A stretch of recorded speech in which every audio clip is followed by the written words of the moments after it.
my intro, bro. Love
Barely.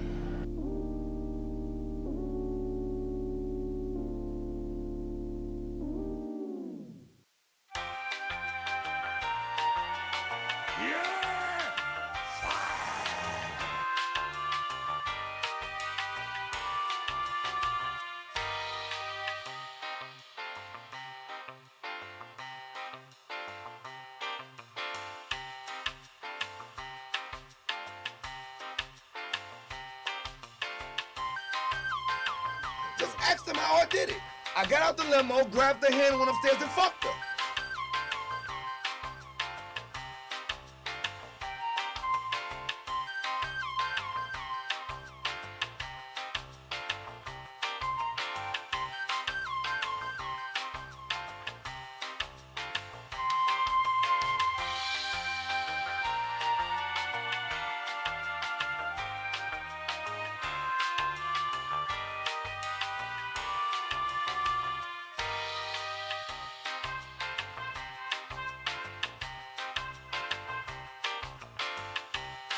Stop the cap. Now, if you wanna go renegade, go renegade, bitch.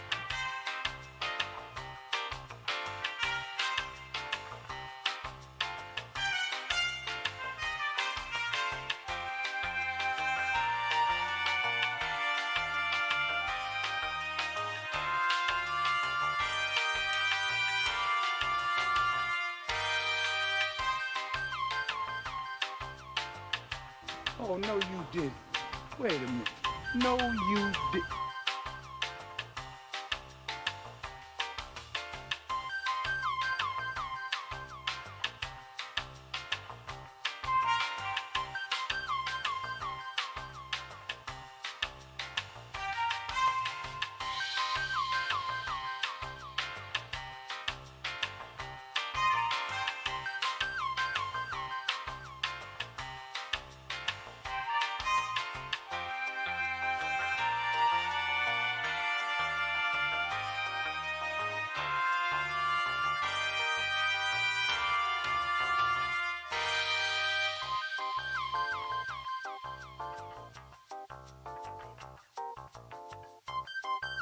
Just ask them how I did it. I got out the limo, grabbed her hand, went upstairs and fucked her.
I wanna be the best in the game, invest in my name. Check no restraints, I'm obsessed with the pain. I ingest, I retain, assess and I change. Possessed by the thought I'll be free one day from society's restraints. Money, clout and fame, mud, disease, a plague. We all love to hate, have to play the game, have to make a name. All our insecurities are on display. This is war with the enemy, think that it was meant to be. Living in a time where disease is on every screen. I won't let them fester me, I know most are festering. Negativity is a plague for the mentally weak. No mercy, all I got is working. Never stop searching, never quench the thirsty. I'm toxic and psychotic with this logic, you can't stop it. It's been chronic since I was a boy, so neurotic and chaotic. I'm built to last with the webs I'm weaving. I could change the past with all I'm achieving. Got my foot on gas, never stop competing. If you break like glass, then this life's gonna eat 'em. Make mistakes real fast, then you learn how to beat 'em. If you take off the cast, you can see in the past, move on from the grave and put your foot on the gas. No, never stop competing, yeah. I've been doing this, I'm on it. I just wanna be iconic. Sipping on a gin and tonic. Got me going off when I'm on this topic, yeah. If I ever play, I want it. You know that I'm always honest. Stay away from those who are toxic. Keep them out your face, no way, you don't want them, yeah. Don't try to drain my energy. The enemy is everything. It's mentally, unhealthily spreading like a rare disease. But I won't let it get to me. I don't need your therapy. I can leave a legacy of leading by intensity. Come on, we can fight this. Freedom is priceless. Spread just like a virus. Living in a crisis. Do you feel courageous? Do you seek greatness? Trust me, you can take it. Go on and take your aim. Yeah. Built to last with the webs I'm weaving. I could change the past with all I'm achieving. Got my foot on gas, never stop competing. If you break like glass, then this life's gonna eat 'em. Make mistakes real fast, then you learn how to beat 'em. If you take off the gas, you can see all the healing. If the pain's in the past, move on from the grave and put your foot on the gas. No, never stop competing, yeah. I would have been swallowed up. Have you ever been swallowed up?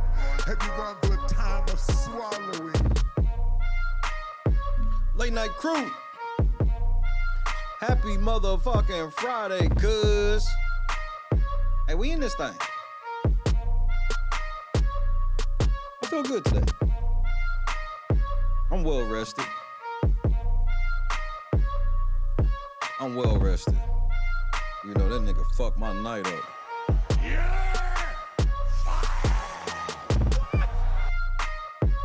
Say what's up to your boy.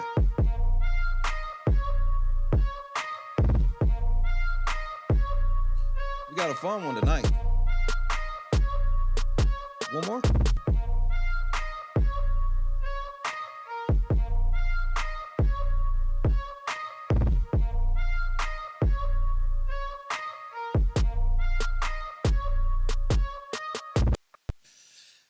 Kendra was happening. Clee was happening. Nopper, Blessing, Chadrick, Jackie. Dun, dun, dun, dun. Tommy was happening cause Not the cap. mm, mm, mm, mm, mm, mm, mm. So y'all sending old Marlon out now. Marl. Sending old Marlon out now. Oh, okay. I love the strategy. Gotta be honest, I love the strategy.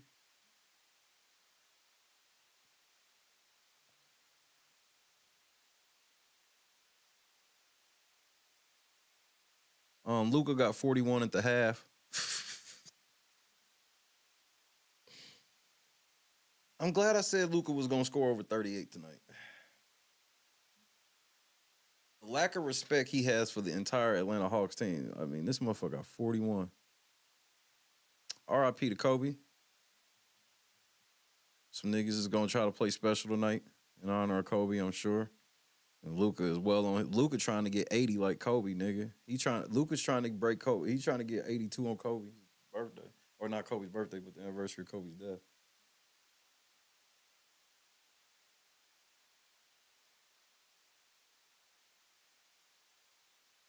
Shit, go get it, kid.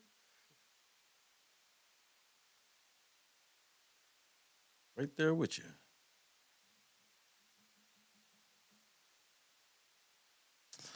Marlon Wayans.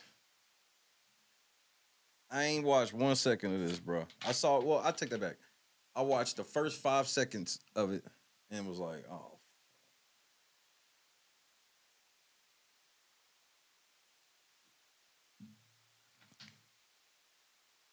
5 seconds in.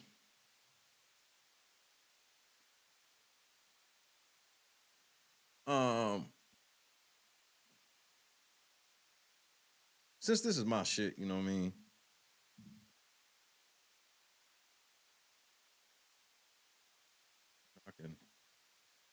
I can basically, you know, I can do what I want. So Anybody that know me know, man, I don't think there's too many motherfuckers on earth that could say they are a bigger basketball fan than me and mean it. And know it. So, you know, I'm gonna give a couple seconds to Kobe one time, bro. Shout out to that motherfucker they call Kobe. What up, Si? I will be there in a moment. He had, I think, 3 consecutive 30-point games. Kobe reverse layup to score. Just getting going. Joe McDonald here in for Joel. 2 minutes alongside him. Kobe, another tough shot. Some of the rookies, of course, at this point hitting the wall halfway through the season as Kobe knocks it down. The other night, in fact, his worst shooting night in a month. Here's Kobe. Oh, sweet move. A little bit in Milwaukee, then down in Houston. He's one of those guys that everybody wants. 57 straight. Make it 58. He's up to 58. 59 now. 59. It's a double-double just about every night. Kobe is back in and not a moment too soon. Devin George guns it to Mim. Little backdoor. Kobe scores on the slam. Knocks down the 3 with regularity. Kobe trying to answer back from 2. We'll go to the side story when the Lakers are down by 14. That's what, now 61 in a row? Did I do it? Yeah. Is it my fault? The scoreboard says 60-49. All of the Lakers have to get going offensively. Kobe has been going, and he keeps it going with the backhand layup. Bryant again for the Lakers. Kobe baseline, got it again. Just yo-yoing the dribble, and stops at the top of the key. Well, they're giving him the ball to see if he can add to it. Yes, he does. Still 6.5 to play in the third. He pulls up for a 3. Yes! Kobe again. Here's Kobe trying to move around Mo Pete, trying to put him up. Finally shoots, counted in the foul. Decides to go up with him, hits him on the arm. Here's Kobe again. Yes, sir. Kobe all the way. Reverse layup is good. Knocked away by Kobe. Great hustle by Kobe. He's going to score. Slam dunk, Lakers lead. Oh, great pass. Kobe alone, slam dunk. They're all geared for you, but he void of all the ground. Nobody helping right now defensively, so he'll take the 15-footer. Alongside. Oh, Kobe counted foul. Kobe goes straight to the dribble in the lane, laid up and in. His average tonight, you would think. His average is 6. Kobe with it now. Lakers lead 105-96. Another 3. 4 away from Elgin Baylor's Laker record. For 3 again. Yes! well, they're 70. Pump fake for Cole. Kobe's got the Laker record. Oh, my goodness. I see your point, though. Kobe down the middle, throw up and in. Second, 27 in the third. I see it. Here's number 1. Do you believe it? This one would be to Ty Wilt for number 2, and the next one would be to pass. For the night, at least. Bryant for 80. This would be 18 for 20 from the line, and an 81-point game. 55 in the second half. Ladies and gentlemen, you have witnessed the second greatest scoring performance in NBA history.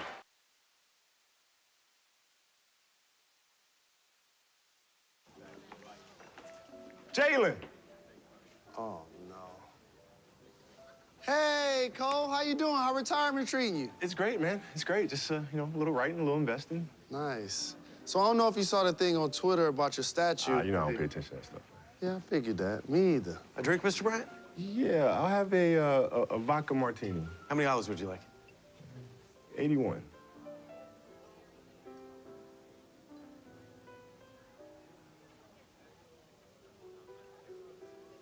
Really? Nah, man, I'm just playing. Just 2. Joke for him. He gets it.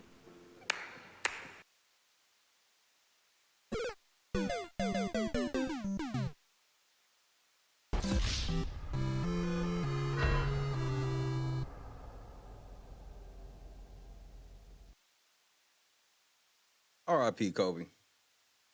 Jalen, you eat all 81 of them things, nigga. Y'all let that nigga score 80 points, nigga. I don't give a fuck. Kobe can't score 80. Kobe Bryant would never have scored 81 points on me. I'd have got tossed well before that.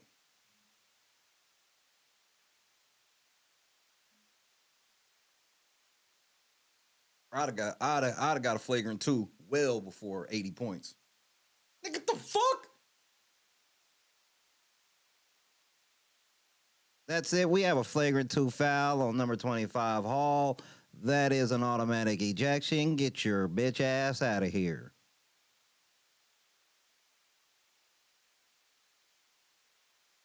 So it's funny how Marlon Wayans has poked his head out after what I just said 2 nights ago. It's almost like your boy can see into the future, bro.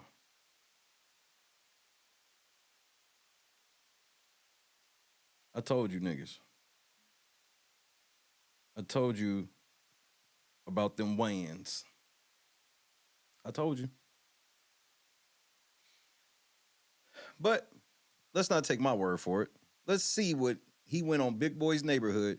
You know, Big Boy that like men, allegedly. Y'all know who was in the car with that boy.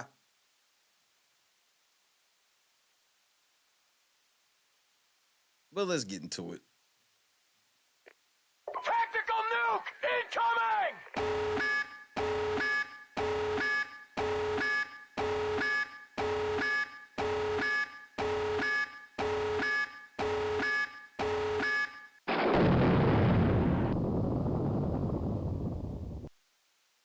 I'm tired of the rhetoric of, oh, you sell out in Hollywood because you wore a dress. Negro, I wore a dress. It's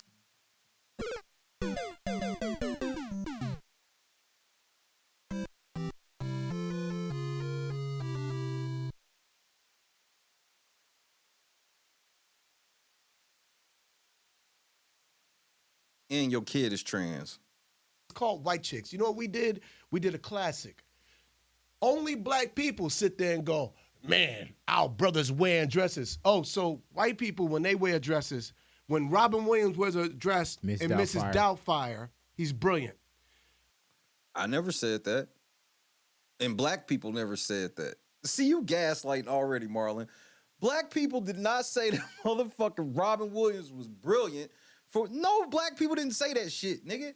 That was back when black people was calling y'all fags. And when Miss Doubtfire was out, gay people were being called fags by black people. You want to keep that shit a stack? If we gonna keep the shit a 1,000, we keeping it 1,000. Black people was not calling Robin Williams brilliant for Miss. No, this nigga didn't just gaslight the fuck out of black.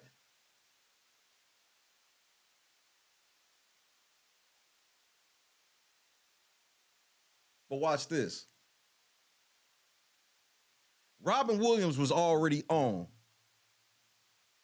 But what was Robin Williams' biggest movie? What was his biggest movie?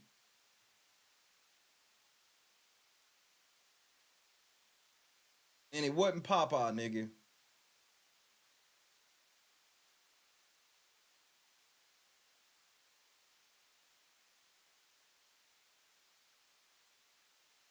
It wasn't Jumanji, nigga. He can't get Jumanji without this movie.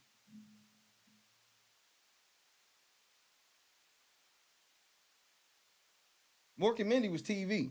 His biggest movie.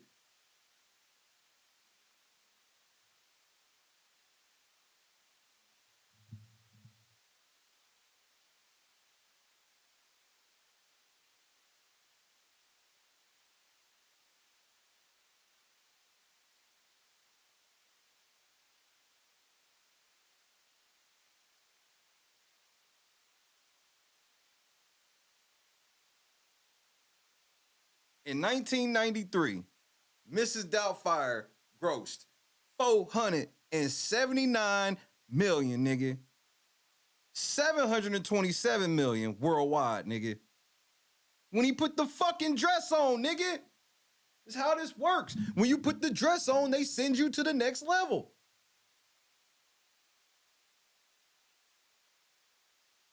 All of this shit that Robin Williams is brilliant and known for, but Mrs. Doubtfire at the fucking top of the list.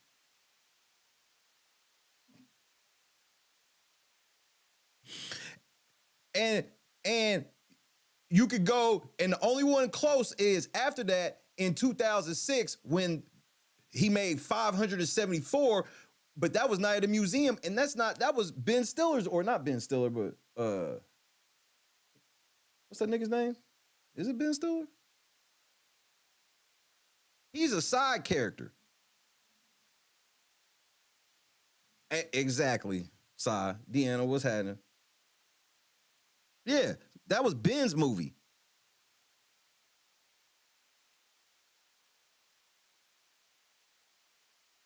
Mrs. Doubtfire was Robert Williams big when he put the dress on. Nigga, so stop playing, Marlon. You can't play this game with me, nigga. You can't play this game with me, nigga. I know these things. I'm like, what's Robert Williams' biggest movie? Mrs. Doubtfire, nigga. Run by Fruiting.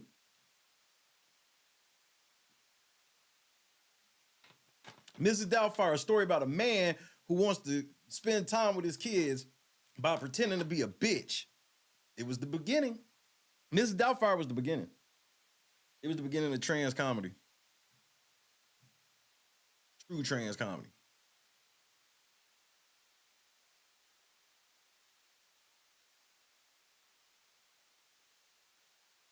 Hook was 119 million.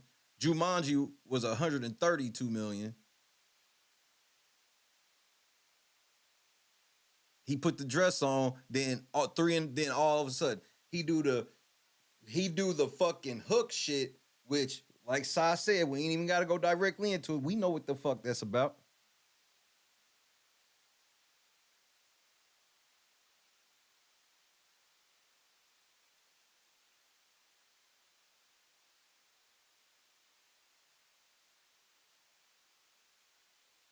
Go off, sis. Marlon. I already see where this is going. All right, you already gaslighting. And I hate when niggas sit here and try to be like, this is some shit about black people, but then bring white people into it. Well, if it's about black people, let's just talk about black people then. What'd you bring Robin Williams in this for? I told you, it was like 10 seconds in. I was like, well, this is tonight's show. Fell out in Hollywood because you wore a dress. Negro, I wore a dress. It's called White Chicks. You know what we did? We did a classic. Nobody considers White Chicks a classic. I don't. I consider it literally the worst thing the Wayans brothers ever did. Always have.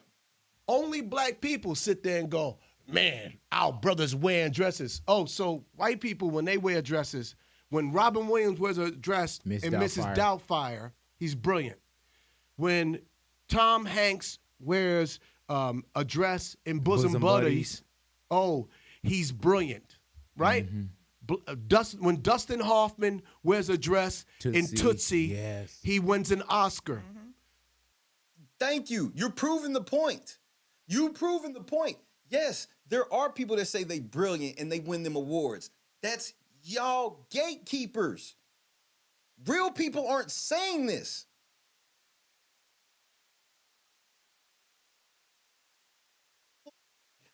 The only thing they should have won an award for is that, no.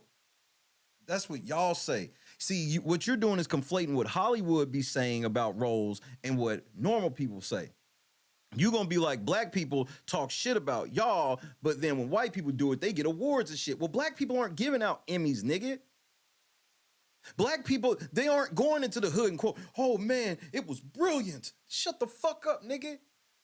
Black people, as soon as we put on a dress, we start tearing each other down. This is art and this is comedy.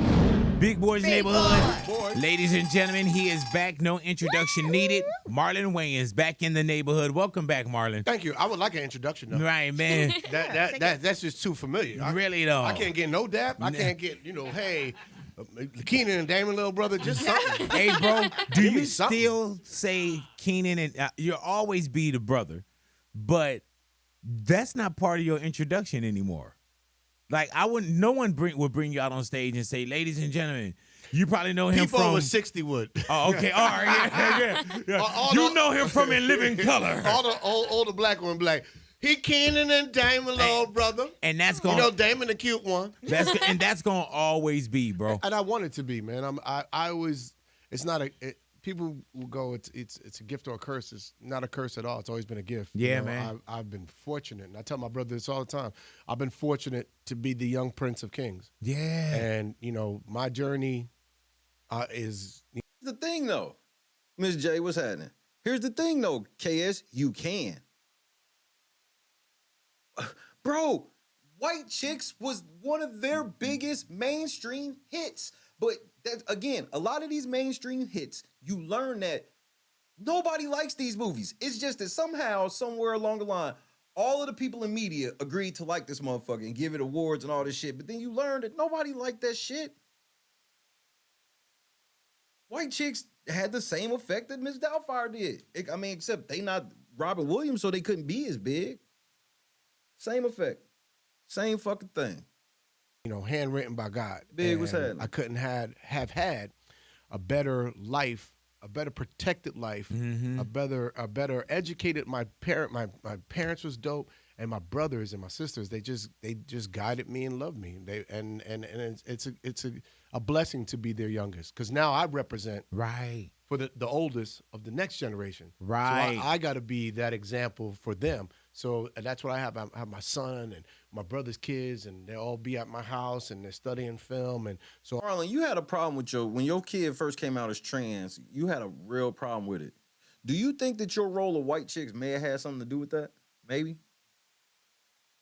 I'm going to shepherd them the way Keenan shepherded me. Hey, man, and this crazy because at one point, it was Keenan doing his thing. Yeah. Keenan's everywhere. Then Keenan always showed that family love. So then if we go from Keenan, of course, you know, Damon is a beast. So you got Keenan and Damon. Yeah. And then when you fast forward a little bit to In Living Color, that's when we get the introductions to, you know, to Sean and you and Kim. And then from there, it's Wayans brothers. Like it's just crazy. Keenan had a vision. Yeah. Man. Keenan is a visionary. Yeah. And, you know, since we was kids, he was like, Keenan Ivory Wayans, I ain't gonna lie, man, they made some of the best movies ever.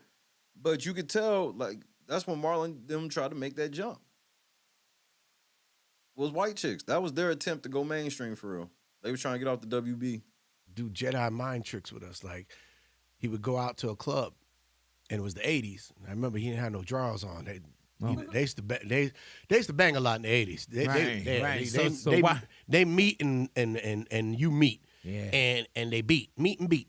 And so he had no drawers on. He would just wear tight jeans and some Shams, Shams the Baron jacket. The porno wear. Yeah, because you didn't know what, you always, in the 80s, you always heard porn music. Bam, bam, bam, bam, bam. Hi, do you have any sugar I could borrow? Sure, I got some sugar, honey. And so he had a waterbed. And we used to, oh, my God. Yeah, we used to hear him splish splashing in that. We thought there was a title. This is the most disturbing shit ever, casually. This is just casually disturbing, just for the record. Wave in his room or something. So when we were kids, he'd fly us out to California, me, Damien, Craig, and my nephews, and Sean. And he would have us come and spend the summer with him. And when we were there, he'd go, I'm going to a club. I'll be back. And he said, here, I want you to watch this movie. And he'd give us like Kentucky Fried Movie. Yeah, man. And he'd make us sit there, and he had a big screen television when it was a box with the projector. And we'd sit there, he'd give us some snacks, and he'd make us watch Kentucky Fried Movie. How old are you around that time? 10. Okay. Kentucky Fried Movie and like Blazing Saddles or something like that. And we'd sit there and we watch, and he goes, and we tell, I want to know what's funny. So he come back, he have a pretty girl with him, and she go in the room with the waterbed. You can hear her sit there on the bed. And as he's getting ready to go bang, he's like, so tell me what y'all thought was funny. If he asked you something about Kentucky Fried Movie, what was funny? Oh, man, it was so long ago. Do you remember the poisonous fish? I don't remember. I remember Jimmy Walker was in a sketch, and we found that funny. Hey, man, do you remember when they were... I've never even heard of Kentucky Fried Movie, I don't think. Were making love by the instructional tape. Yeah. And it was like, if you're so inclined, say, I want you now. And she's like, I want you now. I want you now. I want you now. Recuerdos a todos. Recuerdos a love that movie. I haven't seen it. I found it like 35 years. That just show you how much I watched it. That's crazy. And that's see, crazy. now, Airplane. Oh, yeah. I know like that. Like, yeah, is that the I Speak Jive? Yes. When there's the brothers on, man, he flew that like a mother. And then when they was playing the guitar and they kept snatching the girl's IV out, that was brilliant. But my brother would come and he would ask us these questions, and he'd go, okay, so how do you make it funnier? And so we go to tell him. He goes, "No, think Janine, about what it. up? I'm gonna go in there with that I'm squally gonna have to check dip. it out, Y'all man. tell me in the morning at breakfast." And then in breakfast, the girl will leave, and he cook for us, cook us breakfast, and we would have another session about what we thought was funny and how to make it funnier. So he was grooming us, Yeah, man. without us even knowing, as kids. Hey, and that's crazy because that's the grooming, tuition into the school of experience. That's like when Daniel got mad at Mr. Miyagi for waxing the car. Yeah. Not knowing Yes. that wax on, wax off. What you want me to watch Kentucky Fried Movie? Yeah. It's written by white people, Kenan. Yeah, but it's crazy how now when you look at it like, Yeah. genius. Everything he did though, he would take us to see plays like Disney on and on Broadway. Like he cultured us in a way that allowed us to dream as kids. We dreamed like this, and there's no Right. ceiling, there's no cap. And I think that and Damon's just pure artistic brilliance. Watching him go on stage, we was 9 and 10 years old at the Comedy Store, and we'd watch Damon go do. Fuck would they be at the Comedy Store at 9 and 10 years old? And why every time that people tell these stories and these motherfuckers be like, hey, I was a kid around all this adult shit, nobody ever says anything. Why am I the only person that be finding that weird when they hit that part? Some of the most brilliant stand-up, just playing. He would just play. We watched him create Handyman. Hold up right quick.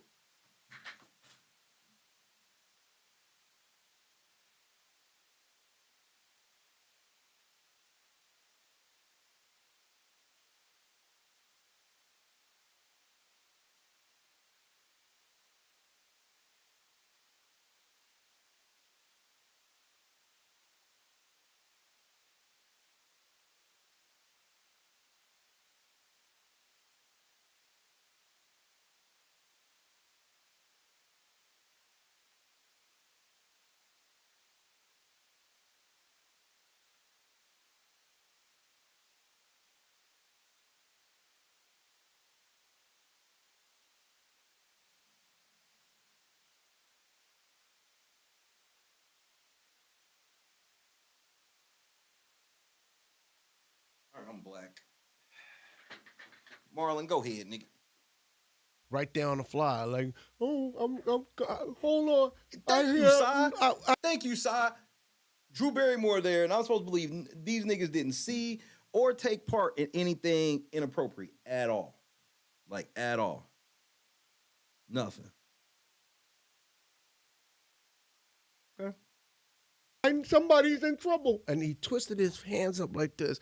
And me and Sean never seen somebody do that in comedy where they actually, because Damon was born with a handicap. Yeah. So his came from a place, it wasn't he was punching down, he was uplifting himself in the community by what if there was a handicapped superhero. I never seen somebody take something that could be looked at as negative, something that hurt them in their life, and find a way to make it something that you Handyman was hilarious.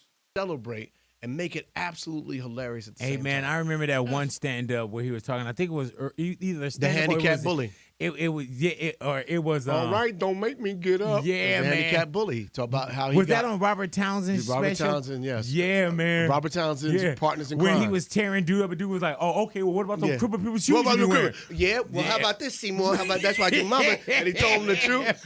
Damon, Yeah, man. Damon was brilliant. Hey, yeah. So And- watching him, we learned through osmosis what it takes to be great. Like because my brothers, both of them, and then when they got together and they formed like when Damon and Keenan put their minds together in Living Color, you can't stop that. You can't stop that dunk. You got Jordan and Scottie Pippen, and you don't know who's who. Yeah. You can't stop that dunk. They were both, and then you add Kim, who went to Wesleyan University for writing. Two things made me a writer. One, I can see that. I can see that Blank Man was them rewriting Handyman. I ain't never heard nobody put it like that, but I definitely see that. It seems like they took the studio Handyman and they was like, man, if you can rewrite this in some way, and they rewrote it in the Blank Man. I was 10 years old, and my brother Keenan sent me the script to I'm Gonna Get You Sucker. Oh, Sean is definitely zesty, nigga. And me and Sean sat there with Craig on our side, and in our pissy mattress that we slept on in the projects, with no bed frame, no sheet, and we read "I'ma Get You Sucker," and we laughed out loud. So you got it in print. You understood it in print. And we was laughing, and after we finished, me and Sean was wiping tears, and we was like, "Yo, this was." And we looked at the cover, and it said "Written by Keenan Ivory Wayans," and I was like, "Yo, my brother wrote those words."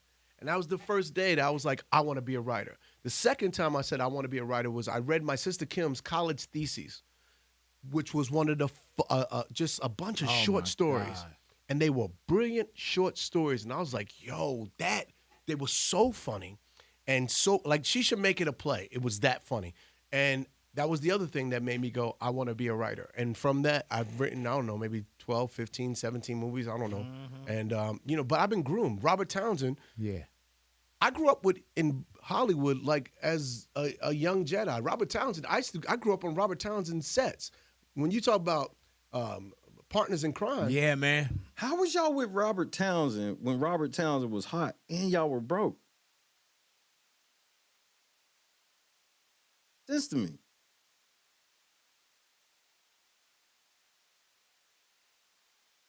The Wayans family story has always sounded weird to me. I promise it has.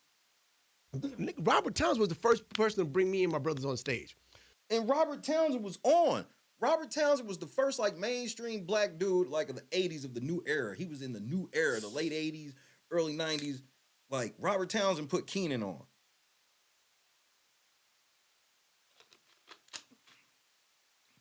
Man. These stories be flimsy. Me, Sean, and Craig and Damien was out here when we was 10 or 11 years old that summer. And Robert, it was actually wintertime because it was winter break. And Robert was performing at the Improv, and he was working on his uncle, his grandpa character. So he had me, Sean, Craig, who was like, I don't know, 8, and my nephew Damien, who was 2, and he used to do this Michael Jackson at the Improv on stage and just was improvising, doing a sketch with us. And that was the first time I was on stage. And then from there, we went to the set of Partners in Crime, and that was the next summer. I was in Partners in Crime, and if you watch Partners in Crime, I have a couple of sketches that me and Sean are in. There's this one that we wrote with Damon, Easy Listening Hip Hop. And it was me, Sean, Damon. We was on like Oprah, this kid, Danny Greer, we grew up with, and we was making like it sound. Again, now these niggas is on Oprah. Now these niggas is on Oprah.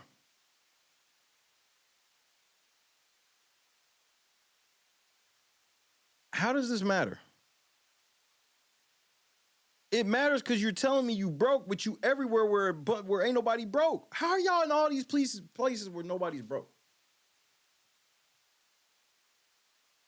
Stopping what I'm talking about. I'm not switching topics. That's just not what I'm doing. So that's somebody else got that.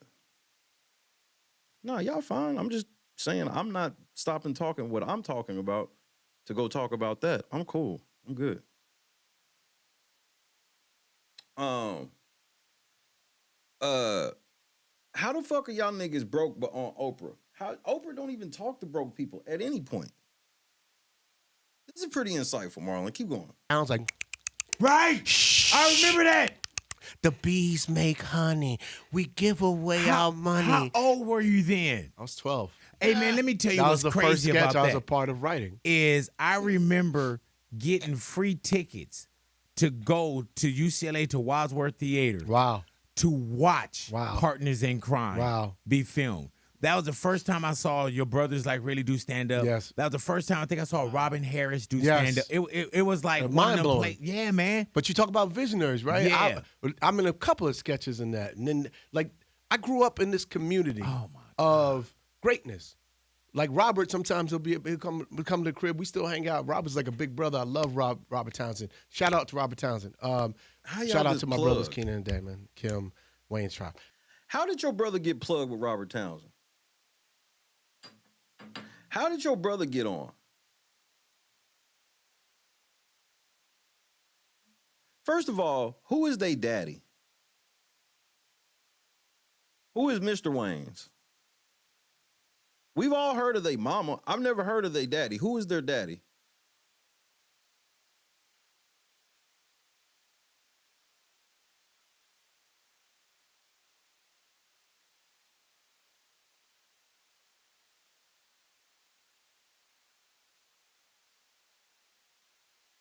We don't know.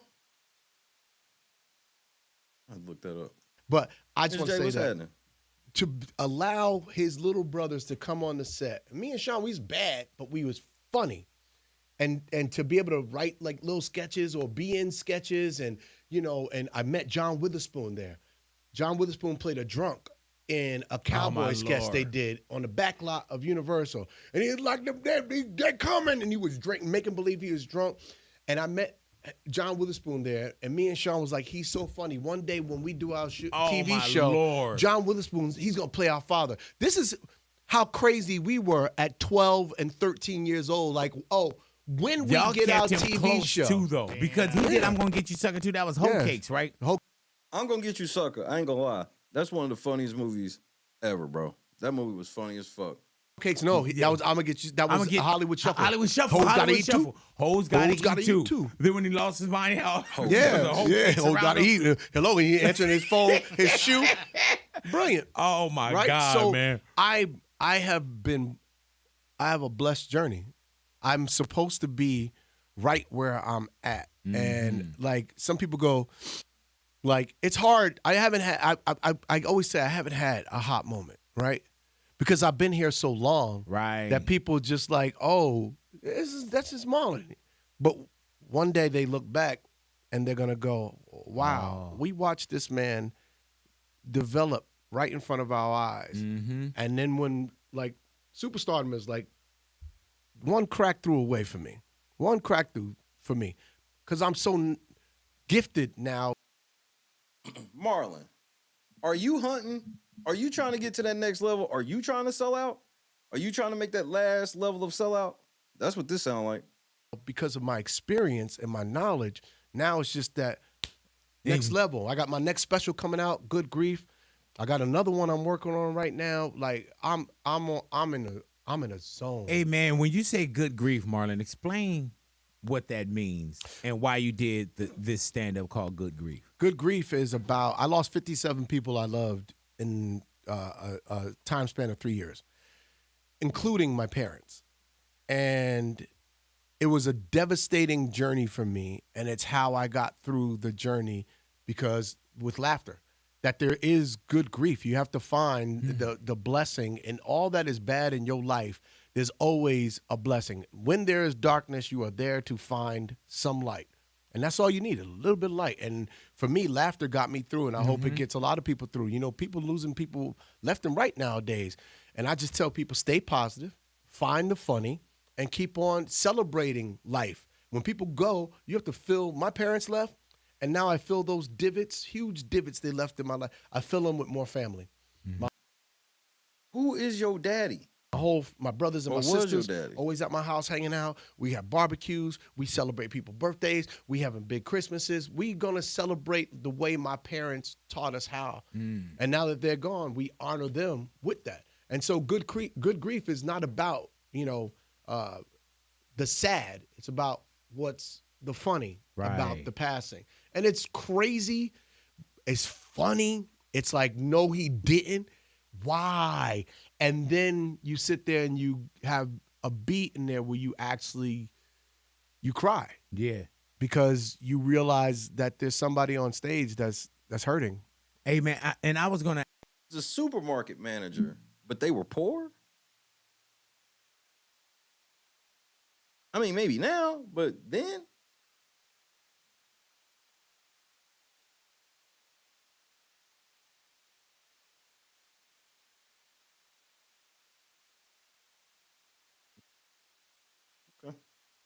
Ask that question too, man. When we see Good Grief, and if it's total running time, let's just say it's an hour, right?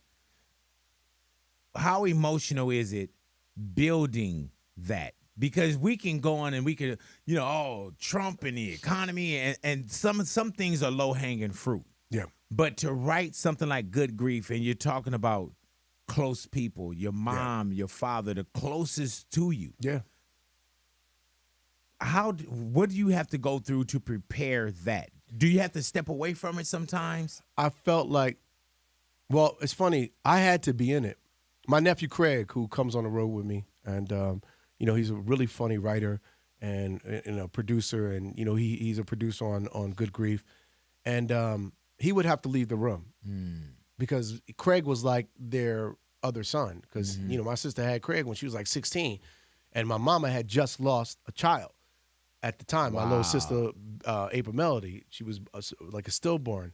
So when Deidre brought Craig home, my mama took Craig. She's like, this mine. Right. And so Craig was the baby.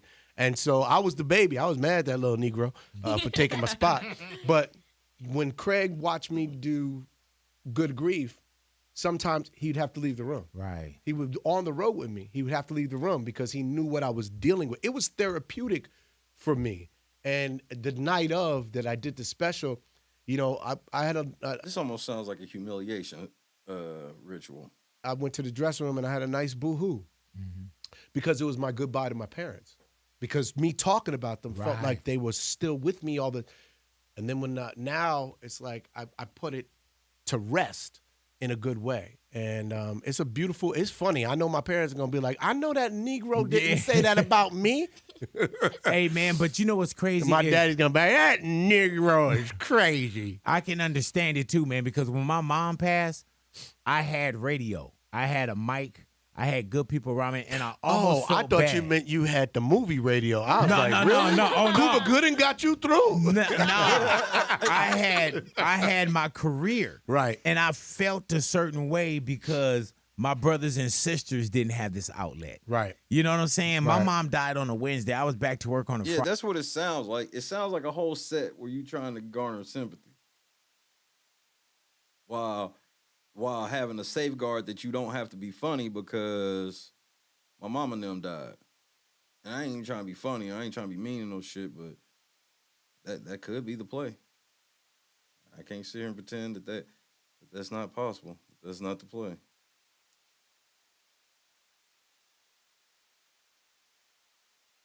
Friday, not because of lost love or I just needed this. Right. The city was here for me, the listeners were here for me, and I also got to a point where I was like, damn, my brothers and sisters don't have this. Right. So I totally understood where you're coming from when you say, you got right back, No, but I didn't needed stop working. I kept working because that was my version of crying. I don't cry like in everyday life. I'm not a crier like that. It's crazy because most of the time I don't cry in therapy, and I do it 2 times a week. Shout out Black people doing therapy. Yes, sir. Shout out to my therapist, Dr. Talk to the Lord, nigga. Rodney Collins. Holla at him. And Delana. Sometimes I have too. Right. And no, not you. because I don't cry in those sessions. It's very rare. I have to be in a very toxic place to cry during a therapy session. But when I'm on stage, the vulnerability that I have to the audience with thousands of people watching me, to be able to sit there and I let it spill out, that's when I'm most vulnerable. I cry the most on stage. I have to stop myself from crying. And it's crazy, but it's because my set, it's great stand-up is layers to an onion. The first layer you peel, you're just learning how to tell a joke. That don't make you cry. When you get to that middle part, and the stuff that makes you cry, and you finding laughter in that, now you getting good. And now that's why I say I'm getting nice at this, because I'm coming from a different angle. I'm coming from pain, and I'm finding light. I'm coming from truth, and God is writing my story through the journey of. It's like I always say. I had a show I was creating called A Book of Marlon. And I say my life is kind of biblical. Everybody's journey is biblical because we all go through all kinds of tragedies. And in the Bible, you find great lessons for us that's reading it. When those people go through bad things, you find great lessons. That's the jewels for us. And they find their jewel. But by going through the most terrible things. But in my life, when I go through the most terrible things, Nigga, are you, like, this is the most fucking, like, Marlon sounds utterly depressed. He sounds utterly depressed. Always find the funny. So that's my jewel, is what's funny about what I went through, and that's for the audience to laugh at. And that's and the learn test, from. and that's the test and testimony. Absolutely. The test and the testimony. Damn, man. you in church. There it Damn, is right there, dro- brother. I gotta drop one of my. Yeah. You gotta drop Well, a you know, therapy and get to God. If you leave that here, we sell it too. Every time somebody leaves something, we put that up on a smooth eBay kind Big of site. boy, we selling stuff here. Marlon got a sweat rag. Hey man, I gotta ask you this, man. Rumor has it that the Rock Nation brunch is not happening this year. I heard just yesterday that it was canceled. The Rock Nation brunch. Ain't no telling what y'all niggas. Grown men having brunch. Ain't no telling what was going on. Now, the year that I felt we were going to be in there. Now I ain't laughing. You know what I mean? Yeah, I ain't laughing. Yeah. But I will say there's a comma. Yeah. You know what I mean? Man. Yeah. And- So we gonna do the eye brunch? Hey, man. Let's do it. I think this is the year has to be. that we were talking Let's about the do it. I brunch, man. That's why he didn't want to do Because he the saw Rock it. Nation brunch. They saw They it, like, saw the when- competition. When we sat and we talked about never being invited. Crazy. Oh. And now this is probably our year, man. Who the fuck listens to Big Boy? And why would this conversation be something that listeners are interested in? This sounds like some straight inside baseball shit. Now, 2024. Let's do it. Let's do it. No, seriously, let's do it. Yeah. And More in we 2024. gonna invite everybody. Yeah, man. We gonna invite Beyonce. Yeah. She Yeah. gotta come. Yeah, she She got to be invited. there. She, I mean, even though she more than a height. She, Yeah, she yeah, don't, yeah. She don't work without specifics of what, you know, Right, the what height. height is. Yeah. And when we say I, it's going to be loosely I. Yeah. You know what I'm saying? But Loosely I. Maybe, Yeah. you know what? We can't have her there. Yeah. She gonna make out, she's trying to take our shine. You know what I mean? You know The what, eye Marlon, I ain't people. going to lie to We you, gonna man. have I don't mind Beyonce Michelle. taking her shine. You know that's wrong, but go ahead. Why? Right. I don't know. We gonna have Destiny, the one that left. The other child. Yeah, the other child. Right, The okay. bastard child. We Okay. that's the one that we gonna have at the all right brunch. You feel me? And we ain't gonna invite we ain't gonna invite You Kelly know what, Rowland, Marlon? Michelle. I don't and wanna- we damn sure invite Beyonce with I don't her want to beautiful brainstorm. self. I don't want to brainstorm live. Yeah. But maybe we need to abandon the I No. because we want to be No. elite too. But we ain't. You just all right. True. Yeah. Yeah, we haven't been You invited. know what I'm saying? The Rock Nation brunch, if we just all right. If it was if we was them dudes, Right, then we'd we be in would there. be then see, for example, the version of us that's gonna be at the Rock Nation lunch, if they were going on, but Right. it's not because it's canceled, because God loves me. Right? Yes, sir. Yes, sir. If you haven't seen it, make sure you guys check it out. You hearing me? Now, see, right now, see, they heat seekers. What the fuck are y'all niggas talking about? When are y'all gonna talk about some pertinent shit? Right now, they would have Shannon Sharp and Katt Williams at the Rock Nation brunch. Right. And now, Thank you. Finally, we're here. Right, we man. at the I brunch. We are. Yeah. Look at all that negativity over there, man. Yeah, the I. Well, negativity, here you go. See, this is how I know it's a setup. The transition into this is weird. Did a stand-up type transition into it. Okay, I got you. Let's own it. Yeah, man. So we'll be the I Aight, bunch. right. Presents the I brunch. Yeah. You see what I'm saying? Yeah, man. You see what I'm saying? I think we have something You here. see what I'm saying? We have something You looking here, man. great too. Thank you, brother. Man, Hey, man, I was looking like getting- a sexy milk dud out here. Go on, Bro, I was trying to get it Why together. are you so- looking better? Oh, nigga, you gay. As you get older, I don't know. pause. Yeah. Cameron. Yeah, man. and Mace, I'm sorry about that, bro. Believe it, I want to be invited to no parties or nothing crazy either. You know what I'm saying? You brought up Shannon Sharp Dan and Katt Dark. Williams. I can't even talk about Katt Williams because I'm too busy looking at Dan and Dark. The way he was faking it. Oh, you can't talk about my friend. You can't do. Oh, come on. So it's your job to come in here and start taking shots at Shannon because Shannon let him say all of that shit, right? Hey, Marlon, I got a message for you, my nigga. And you somebody that I fuck with since I was a kid, bro. I mean, this is some shameful shit. You You out here on a hit mission. Marlon's made $1 million off comments during that piece. As soon as he makes a Katt Williams joke, then it's hey. So let's talk about Katt Williams. Okay.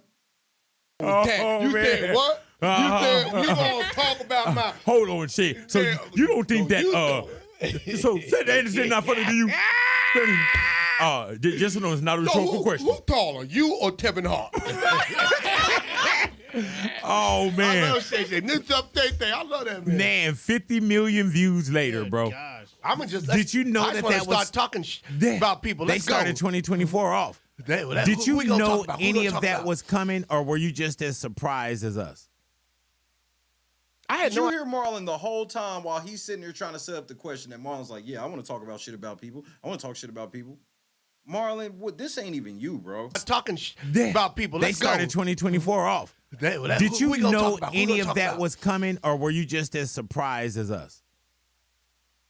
I had no idea. Yeah. So it wasn't no. I don't think they had an idea. I had somewhat of an idea when I looked and I saw the brown liquor on the table. I said, oh, this is it. And then I looked at Katt, and Katt, Katt only like 4'11". You know what I mean? One shot of that dark liquor, he gon'. So now you trying to say you could tell that Katt was drunk, even though Shannon drunk more than him.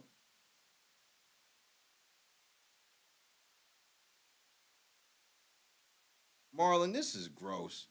You a fucking weasel, nigga, for this. You a fucking weasel for this bullshit. All you getting ready to do is say the same shit that all these other niggas that got sent out to say said, and it's not gonna work.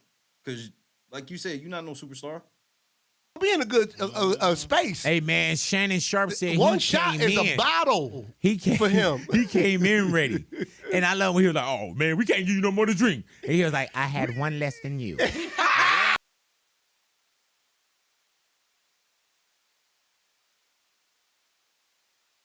I would have been swallowed up. Have you ever been swallowed up? Have you gone through a time of swallowing? First of all, nigga, you a motherfucking lie. Katt didn't. No, they did not say. Katt did not ask for another drink, and he told him he couldn't have one. That's what you just said, nigga. What happened was Shannon asked him, does he think the liquor is making him say any of this shit? And that's when Katt reminded him, I've had one less drink than you've had.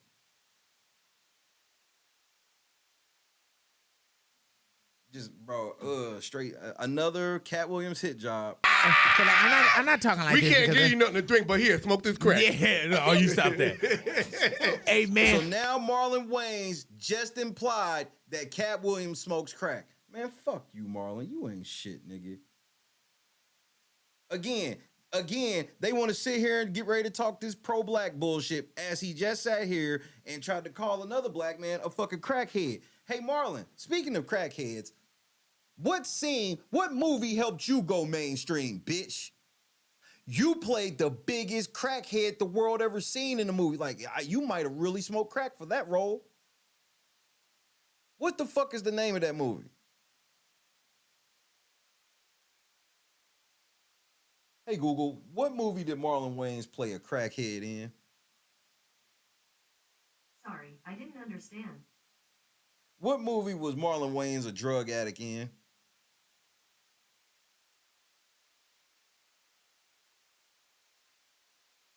Hey, Google, what was Marlon Wayans' first movie? Let's see if you know that. That way.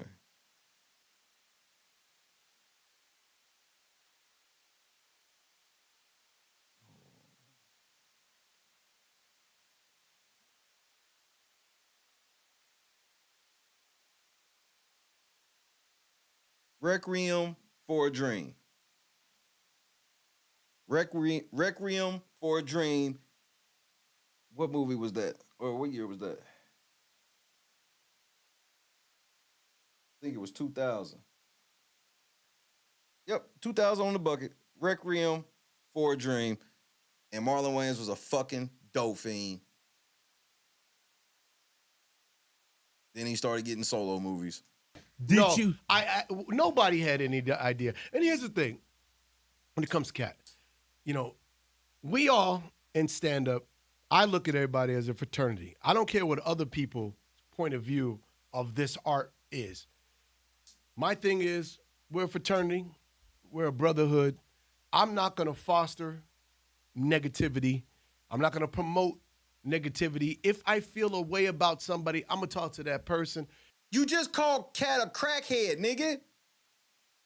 So this higher road bullshit you trying to play, man, it ain't working, nigga. You just called him a crackhead, so you can't play high road now. I'm not going to air my dirty laundry out like that. I feel this is a gentleman's game, and I would like to keep it as such. Now, I can't tell my other brother in comedy how to conduct himself. Right. You know, I still got nothing but love for Katt. Katt be popping off. He stay. Katt gonna be Katt. You got to know Katt like the crazy nigga, crazy crazy cousin at the barbecue. You know what I mean? That's just Willie. Right. You know. So now you trying to dismiss him as just the crazy uncle.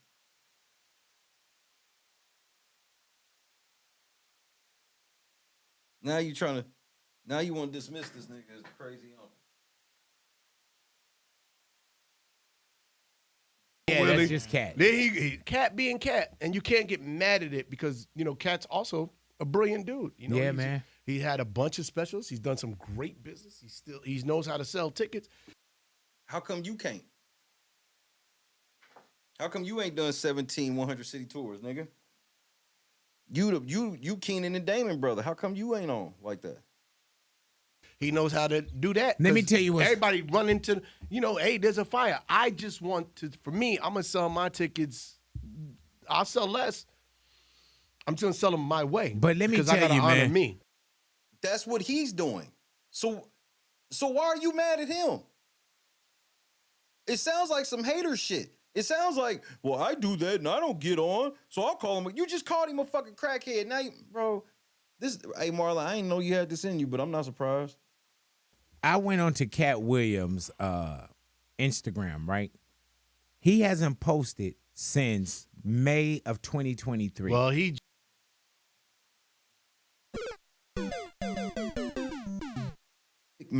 Big mad, got these niggas big mad, can't believe you're still hating, big sad, but fuck around and get smashed with your bitch ass.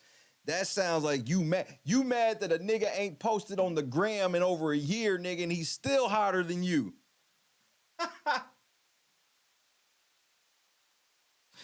You mad that the nigga posted on the gram and he's still hot. Nigga ain't been posted on the gram, he's still hotter than you.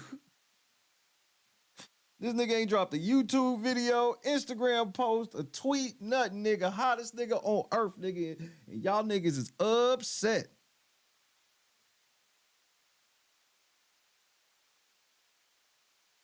Ooh, y'all, bro, go ahead. Keep telling on yourself. Just dropped Hit that 3,000 posts in one day. Oh, he did? And for that, he's equivalent Kanye. to. Yes. And you know what's crazy about that? He never put up a watch me with Shannon Sharp. You know, because he don't have to. His name hits the algorithm running. He don't have to because all his people know. His people got their ear to the streets. When your ear to the streets, bro, Katt Williams ain't got to make an announcement because the streets know. That's why y'all niggas didn't see the interview. Bro, we was in the first million. People sent that motherfucker to me like right when it got posted. Y'all just ain't got y'all ear to the streets. The work of it speaks for itself, and everybody wants to, you know, when there's something like that happening, everybody wants to run to that. Yeah, man. And that's fine. And like I said, he's a funny dude. I known Katt since we, you know, like back in the day. You know what I mean? Like we did a movie together, Behind the Smile, with my brother Damon. That he never put it out, but I remember Katt doing stand up back then. You know, and he was funny. And then Damon put him on My Wife and Kids. Like my family. God, pow pow. Right. That's Chinese. That's why people don't just be saying nonsense, because my family's love, right? So it's not about, we don't play all these. No. You can't sit here and your brothers did shit for Katt. So since your brothers did shit for Katt, you can talk shit about Katt. What did you do for Katt, nigga? You talking about what your brothers did. What did you do? If Keenan and Damon want to come out and say some shit about Katt, based off of that, then okay, I'll listen. You can't live off of that, nigga. What the fuck did you do? This nigga sitting here, yeah, my brothers did this, my brothers did that. He was my brother put him in a movie. That never came out, so he didn't put him in a movie. The movie is no. I see what you're doing, Marlon. I don't like it. Katt games and breaking people down. I've worked with everybody. Mark Curry used to go on the road with my brother Damon and destroy. Damon took Mark on the road. Like we know everybody. So when I talk about my brothers in comedy, Steve Harvey, Mark Curry, I know them both. I love them both. I ain't gonna be like, Steve Harvey stole my mustache. Right. You know what I mean? So basically what you saying is if one of them niggas stole your joke, you not gonna say no shit. And actually, you should feel honored that this nigga stole your joke.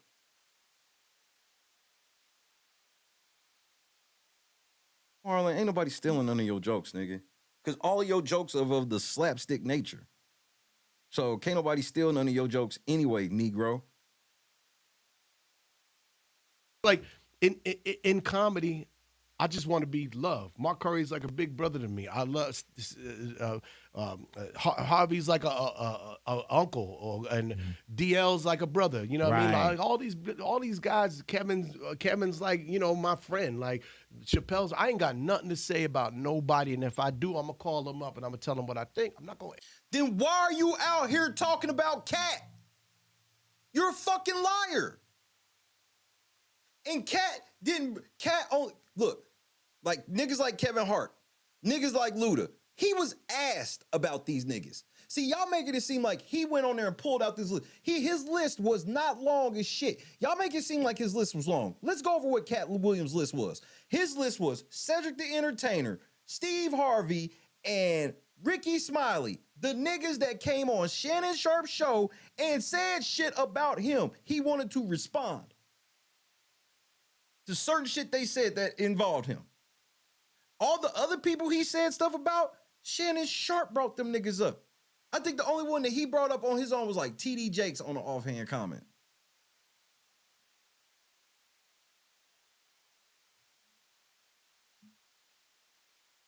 You're coming for this nigga, and then in the same breath talk about some, man, but shit, if I got a problem, motherfucker, I just pick up the phone and call. Well, what did Katt say when you called and told him all of this? What did he say?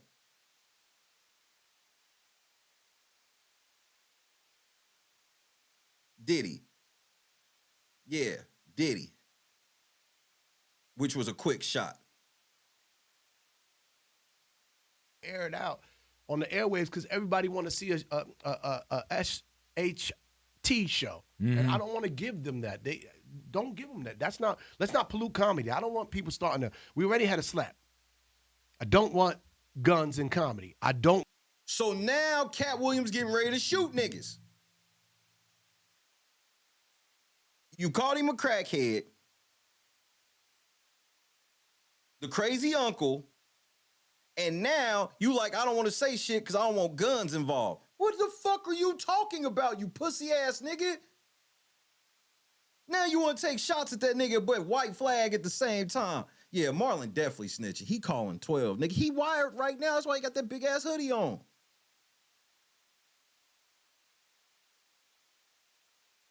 You think he got them headphones on so he can hear himself? He's receiving instruction, nigga.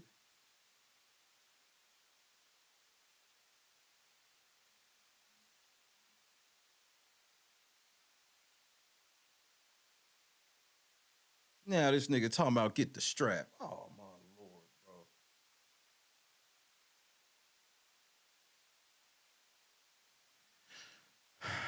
Timestamp, please. Can I get a timestamp? 28:25. Because, Marlon, I know what you really want. See, a nigga like Shay, I'm of the streets. I'm not from the streets. I'm of the streets. And I know what a nigga like you really want. Faison called the police on us. Time. This next time is gonna be Marlon, nigga. The next time is gonna be Marlon, nigga. First time it was Faison. The next time it shall be Marlon, nigga. It's clear. Marlon want to see a nigga in cuffs. This nigga talk about, nigga, I don't want guns and guns, nigga. Gun? What are you talking? Where did the gun come from? Who got the gun? If Katt don't have the gun, then who got it, Marlon? Get the fuck out of here. This nigga Marlon gross. No respect, this nigga. Kevin's like, my friend. Like Chappelle's, I ain't got nothing to say about nobody. And if I do, I'm gonna call him up and I'm gonna tell him what I think. I'm not gonna air it out on the airwaves because everybody want to see a SHT show. Mm-hmm. And I don't want to give them that. They don't give them that. Let's not pollute comedy. I don't want people starting to. We already had a slap. I don't want guns in comedy. I don't want. Let your work speak for itself. You want to be the funniest? I don't need to go head to head with you. We're already going head to head. I go head to head with myself every night. I'm trying to be my greatest me. You be your greatest you. I want to celebrate you as you celebrate me. And the funniest, that's for the audience to figure out. I'm not going to tear nobody down to build somebody up. And people got to get back into, the positivity of building people up. You don't see any other race of people tearing people down the way black people do. Right. You called the nigga a crackhead and the crazy uncle, and you afraid of this nigga bringing a gun. You don't hear a lot of white people saying those things, nigga.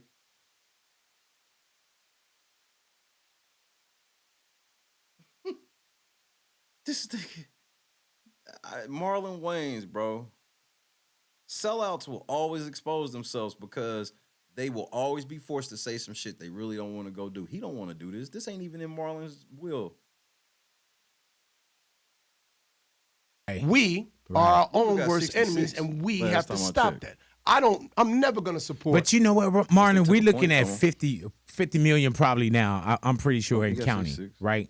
And, of course, all the clips from Katt Williams were Katt goes at Steve, Katt goes at Said. And those things, man.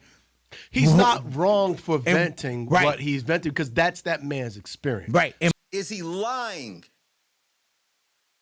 This nigga got asked questions. He answered them. And since he didn't answer them the way they like, man, this nigga was venting. Venting was the nigga lying. That's what I want to know. Say that he's a motherfucking liar. So I can't strip him of that. And that's what I can't sit and I know everybody too. So I didn't trip off of it. But I tripped off of how that was the things that went up. Now, I haven't watched anything that long ever. But the negativity is what got it to 50 million. The 10 Commandments. The negativity? What was negative? How come Steve Harvey them negativity didn't get 50 million then? How come y'all negativity's not gonna get 50 million then?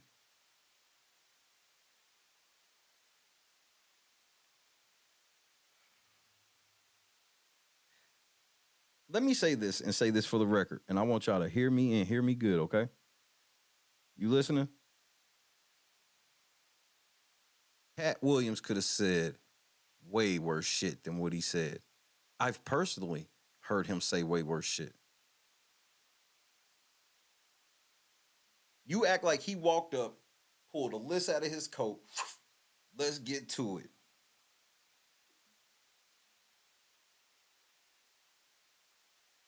The negativity, right? He said the negativity. But what do all the comedians and stuff that's trying to go at him keep bringing up? This nigga said he read 3,000 books. He read 3,000. They wasn't really responding to nothing he said. Kevin Hart mentioned the books. Dave Chappelle mentioned the books.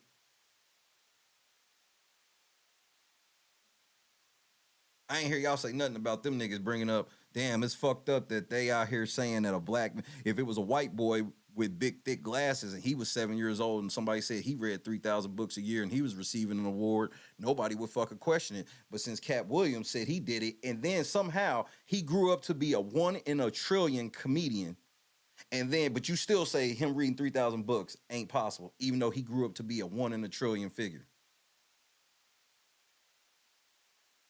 So I called that shit out in real time. I'm like, you see this? Black man do a whole bunch of reading. Unbelievable, baby. And we making fun of it. But that's how it always is. You grow up, man, you fucking nerd, stupid ass nigga, you reading books and shit. Pussy.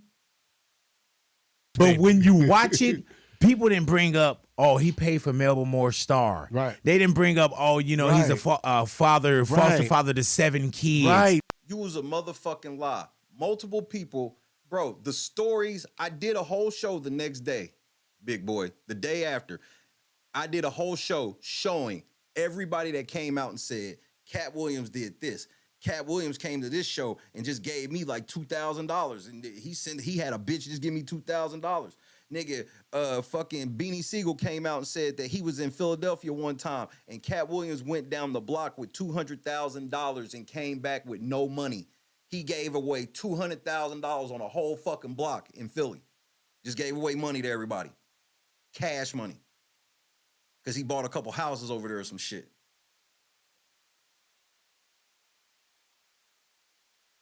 All these Deion Cole came out with stories.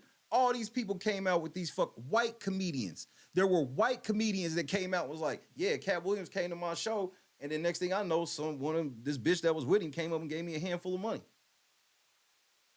So don't sit here and act like that. All his show did, all his interview did was spurn this whole fucking cloud of negativity. No, it didn't. No, it didn't. A whole bunch of people was like, damn, I didn't know that Katt was getting down. It was a lot of people that learned how charitable Katt was from that interview and the fallout from it. So stop lying and saying that all of the fallout from the interview was about only the negative shit that happened in the interview, because you're a motherfucking lie. You had different comedians come out and vouch that Katt was putting them on.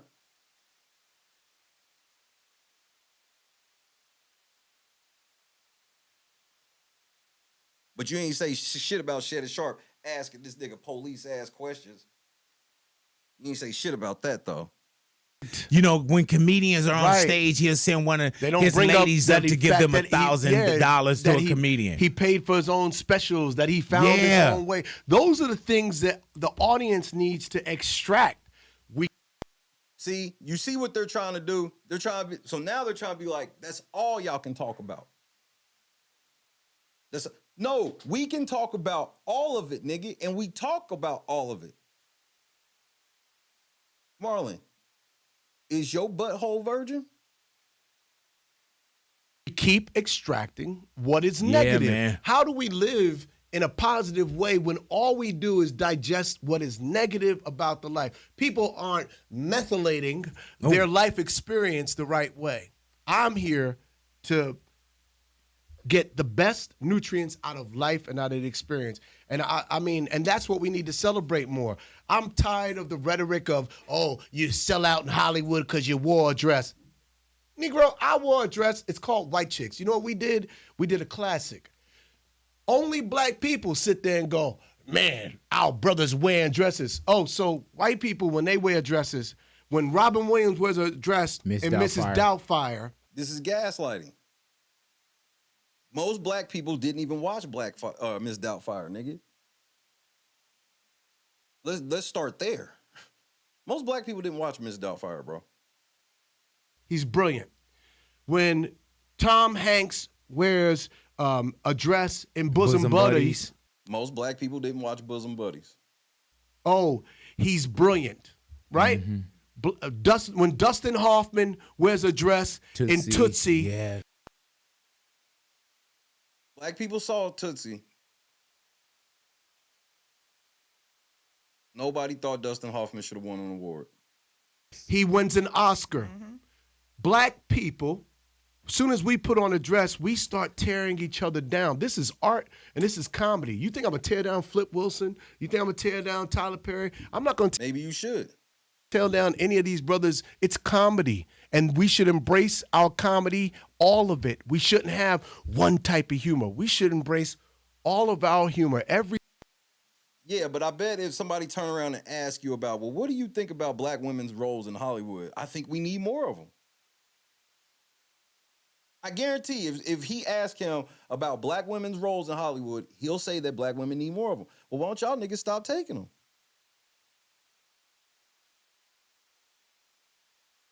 None of them are criticized. First of all, let's just get that straight.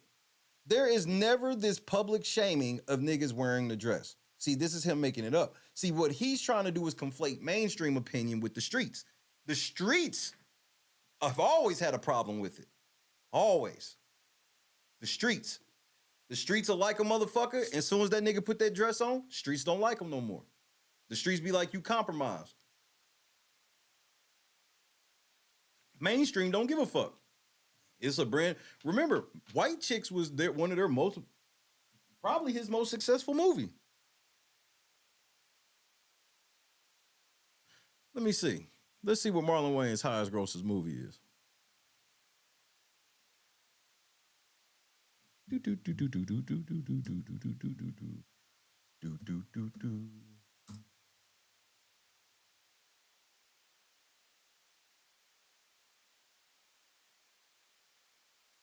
White Chicks. I can't give you Scary Movie 2 because that wasn't your movie. Out of your movies is White Chicks, Haunted House, and Little Man. That's your movie.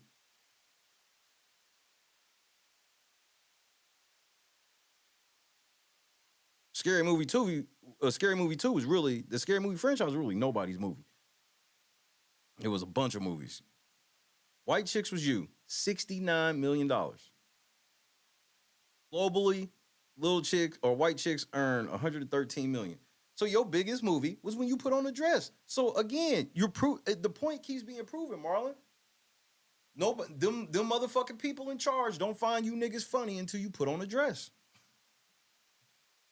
You say whatever you gotta say to yourself to justify it and all of this shit and make yourself feel better about it. That's cool and all, nigga, but it is what it is.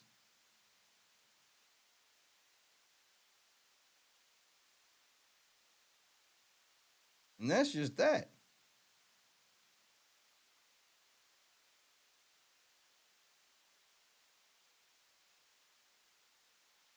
This nigga want to try to play dumb, but then it's always a coincidence that these niggas, once they put the dress on, get all these bigger roles and all this shit. Now Kevin Hart put the dress on. Now Kevin Hart literally in every fucking commercial. He got DraftKings commercial. Like if you watch a sporting event, like 70% of commercials are Kevin Hart. DraftKings, fucking American Express or whatever, or Capital One, whatever fucking credit card that is. The Jim Mora commercial, and he got the commercial with Patrick Ewing, and just like, it's just Kevin Hart overload. Kevin Hart demand in the streets ended a long time ago. I'm trying to explain this to y'all. Kevin Hart did have a lot of love and demand in the streets. He don't have that shit no more. He just don't. I'm sorry.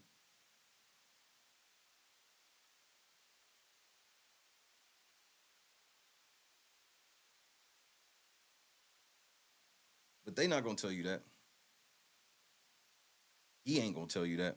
Shade of black that is black and is beautiful. Minorities need to stick together and come together and really celebrate us. We have been taught to drag each other down. It's toxic. It is so toxic. I'm just not going to be a part of that. I'm going to celebrate. Mm-hmm. And even with, like I said, Katt Bryant, he a funny dude, man. He says crazy stuff about me, but I don't take it negative. One time he said, Marlon Wayans ain't a real comedian. I said, okay. And this is about 10 years ago. You not. The streets agree. See, this is the problem, Marlon. You not in the streets. The streets agree. This is why Katt Williams, when he says these things, he don't fall off. Because he be saying what the streets feel. Everybody like you as far... Bro, ain't nobody trying to see your stand-up. I saw your last stand-up, Marlon. It was trash. Your last stand-up was garbage. I'm so sorry, my nigga. You funny when you get on slapstick and Marlon can fall over some shit, make you laugh, bust a move Perkins and Norbit. Like, Marlon is a funny actor. Comedian. You not Damon. Damon's a stand-up comedian. Nigga, you not.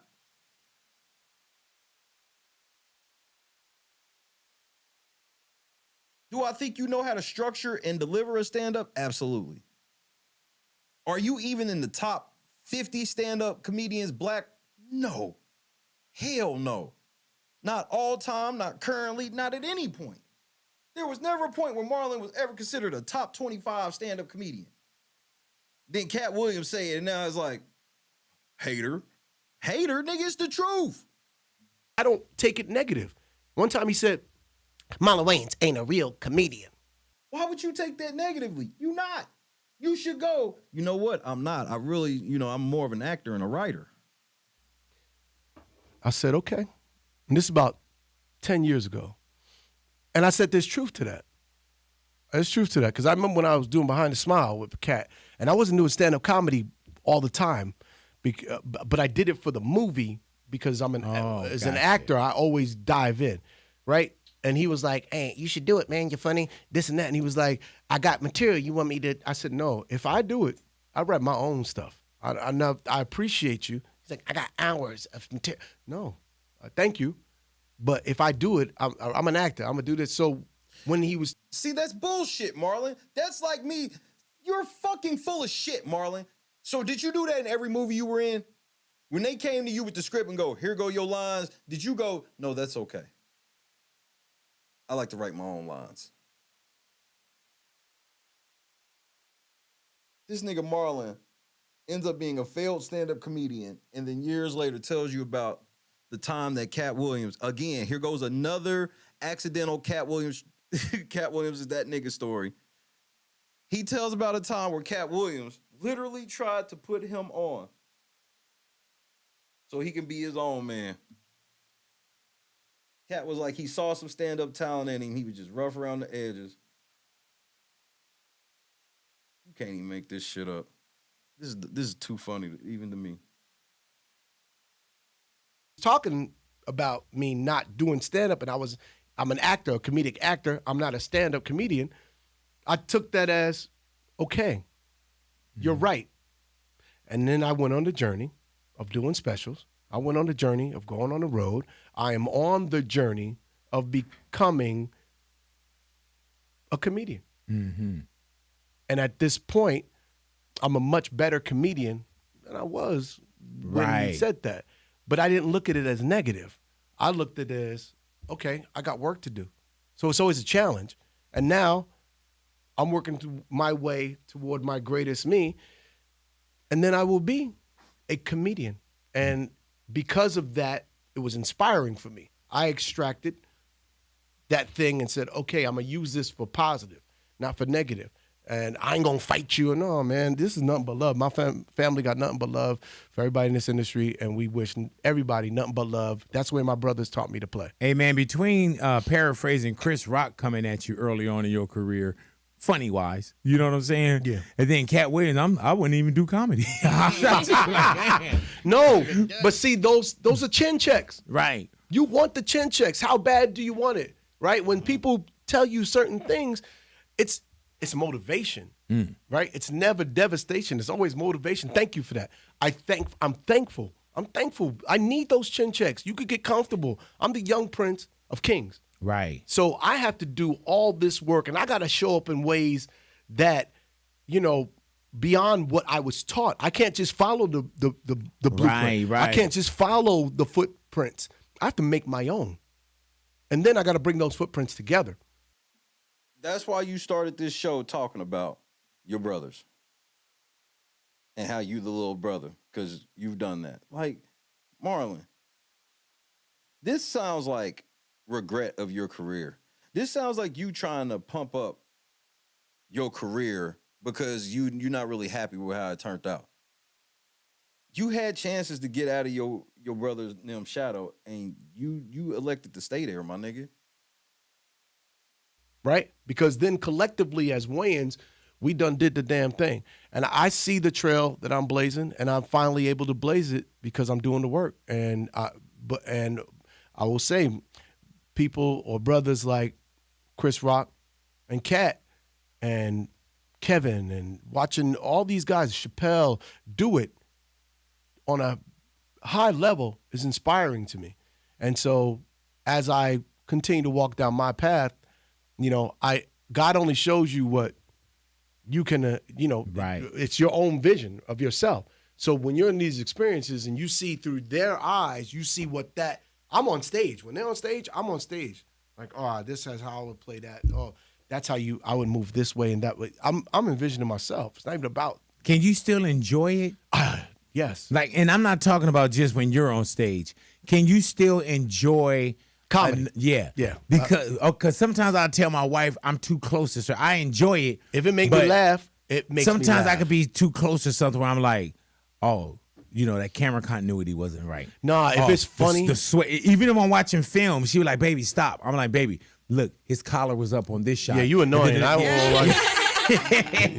Ain't no Netflix and chill with you. It's chill and Netflix. Hey, man, have you had a joke stolen from you or something that was close? Absolutely, but I don't care. Mm. What I care about a joke? Right.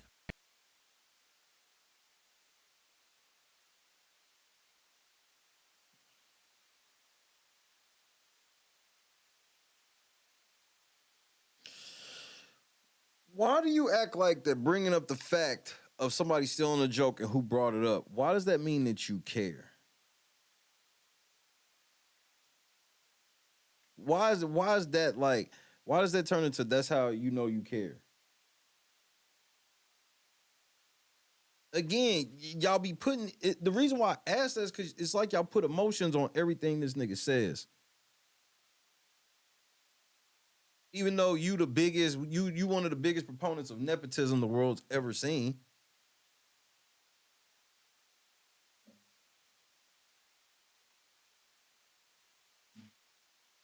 I'll give you the joke. It makes me a better writer. Would you give them the joke? I don't care. Okay. I don't care. I write stuff that you can't steal because I write my experience. And if you can steal that, man, it's crazy being the youngest of 9 successful brothers and sisters. I'm the only Negro with that story. Right? I just come with my truth. You can't steal my truth. You can steal some things, but you want your stuff to be so authentic they can't steal your life experience. And like when I'm in a comedy club, sometimes when my boy's about to do a special or whatever, I'll sit outside and tell me when.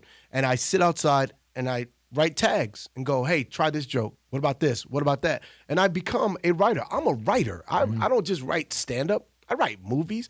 I write TV. I'm a writer, bro, first and foremost. That's how I'm able to do special every year. I don't have writers. I write my own special. Bro, stop acting like you built yourself, nigga. Like, come on, Marlon, please. 4 specials and this 5th one that I'm working on, I write them all. These are mine. So I write them on a stage, too. People come to watch me write, create. I'm having fun. It's a blank canvas. And I just create it on a stage. I don't never write it out with pen and paper like Jay-Z when he get in the booth. Right. Just your Rain Man, Yeah. Hey, man, with comedy, they say that a lot of comedy sometimes could come from the darkest places. Or people want a comedian to be funny all the time. Have you ever been somewhere, Marlon, and you're quiet and people ask, are you okay? Yeah, all the time. Yeah, you okay? Yeah. But I'm sinking in the moments. I feel like, yeah, I'm way funnier now than I was. Way funnier. Because when I first started comedy, I was happy. My parents. This nigga got the whole Dave Chappelle arc. He was like, I was a happy comedian, and that's when I was my funniest. Everybody thinks Marlon was his funniest when he was younger. Everybody thinks Dave was his most funniest when he's younger. But both these niggas will tell you straight up they the most funniest now that they are bitter for whatever reason.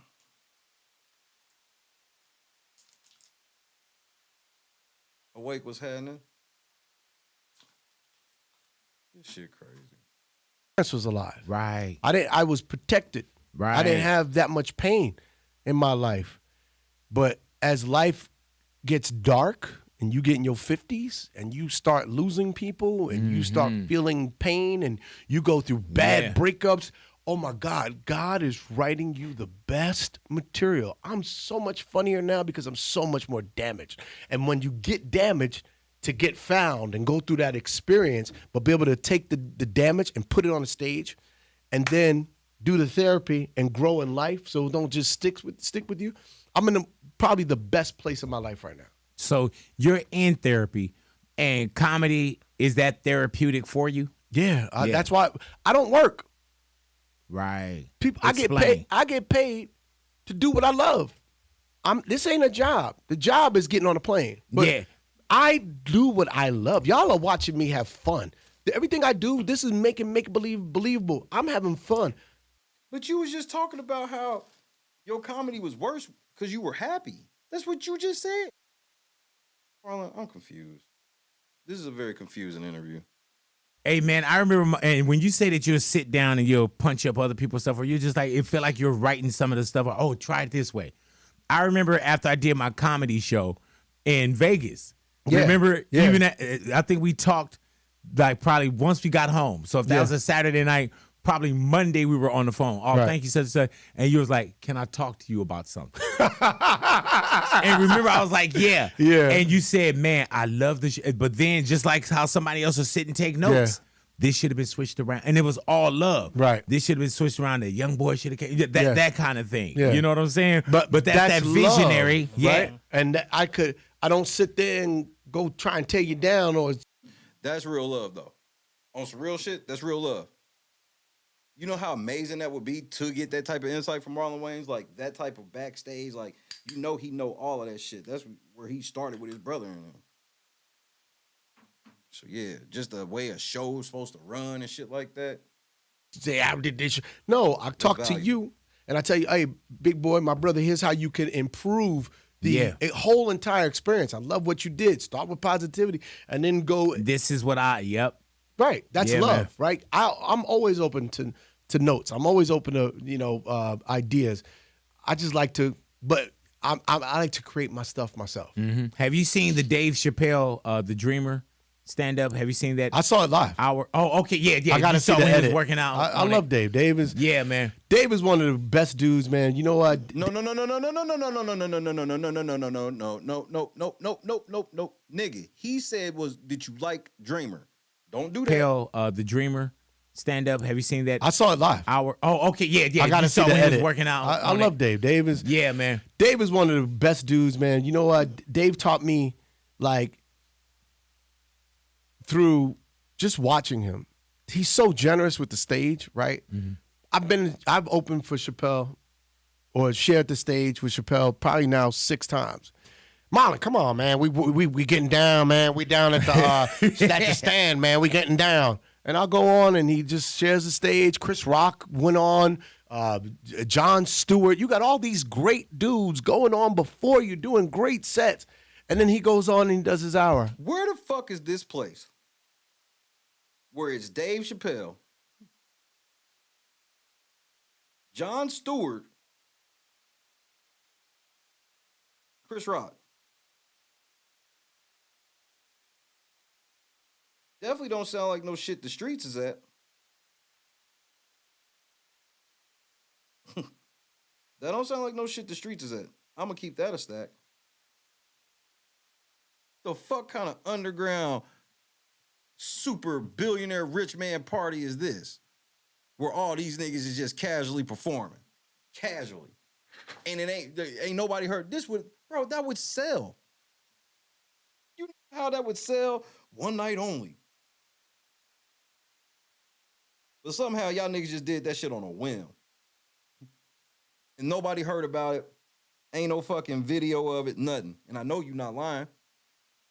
And he's unmoved by anybody. Right. He goes on stage and he sweeps the floor clean, and then he does his Dave Chappelle show. And that's security. And I've learned that with me. Like, I don't care who goes on first. I don't care who go on last. I don't care where you put me. I'm just going to do me. Hey man, with life and life being, They never putting you on last, Marlon. Has to be your own special. That's it. such the reality and Yeah. finding either the funny, then there's some things that's just, serious. Like everything doesn't have to be for the stage, or maybe everything could be for the stage, right? Yeah. And I lead into your transgendered son. Am I saying that correct?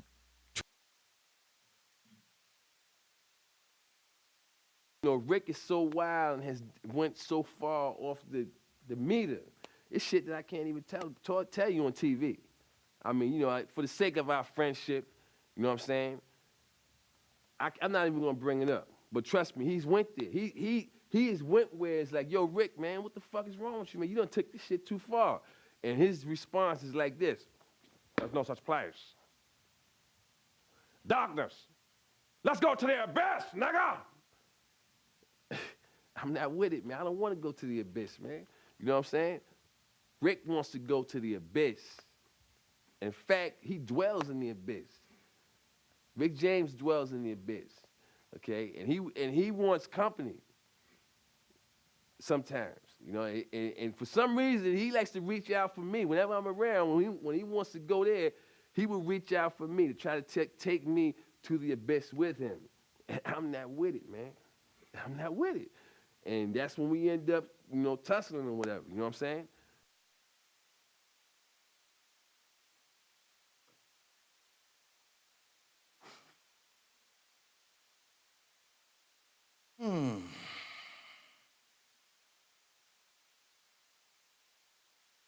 Shall I hit play?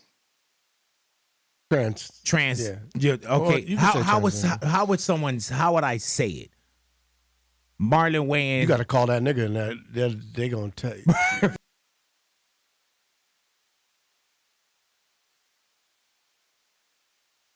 I ain't got no problem with men in dresses.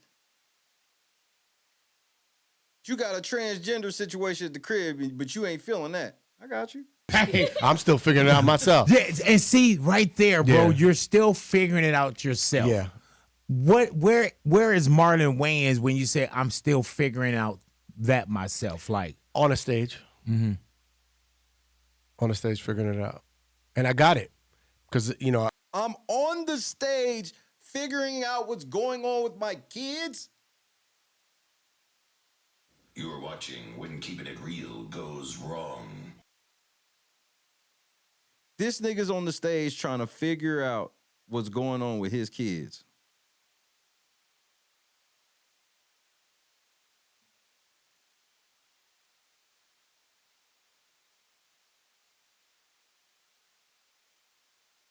I think I've gotten to the right place. But what's beautiful about what I'm creating right now is a pamphlet, manuscript, a blueprint on how to get there. Right. And is that a pamphlet, a blueprint for us as well? Absolutely. Yeah. Absolutely. But it's funny. It's going to be No, nigga. Trust me. I don't need a blueprint to deal with that type of shit. Trust me. I got the blueprint. My blueprint's called the Bible. Yeah, I would rather look at the Bible on how to raise my kids than look at Marlon Wayans stand up as a way to raise my kids. Is this camera on me? Yes, it's on. That's stupid. Use your common sense. really funny read and a really funny, but it's beautiful. It's got, everything I'm doing right now, it speaks to more than just jokes. Mm-hmm. When you're looking for jokes, you're desperate. And you start punching down and you start, nobody's feelings mean anything. When you have to do it with kids. But what about when you called Katt Williams a crackhead, the crazy uncle, and said that you fear for guns being involved? Loves, and you have to find something that you leave behind to make people in the audience spiritually grow. It has to be a little bit of church, some foolery, some after class, some, spitballs in the classroom, but it got to be some church. You got to leave people with something. They got to feel something in order to inspire change from a show. A comedy, a laugh is going to change your mood. Mm-hmm. You want to change somebody's life, you give them something a little bit deeper. Give them something to think about. Give them something to spiritually grow with. And I think that's why I think my stand-up, I'm doing something different. This is what I do. I don't care about what anybody else does. I've found my own lane. I found my own way of telling my jokes. I found my own rhythm. I found my own diagram, my own blueprint. It took me a while to create my own, what sets me apart from everybody else. I did something different. I took one topic and I did a Rubik's Cube with God Loves Me. My brother Damon was like, Damon hates everything I do. What? So why didn't you change it? Because Damon is the most successful after Keenan. So why would you didn't want to listen to Katt? You didn't want to listen to Damon. And you wonder why you in the position you are now trying to become a superstar. Hey, Google, how old is Marlon Wayans? 51 years old. Nigga, you in your 50s now trying to become a superstar when you had the whole 90s and early 2000s. And you wasted it.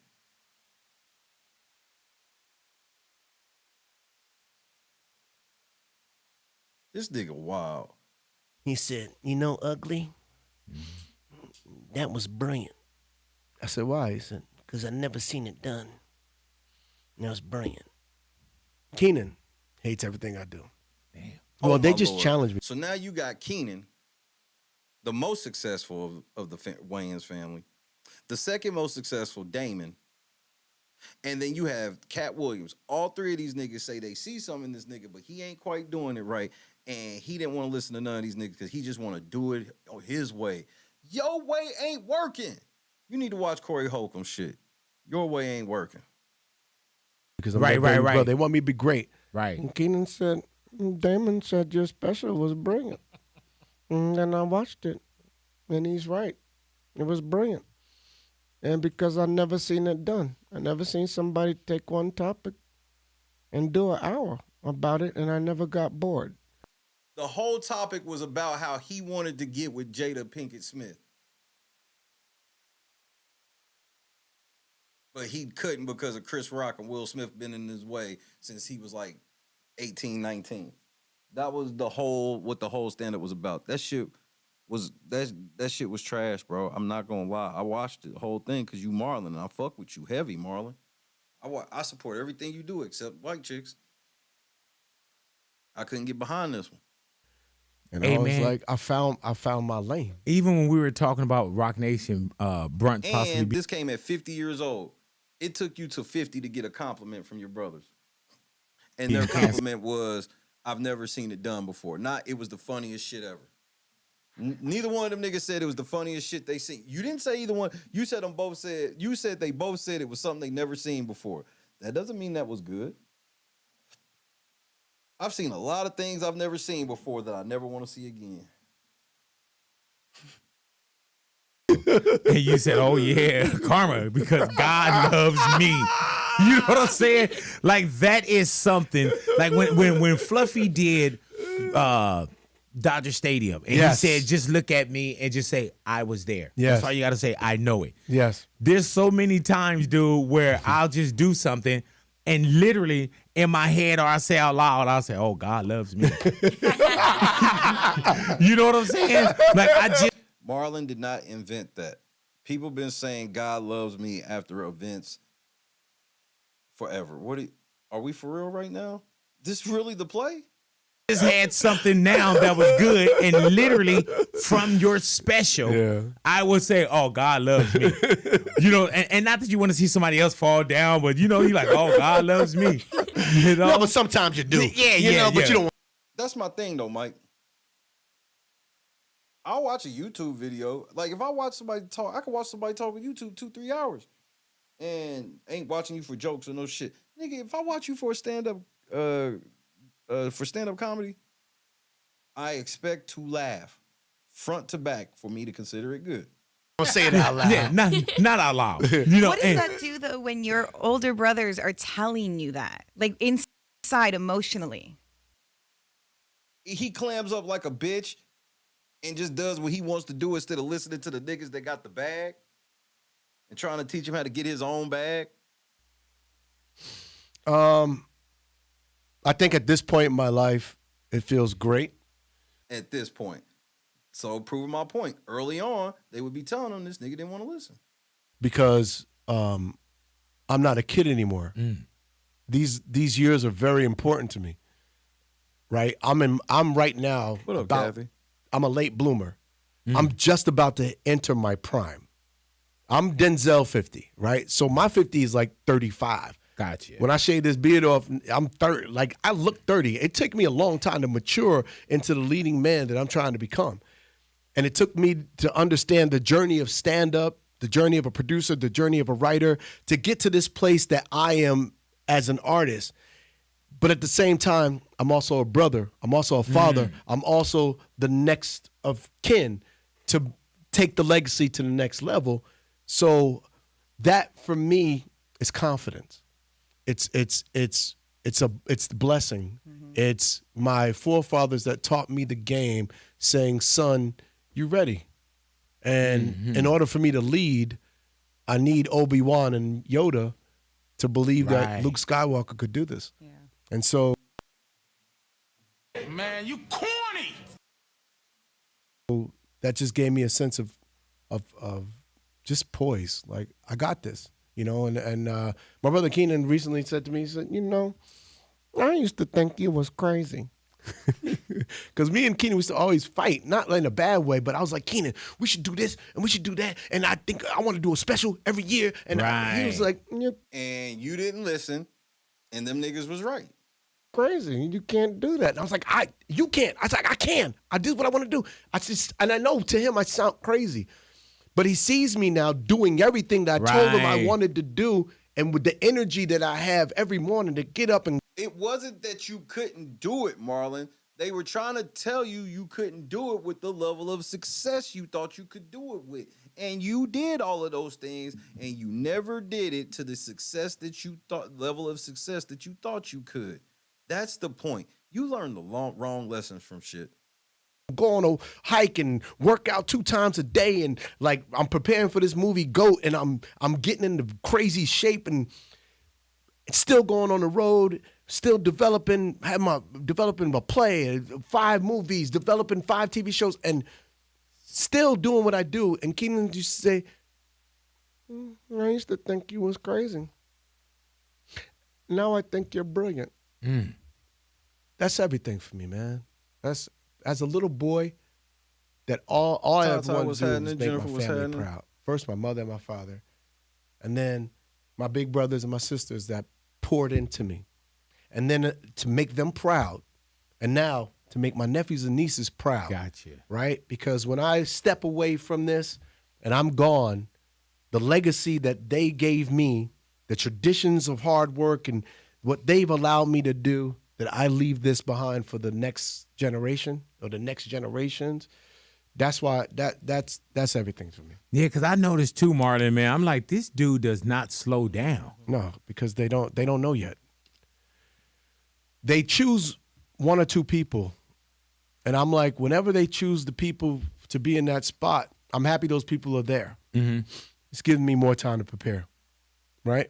Because when I get there, it's legendary. It doesn't stop. Do you think there are gatekeepers? Not by the definition that we see. What is the definition we seek? You know, but do you feel like there are clubs and circles and things like that? Duh. I feel like there could be. If you allow yourself to sit at that gate and wait for the opportunity for them to open it, Gotcha. Then there are gatekeepers. Or you go around and you see this wall and you kick a hole in that wall and you create your own opening in your own way, and then there are no gatekeepers. Now you've created, or you go across the street and you put up a wall and you put up a gate. And then you buy your land and your property and you do your creativity. Now, I don't care about what's behind your gate. Right. Because what I built behind my gate is what's important. So for me, there's never been gatekeepers. I've never stood at their gate waiting. Hollywood is a bank. It's a great bank. But there's other money. If Hollywood don't want to make money, Wayans have done nothing but made Hollywood hundreds of billions of dollars, right? And you have it. And there you have it. Right? Everything we've done, it's been a hit. Like, literally, we're 1,000% on our money. We're a great bet. You think we stopped? No. There's more to come. But those people that choose, whether you're hot or not, to go, I'm going to bet on this. If they want to bet, great. If not, there's other people. There's other money that you can get and create your stuff, you know? And nowadays, you have to really build your industry. You don't wait. Tyler Perry didn't wait on Hollywood to make them. Right. He went and did his plays, and then Hollywood was like, hey. Bullshit. And then he sold his soul. Remember, Tyler Perry, his plays were more religious-based than anything. And Tyler Perry had the streets. And a lot of times people sell the streets. Once you get the streets, that's when Hollywood comes in to fucking pull you from the streets. Same thing with fucking Kevin Hart. Stop, bro. I want some of that money. Who is this guy? Yes. And then they made a lot of money Did you together. feel that way a lot too, where you probably weren't getting cast or doing the things that you wanted to do? So you say, you know what? I'll create it. I'll create it. I'll write Absolutely. it. Yeah. My brother taught me to create out of necessity. Don't wait on Hollywood. You have to create. You have to be a undeniable force of nature in order to make it in this industry, right? Mhm. In order to, and then you have to learn to kick a hole in a wall and make a door. He taught us, don't wait on Hollywood. I'm not waiting for 1,000 different castings. I'm going to let my work speak for itself. Gotcha. And now they go, that's the guy for the part, because he can do everything. I've seen him in Requiem. I've seen him in Don't Be a Menace. I've seen him in Sextuplets. He played 7 characters. I've seen. So Don't Be a Menace. You played a fucking drug dealer, a gangbanging loser drug dealer living with his mom off food stamps, drive around stolen UPS truck or postal service truck. Funny, one of the funniest movies ever. And Requiem or Dream, crackhead. Those are your biggest roles. His stand-up, I seen his interview. This guy don't miss, right? Then I don't have no record. I don't get in trouble. I don't do dumb stuff. I've never done dumb stuff because I honestly protect what I am selling, which is as an artist, as a. Marlon is that motherfucking kid that just be running around thinking that they not realizing that they got somebody behind them catching everything they knocked over so it didn't break. So then by the end, they turn around and was like, see, I told you I could do it. And they sitting here like, Marlon, we know you can't. And then they too nice to tell them, like, nigga, we have fixed so many mistakes. You do know the whole reason you got the, like, if you weren't my brother, you would not be on.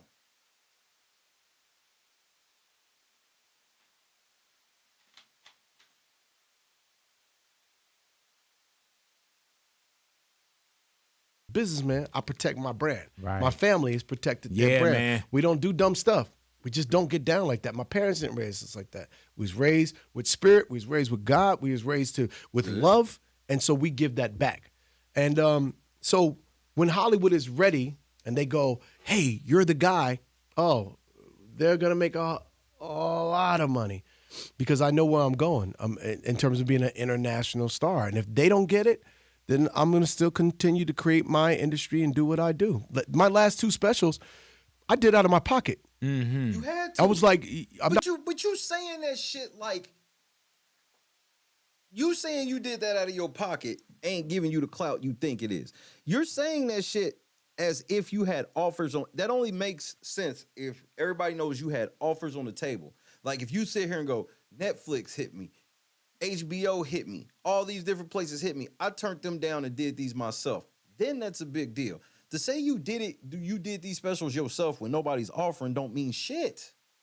I'm just keeping it a not waiting on them. They're, the streamers, and they was like, oh man, if there's a runway of people that's before you, so we're gonna have to do your special in 2025. No, I'm ready now. I'm gonna film my special because I think I'm ready now. So I filmed God Loves Me, and then HBO Max was like, yo, we love that. We'd love to have that on our platform. My last one is my new one's going to a different place. And I was just about to do it at the Apollo. Tubi.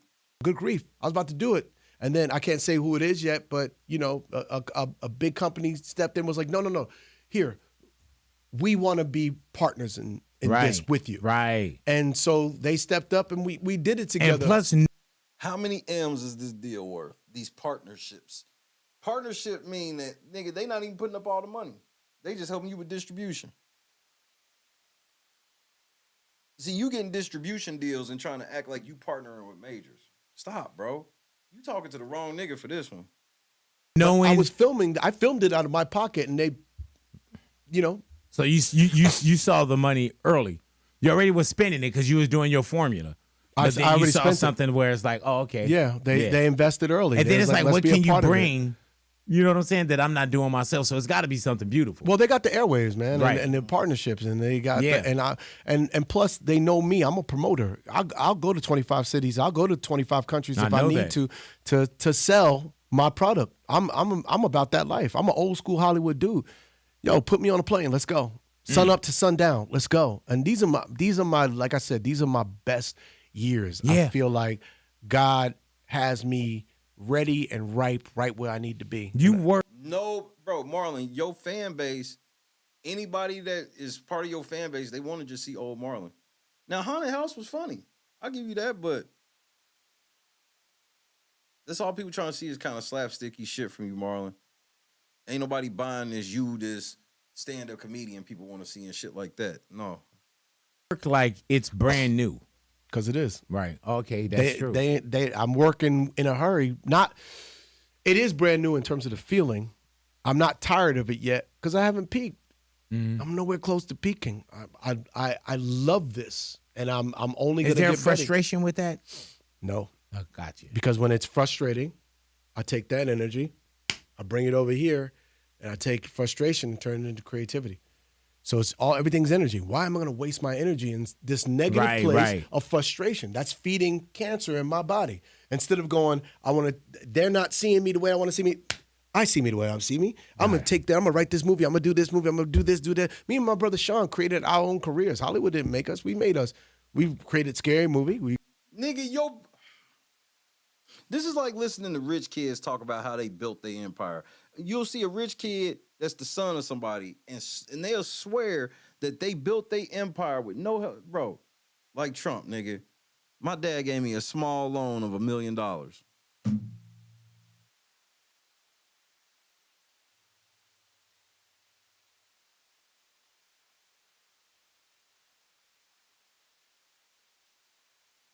This nigga came up in nepotism. Nigga, he is one of the biggest proponents of nepotism ever. And this nigga trying to make this shit seem like he did this. We created Don't Be a Menace. We created White Chicks. We created Little Man. Me and my brothers, Was Wayans Brothers the sitcom, y'all? Wayans Brothers, we created at 19 and 20 years old. Like, come on, bro. Hey, dude, what clip? It was a clip from Wayans Brothers, man. And I'm trying to get it in my head right now. When they were saying, sitting at the booth, and I remember Sean couldn't control his laughter. He always was like that. Bro, but it was like, she said a word, you was like, you said, such and such died? Oh, Chivalry. Chivalry, she said, yeah, Chivalry's dead. Yeah. That nigga said Chivalry died? Oh, that not was my shit. Little Chivalry from 119th Street. That was my shit. Why? Every episode of Wayans Brothers was my shit. You literally see Sean turn like, oh my God. Do you think Chivalry is dead? Little Chivalry is dead! Man, over and over, bro. You know now, do you know that's running on social media? Really? I'm watching it on YouTube on That's the short. why. You know what's crazy? TikTok owed me some money. Bro. They owe us some money because they all, White Chicks, Scary Movie, Wayans Brothers, like it. Nigga, fair use, nigga. Don't nobody owe you shit. All of our stuff is greedy ass niggas. This nigga's a whole ass millionaire over and over. Oh, nigga, it's money I need. Oh man, y'all niggas, bro. It's never enough.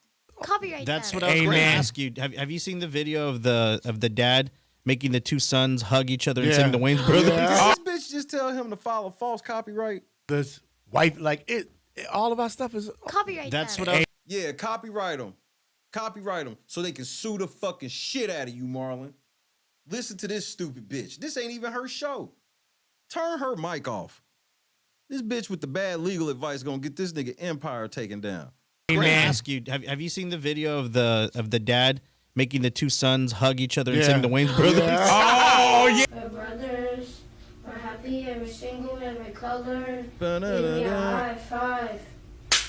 Because they got in a fight? You know, like, that funny? is awesome, dude. That is awesome. And it's funny that my mom, when me and Sean used to fight, she used to threaten us and go, all right, y'all keep fighting. I'm going to make you kiss in the mouth.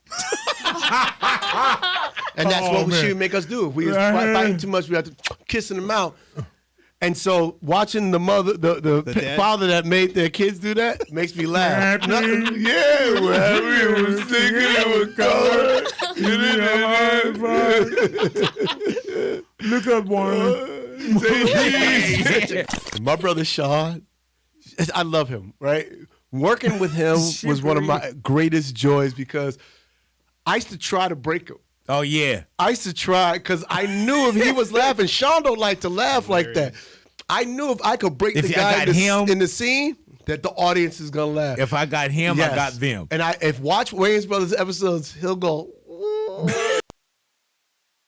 The Wayans Brothers thing, that was a play, like, that was them dissing it. It was a diss. It started off with them because they were supposed to be wanting them to be like the typical black guys that the white people put on. And then after that part where they do give me a high five, and then they say cut, and then Marlon and them like, man, fuck this shit, we out of here. So it sounds worse than what it was. It's yes, that was the lyrics, but it was a diss. Watch White Chicks, okay? You want to see something funny? Watch White Chicks. Oh, my God. When we was playing the two bodega guys, and I got up and I said, Bucket! Yes! Watch Sean. He had a cigar in his mouth, and he bit down because he was about to laugh. Oh, my God. We used to call Sean Harvey Korman. Oh, hey, Have you ever seen old Carol Burnett, Tim Conway, and Harvey Korman? Yes. Tim Conway used to always do stuff to make Try to get him. We used to call Sean Harvey Korman. Watch Sean. He had a cigar in his mouth, and he bit down because he was about to laugh. Oh, my God. We used to call Sean Harvey Korman. Hey, Have you ever seen old Carol Burnett, Tim Conway, and Harvey Korman? Yes. Tim Conway used to always do stuff to make Try to get him. And he would lose it. Yes, that was me and Sean. Man, Yeah. how's Sean doing now? He good. He on the road. My question too, man. How's Keenan? He good. Okay, Yeah, cool. we good. Yeah, I see Damon. Yeah, Keenan, Keenan. Yeah. He's good and to himself. You must have looked at his Instagram and seen his photos. Nah. He be posting. He don't know how to use his gram. I'm like, look, man, it's not a good angle. Oh. You don't see your ashy in this one. But hey, he's man, good. it's a new device. He's good. It's a newer device, you know. Not this nigga on IG like an old person. See, Gamble, what's happening? You know what I'm saying? But Lee, that Valentine's is here, bro. Do you do any of that Valentine's Day? Are you, if your mama asking, are you in a relationship, Martin? No. Oh.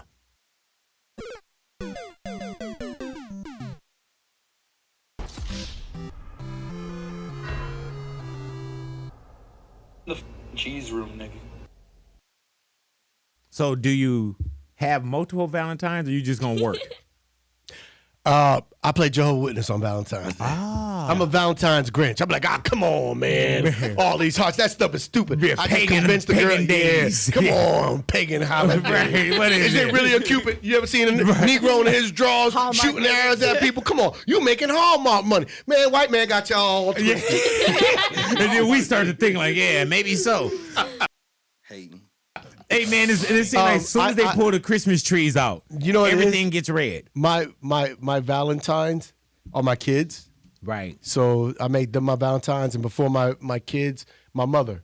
And so, mother's Valentine's, I'm gonna go to visit my mom's grave on my dad, and I'm gonna leave her some chocolates and some flowers, and then I'm gonna go buy my kids some candy and celebrate them. But I feel like it's okay to love, but I don't think you need Valentine's Day to have love. I love every day. If you in my life and I love you, I love you. I shouldn't have to.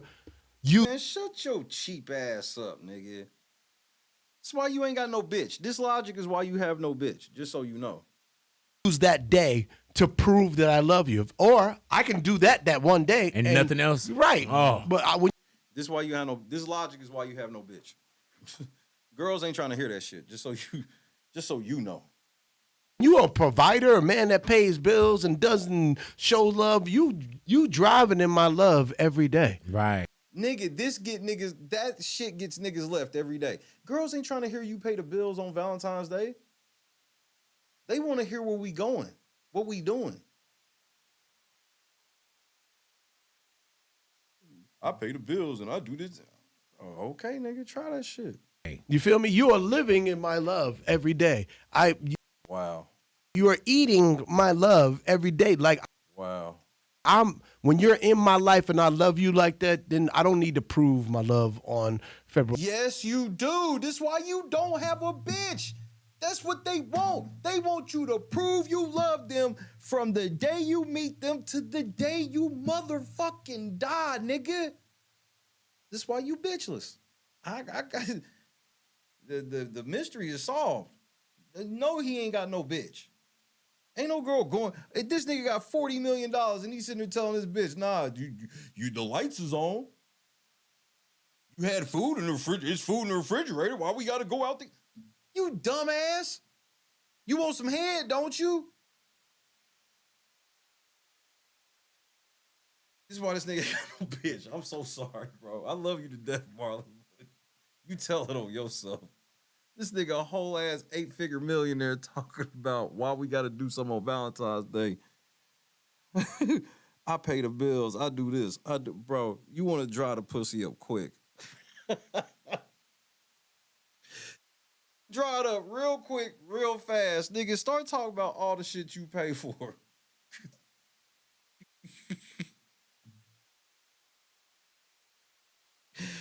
I can't believe Marlon on this one, nigga. This nigga, look at his face. He dead fucking serious, nigga.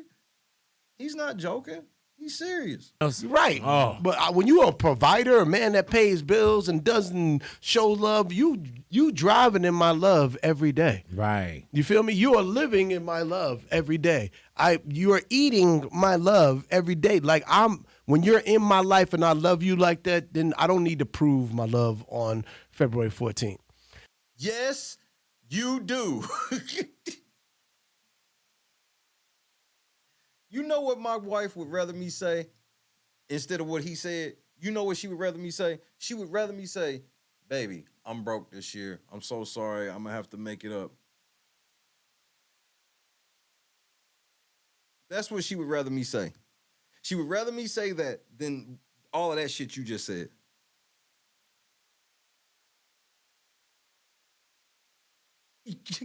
She would rather I just tell her I was broke, nigga. Because she'll most likely be like, I know that X, Y, and Z, blah, blah, blah. I ain't tripping like that. We can do something, da-da-da-da-da. But what I can't do is, bitch, I pay for this. Bitch, did you eat today? The motherfucking light, did you flip the switch and them lights come on?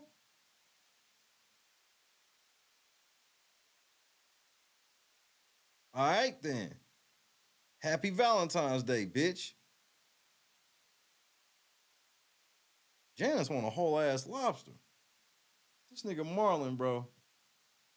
No one, and this nigga like, do you got a girl? No, of course you don't, nigga. You don't think you're supposed to? Bro, that's step one, bro. Bro. And again, it just depends your girl. And like I said, this doesn't mean that all girls are gold diggers. This ain't your girl, because it's really the acknowledgement, bro. It's the acknowledgement. You can't even acknowledge your girl. Oh, all right, bro. I'm telling you, this is a wild ass strategy to have. I'm telling you, this is a wild strategy to have. That says the cheap man.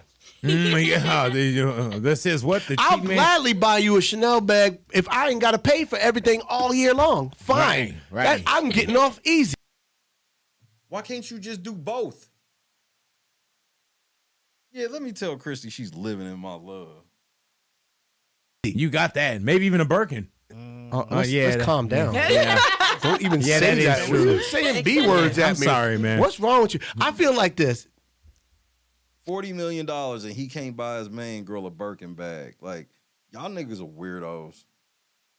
What's the point of having all that money just to be like, you can't spend it? And I'm not sitting here saying irresponsibly spend it, but this nigga's like, if I had $40 million, I could get Christy a Birkin bag on Valentine's Day. What's the problem with that?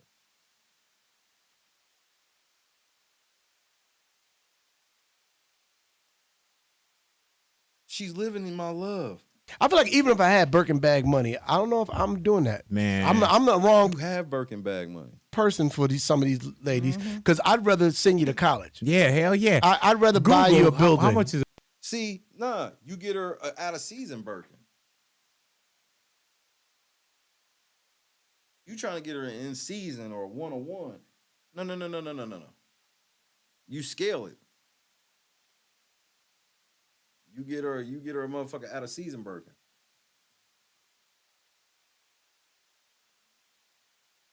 Depending which one. Because there's some that are out of season that's still gonna cost more than one in season. Nigga, just find the cheapest one, nigga.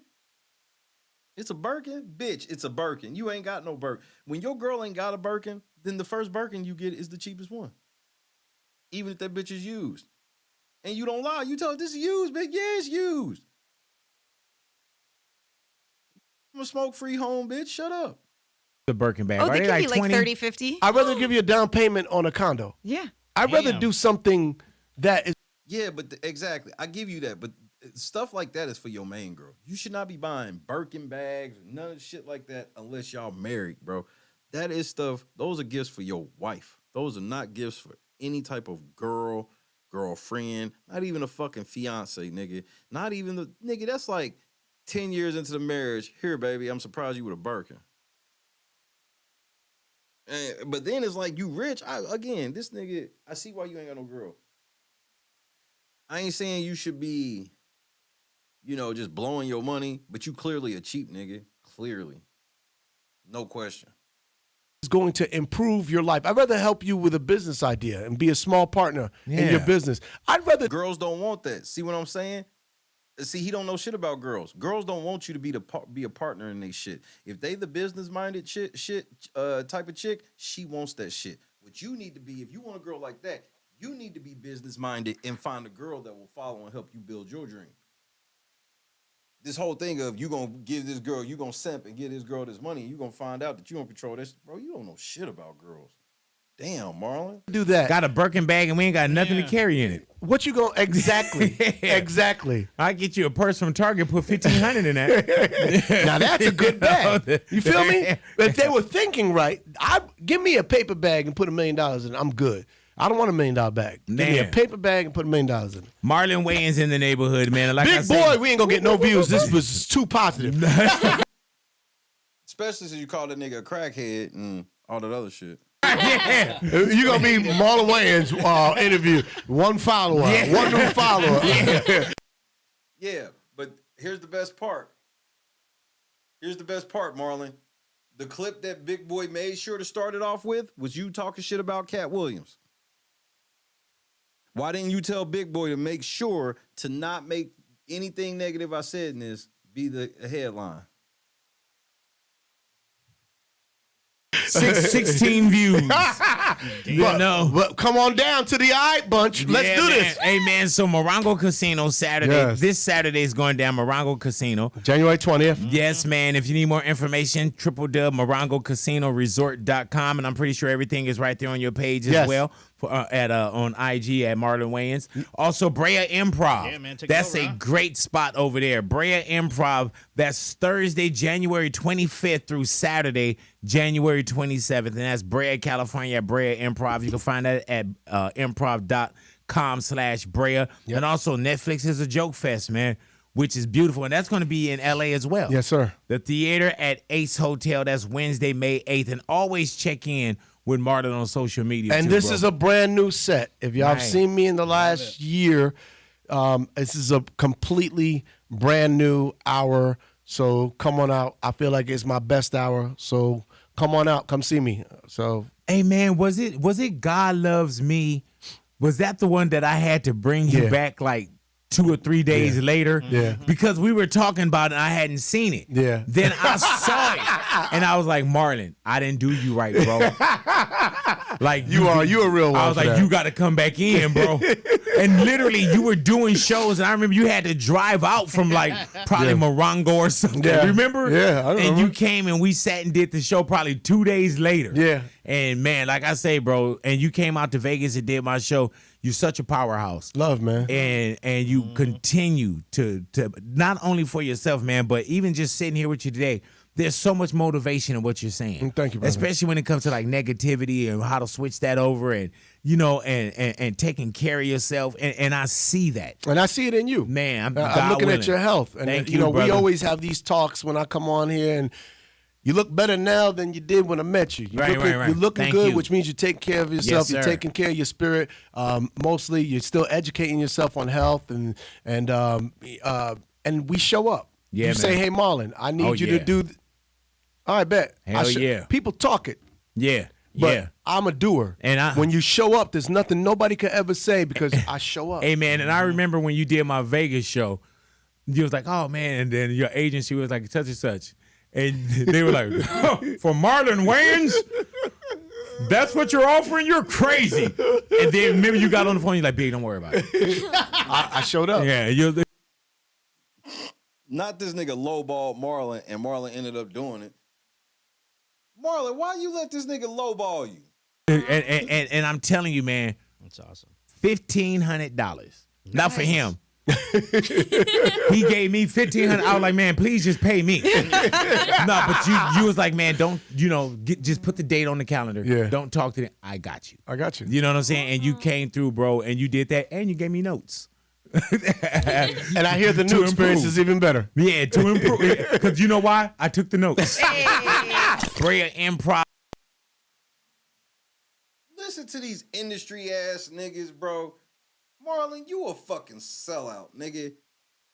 And not the sellout sense like you a sellout to black people. You sold your soul, nigga. You sitting here acting like you, bro. Why didn't you just listen to your brothers and Katt Williams years ago? That's my biggest takeaway from this. My biggest takeaway from this is the lost potential of Marlon Wayans, and he's realizing it right now at 51. Now this nigga's trying to go out on the road and all this other goofy ass shit. You trying to go out on the road, nigga?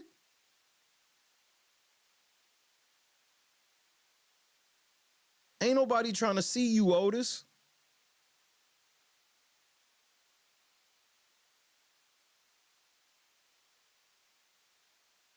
And I love Marlon. I can't believe this. And then Marlon come out trying to play this whole I'm Mr. Positivity after I call a nigga a crackhead, after I say a nigga's the crazy uncle, after I say that I don't want to say nothing because I'm afraid of guns being involved. What?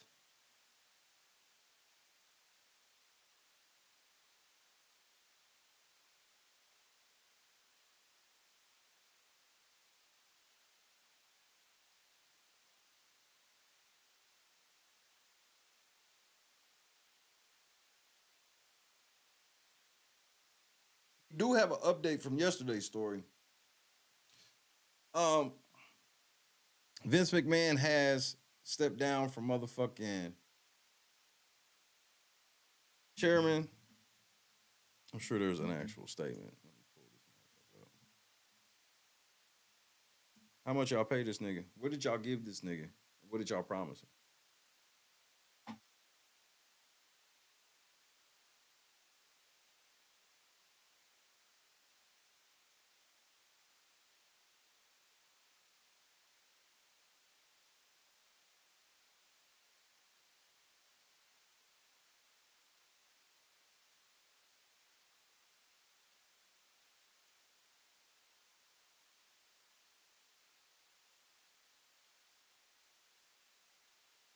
Statement.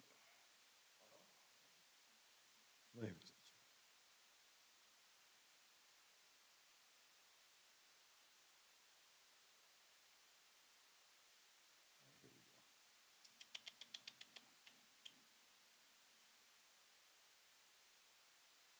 All right.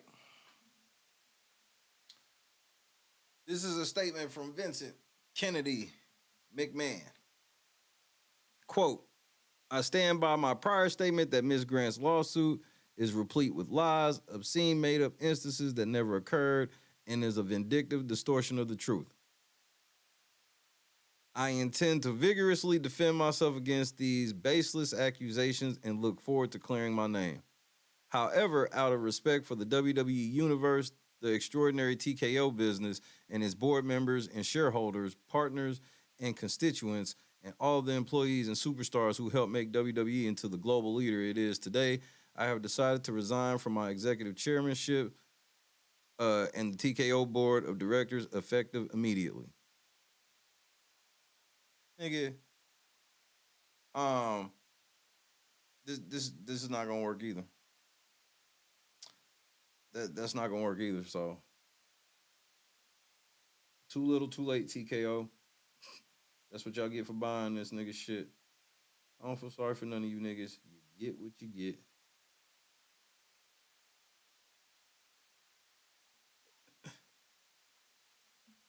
He gone.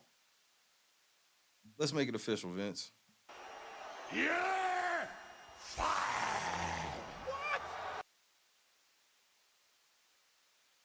All of you niggas that think y'all washing y'all sins on Vince McMahon, you going to hell too.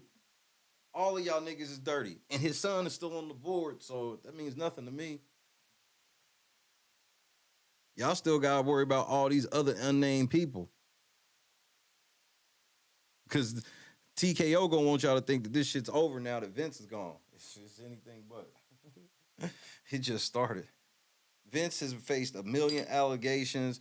You can watch YouTube videos where motherfuckers talk about all the shit Vince has done from decades, and nigga, nothing has ever happened. Nothing's ever shook him or anything. This is a fucking shakedown from other billionaires that don't want him to fuck up a $5 billion deal. That's it. Nothing more. They're not going to help this bitch at all. They're going to do everything they can to keep this bitch quiet. They're going to do everything they can.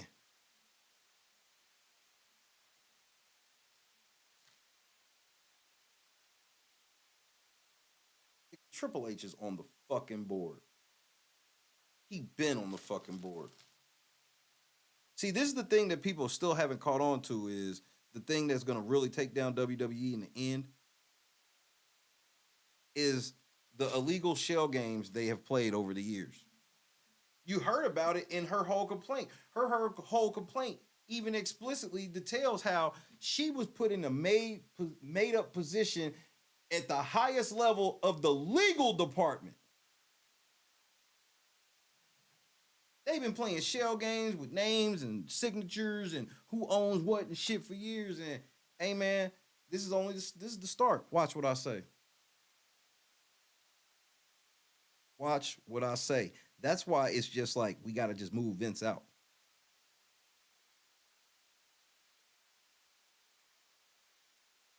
Because remember, Vince knows that moving out like this is literally akin to a level of admitting he did it.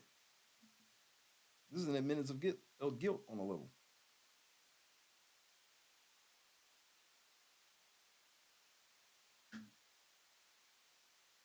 Because let's say Vince didn't do it, then TKO still ain't shit.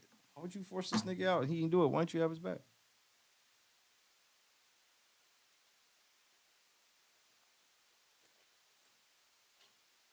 That was one of my biggest takeaway from all that shit I read yesterday.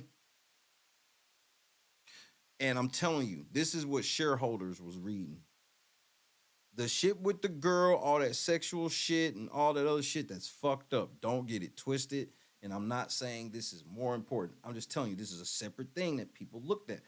The amount of fucking reckless nature of Vincent Kennedy McMahon at the highest level of the corporate. This ain't like some shit he was doing backstage. This ain't some shit he was doing in Gorilla. This is shit he's doing at the highest level of corporate, including raping bitches in corporate offices. Then you take that coupled with the fact of you putting these bitches in made-up ass positions which lets everybody know the foundation is shaky and who knows why this person's in here, why that person's in here. Literally said it was another fucking wrestler who was just like basically his family and shit died, and he's just in there and he's on the same inner circle plan.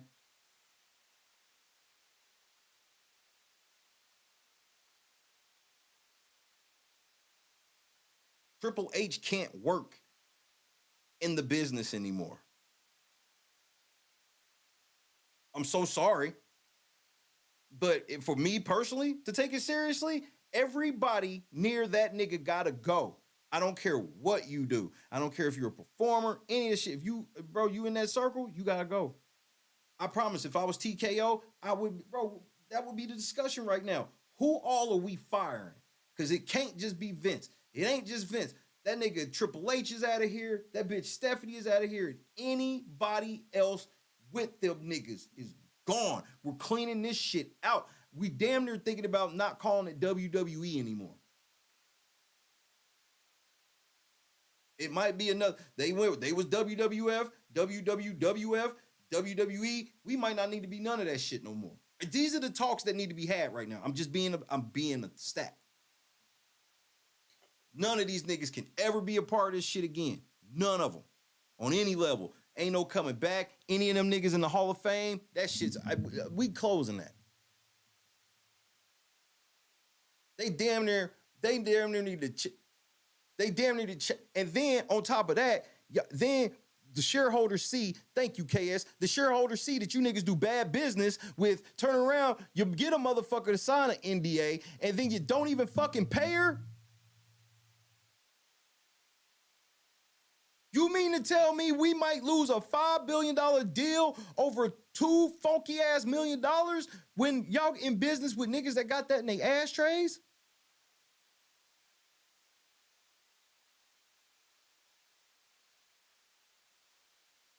This is, I'm telling you, this is to the level of don't call it WWE anymore.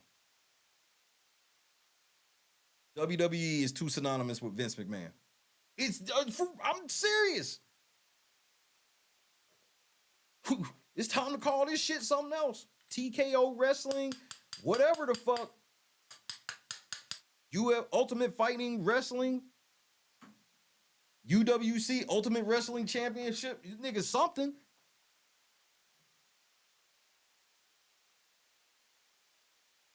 Gotta call that motherfucker something. Cause this shit, I mean, this nigga, Vince McMahon, WWE, synonymous, period. WWF is synonymous with Vince McMahon.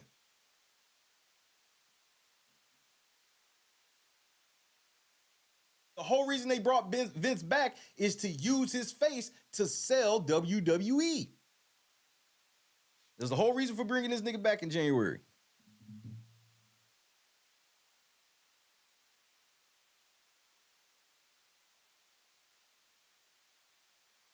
You can't call it like it's that bad. You got to change belts and shit. Remember, Vince has held all those belts, right? What Vince has held the championship belts.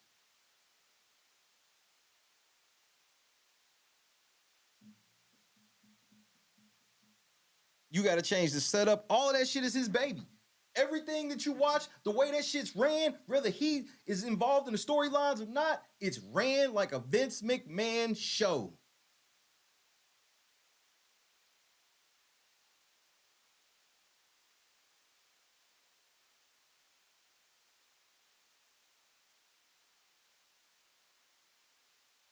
What should scare you is what made Vince McMahon actually leave when KS pulled up the Al Davis clause, where it was like there was nothing they could do. Vince had to do this on his own.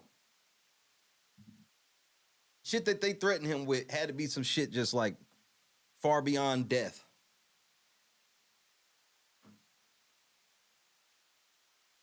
$5 billion deal is worth killing a motherfucker over in their world, just for the record.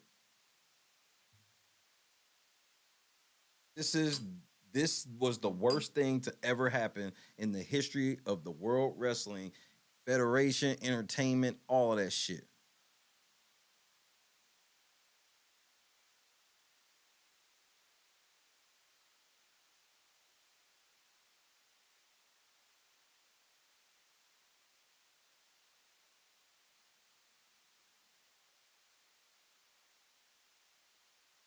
So stop for 1 second and listen to me very carefully.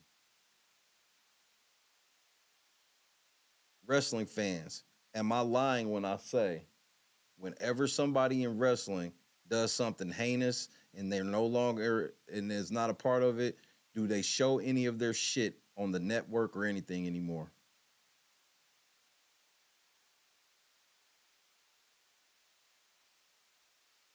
They takes niggas out of the Hall of Fame. They act like niggas don't exist, especially depending on what it is. So how's this Vince McMahon shit gonna work? Are y'all gonna be pulling Vince McMahon? Are y'all gonna pull all of Vince McMahon's heinous storylines off the air now? WWE fans, you better go grab that shit, because it may happen. All those fucked up storylines, the Vince Kiss My Ass Club, that shit might become lost media.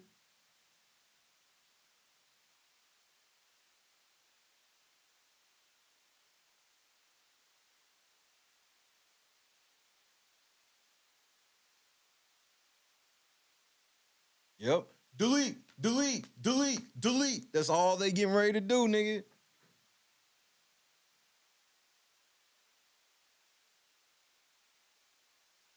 So how this gonna work with Vince? This is what I'm saying. In order to remove Vince from the entire existence, y'all gotta change the whole fucking show.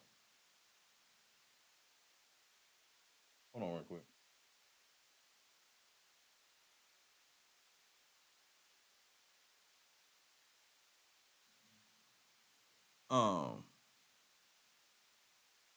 You got to change the whole motherfucking thing. This is not a drill. You got to change everything. If it's bad enough that Vince McMahon has to step down, you got to change everything. This is and again, this ain't like if you a wrestling fan, you know that Vince has been embroiled in shit for years, but we didn't know he was shitting on bitches' faces. It can't be like they can't call it WWE no more.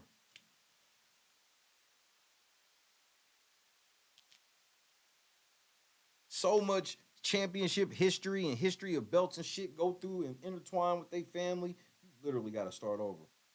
You should just hit a full reset. You got the talent to hit a full reset. Bro, let this nigga Roman Reigns lose the belt, nigga, and start a whole new brand. I fuck it. Let him have it. Let the WWE shit end with his baby having the belt in the end. Fuck it. But y'all got to start over. You need to hit a full. By the time y'all get to Netflix, it's got to be called something else other than. It's got to be a brand new wrestling show. It cannot be WWE Monday Night Raw. It's got to be something else. It has to be. There's no choice. You have a year to prepare. The eternal face of WWE is Vince McMahon. You're never gonna get out of that. You're just not.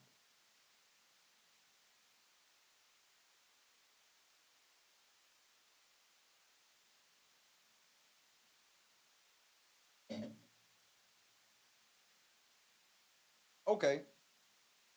Here's the other thing that people are forgetting. You are forgetting that this is one bitch. One bitch came out and made this nigga step down. Ain't no more coming. Ain't no other girls got screenshot text messages of Vince. Remember, Vince been exploiting hoes since before smartphones. Vince McMahon has been exploiting hoes since before smartphones. Go back and look. His first alleged rape victim was well before smartphones were out. Thank you. Thank you. Wasn't no smartphone even out then. So that's what I'm saying. The Vince, the one thing that you learn reading that shit is his level of arrogance and how he know he can't be touched. He's still, even right now, knowing he had to step down, he know he ain't going to prison.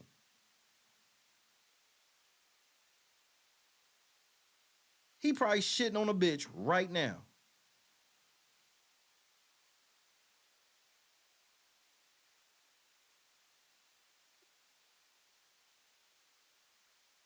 Mudslide.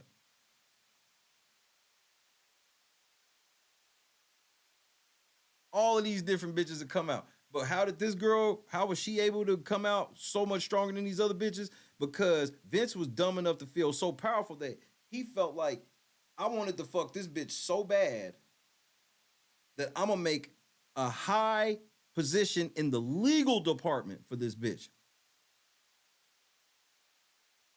And every step of the way, she's like, bro, if I'm gonna be doing this job, we can't be doing it. And this nigga's just like, I'm Vince McMahon. We can do whatever the fuck we want. Yes, 80s.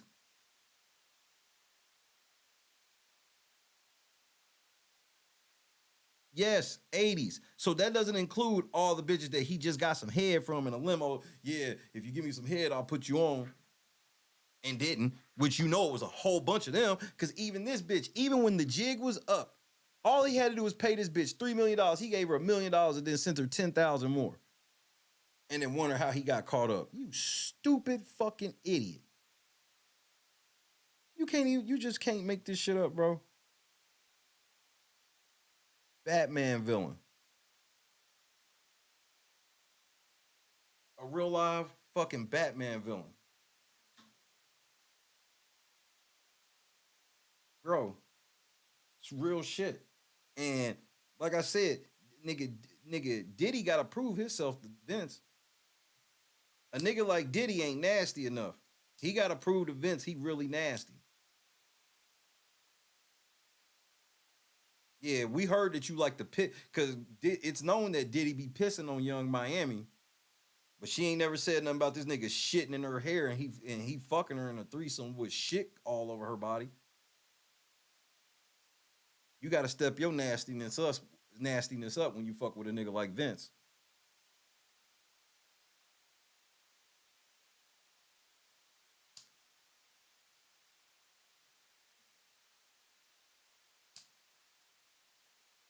Bro, let's go lower level. Think about the amount of fucking stories that wrestlers have had since we can remember of how Vince McMahon fucked them over. Vince McMahon and the steroid scandal. Vince McMahon this, bro, it's all levels of it. And then I promise you, the whole Brock Lesnar always getting what he want when he come in the building, it makes sense now. Because he be shitting and pissing on bitches with Vince, bro. It's the most disturbing shit ever.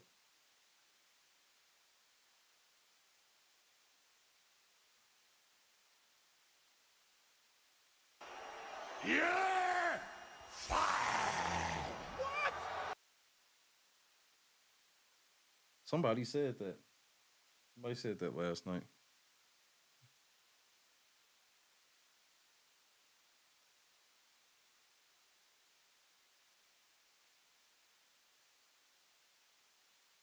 Brock was fucking the bitch that made the complaint.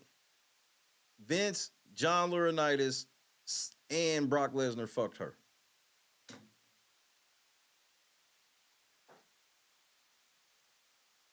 And one night, Brock was supposed to fuck. He got over her house and was too drunk. She had them come get Brock, take him to the airport. Vince found out. Vince came over, or had her come to his condo, and then Vince pretended that he was Brock Lesnar, and he sent her to Suplex City while they were fucking. And I'm not playing.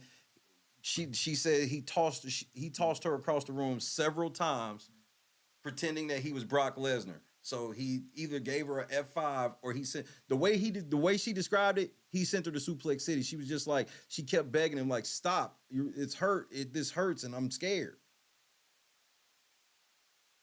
Nigga, Brock fucked her, bro. She didn't say in the complaint about him sending the piss picture, didn't. It was confirmed Brock was there twice. Brock fucked her. I stand on it, and I'm not retracting shit. I don't give a fuck. I wish them niggas would say something to me. Today, you niggas got to prove you didn't. You not gonna be able to.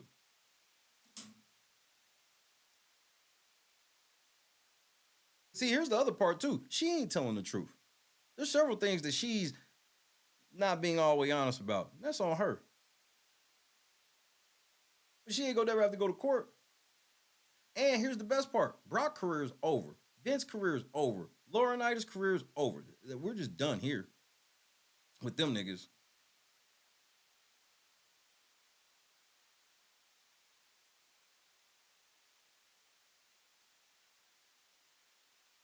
See, that's the thing. She fucked other wrestlers too. She fucked other wrestlers too. But she not mad at them. She ain't even mad at Brock. That's why she didn't even want to say his name. She just alluded to him.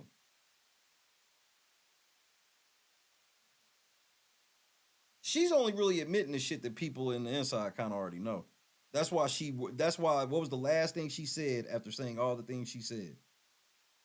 WWE is responsible because they knew about this because of this. They knew about this because of this. They knew about this because of this. But what about the shit they didn't know?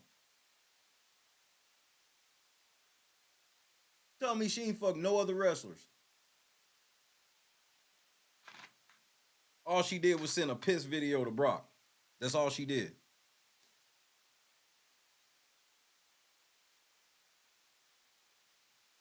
Hey, Rock. No wrestler, not even Stone Cold Steve Austin, not even John Cena has had the type of relationship that you've had with Vince. You and Vince ain't never got down. It's just Vince and Laurinaitis. How would Vince know to offer a bitch like that up to Brock Lesnar to try to get him to sign? Remember, Brock Lesnar said when Brock Lesnar talked to her, Brock Lesnar said, Vince told me you down to do anything. And so I'm going to test that. And what was the test? Had her send him a video of her taking a piss. Because Vince could have just sent Brock a gang of fucking girls to convince him. He could have sent him 5 of the baddest bitches ever to fuck this nigga's brains out. If that's really what it was about. He needed a specialty. He needed a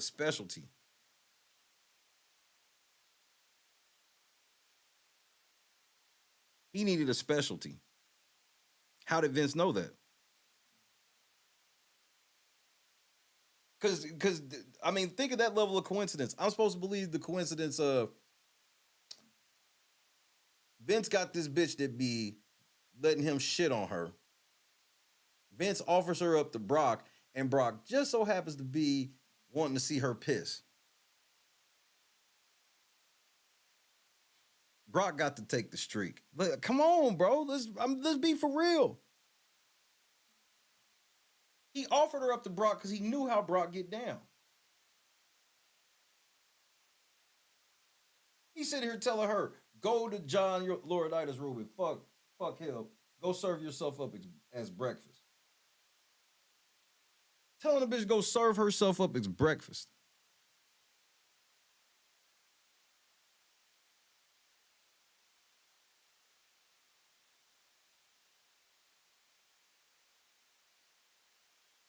Brock Lesnar's a weirdo. He always been a weirdo. But people was always okay with it because he's a big, buff weirdo. It's always better when you big and buff. Look at Brock Lesnar's teeth. Explain that nigga's teeth. And trigger warning. I don't give too many trigger warnings. Trigger warning if you go look at Brock Lesnar's teeth. I'm not even putting them on the screen.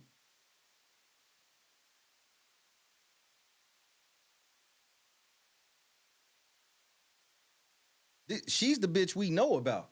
Brock Lesnar and Vince clearly, and Laurinaitis clearly got a trail of bitches. So you telling me the first time and only time John Laurinaitis and Vince McMahon raped a bitch was when they raped her in the fucking WWE corporate office? You know how many bitches they raped before they made it to the corporate office doing it?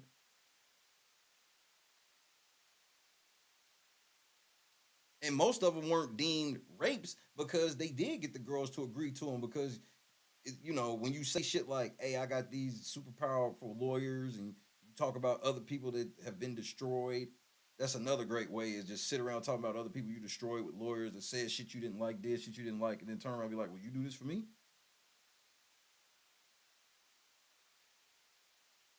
Talk plain. You Googled his teeth? Told you. You know I don't give trigger warnings out too much. Have you seen his teeth? I'm gonna put him on screen just because my wife wants to see him. But I'm letting you niggas know now.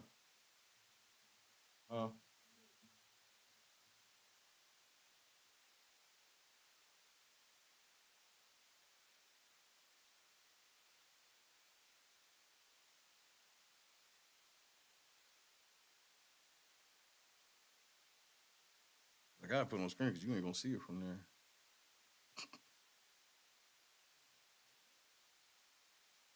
Something like that.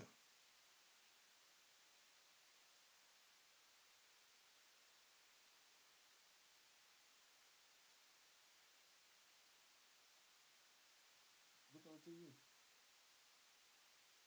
It's probably on the TV too. Oh, it's not. Can you see it? Like, what the fuck is that?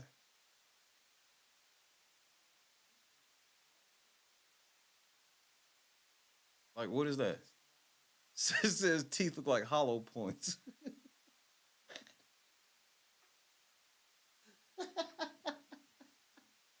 Shatter on impact, bullet teeth having ass.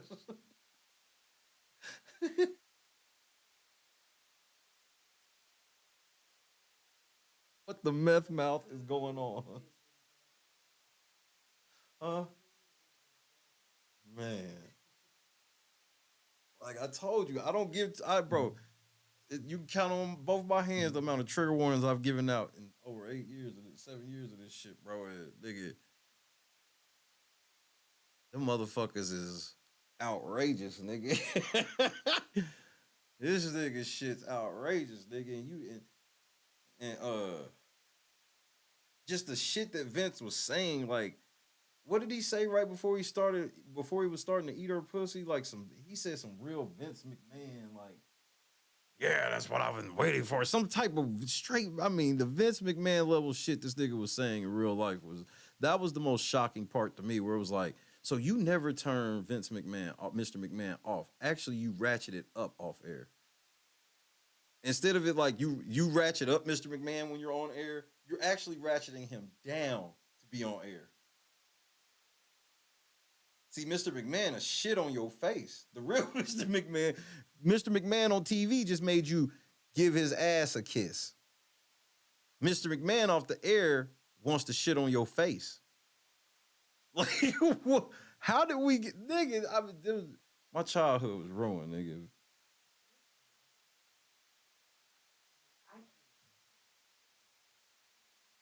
Yeah, he stuck a massage when he put the massager up in her and it got stuck.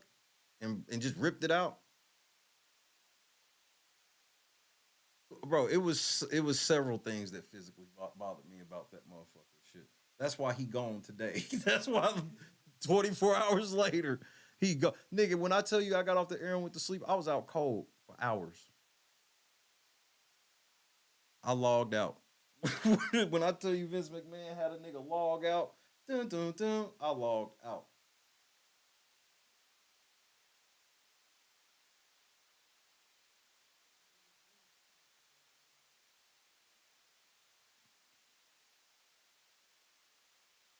And the text messages sounded like Mr. McMahon talking. It was, oh man, yeah, you're gonna have 3 big black cocks. I'm like, oh nigga, what is going on here? It's gonna feel like torture, but you're just gonna be coming all over the place. It's literally what that nigga said. And then after she got blacked, he was gonna roll up and just jack off on her. What the?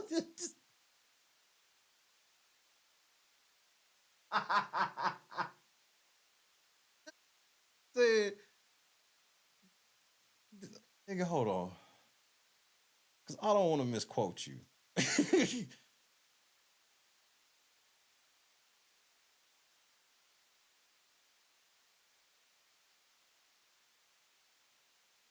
Where's the first one? Where's the BBC reference? Vince McMahon. I'm going to look for BBC references in a court case about you, nigga. What have you done with your life, nigga? You have made some really bad choices in your life, Vincent Kennedy McMahon.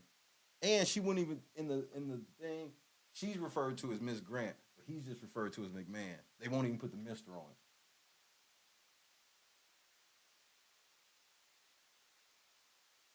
We put the Mister on it. This nigga Vince said, "You need your panties ripped off and 3 big black dicks in all 3 holes at the same time. Way up your pussy and way up your ass." First of all, you gonna tell me he's not saying this like Vince McMahon? As far as they will go, but even further. And the thickest cock goes down your throat, so it makes you gag and convulse as those big black cocks pound away. It feels like from the start you're being assaulted, but it's made you come nonstop. Just one continuous constant orgasm, and just before you pass out, those big black dicks squirt their loads of cum inside you. As you lay on your stomach, the cum is coming out of all your holes. I'll turn you over and jack off all over you. Billionaire swag, nigga. Billionaire swag.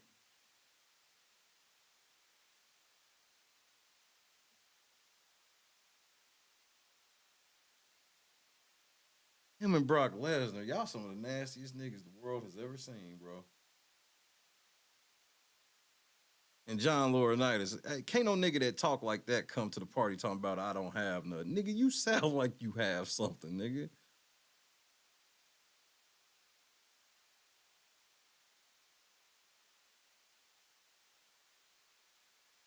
This nigga, the way he comes in at the end of the fantasy and just jacks off on her is the funniest part.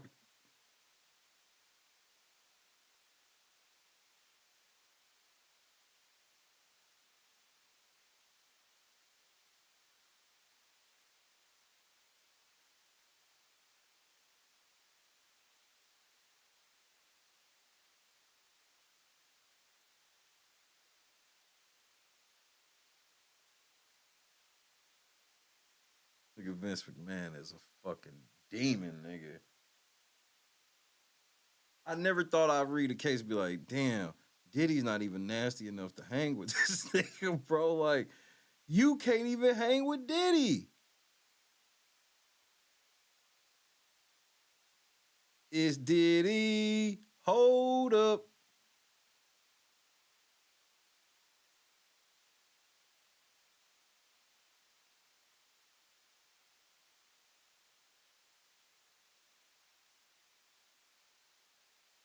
Brock pissing on bitches.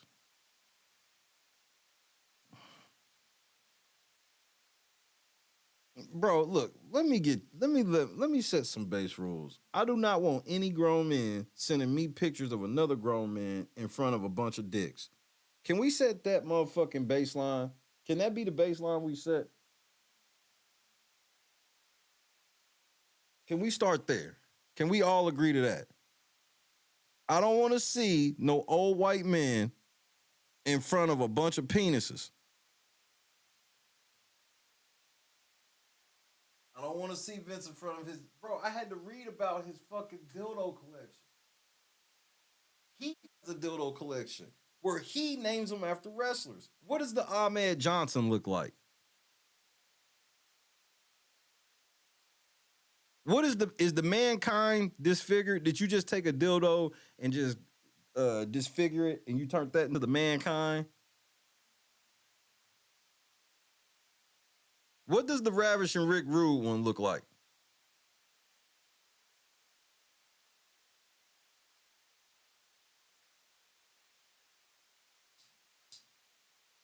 What does the China look like? The Hulk Hogan? Yes. The Hulk Hogan definitely is taking his vitamins.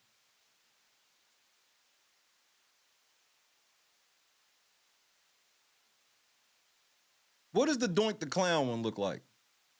Yeah, I want to see what the Papa Sean. What does the Supreme Fighting Machine Kama one look like?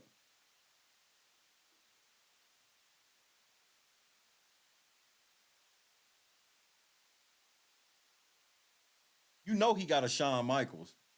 That was the first one he bought. He got a Triple H, which is actually a sledgehammer that he pretends is a dildo. When he breaks out the Triple H, it's madness. Pulls it from up under the bed like Triple H pulled it from under the mat.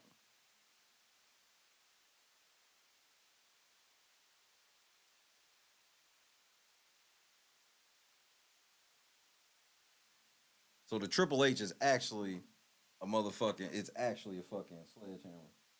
But he tells her it's a dildo.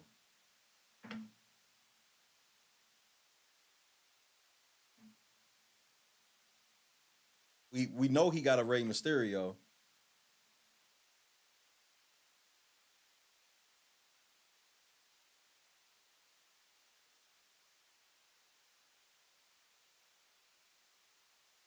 Yeah, the genetic jackhammer.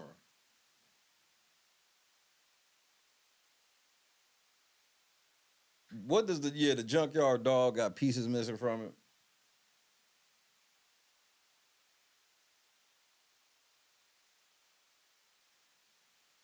What does the Braun Strowman look like? You know he got a Razor Ramon. You know he got a Gold Dust too.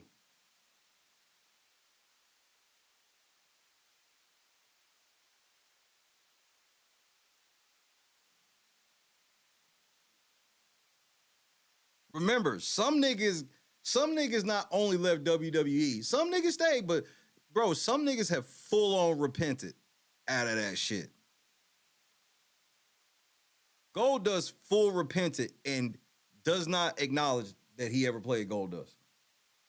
Shawn Michaels full repented. Shawn Michaels fucked so many bitches, nigga, that I believe that he fucked Vince once.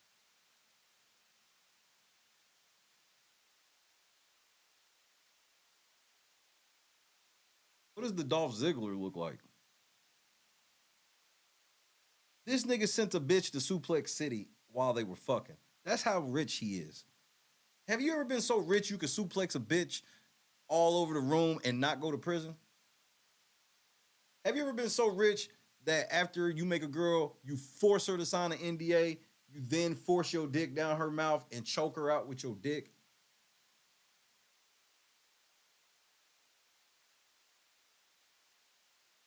Have you ever been so rich that you said no means yes?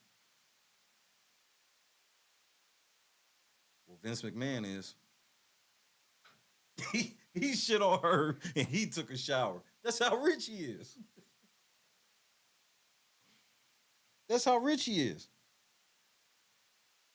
He shit on her. He took a shower.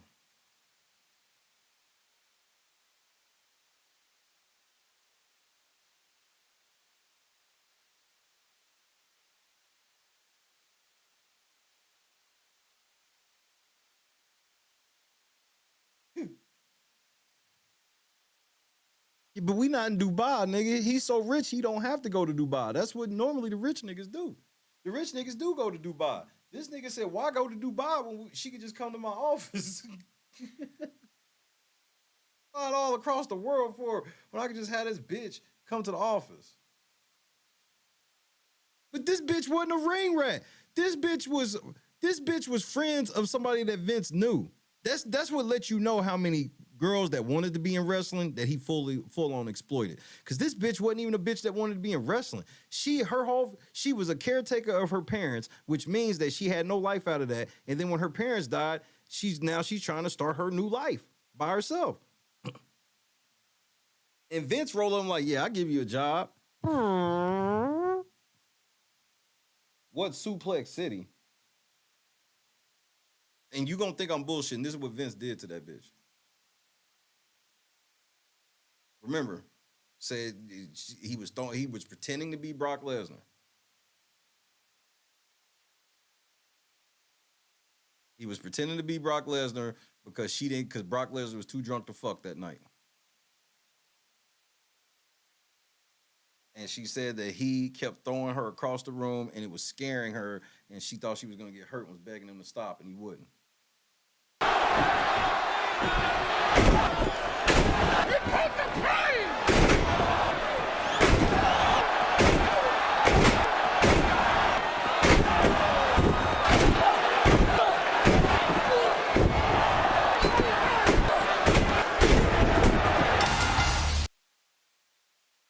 That's how Vince was standing at the end of the bed.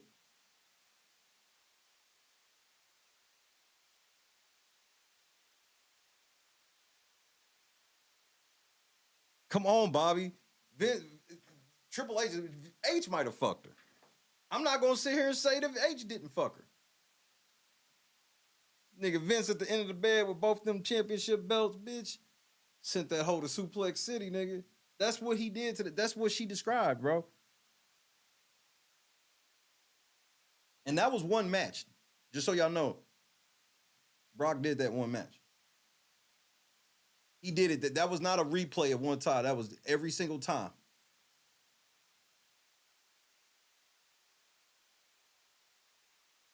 Let me see. Let me find it in the art and shit.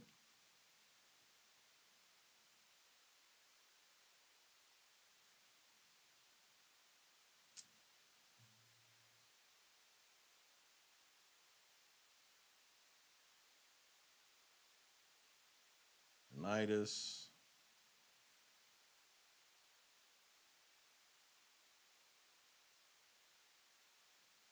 Like, he don't even come out and say the text messages wasn't me. That nigga's like, yeah, nigga.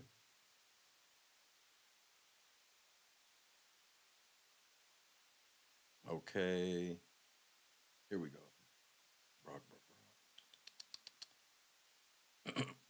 Okay. Later that evening, after McMahon recounted the story about his dinner with WWE with Brock Lesnar, her dinner with Brock Lesnar, or McMahon recounted his dinner with Brock Lesnar, Ms. Grant, he sought to salvage the night with a request that they role play a sexual encounter in which McMahon acted as if he were Brock Lesnar. McMahon was so physically rough with Ms. Grant during this encounter that Ms. Grant begged McMahon to stop numerous times, including loud cries of help, I'm serious, and I'm scared, as he, among other things, penetrated her, fisted her, pulled her hair, pinned her, shoved her, and open palm slapped her. McMahon's assault caused Ms. Grant to break down, weeping and curl into the fetal position with her arms pulled up to protect her face. McMahon alternated between slaps and shoves before admitting that, I'm really fucking up with you right and left tonight, huh?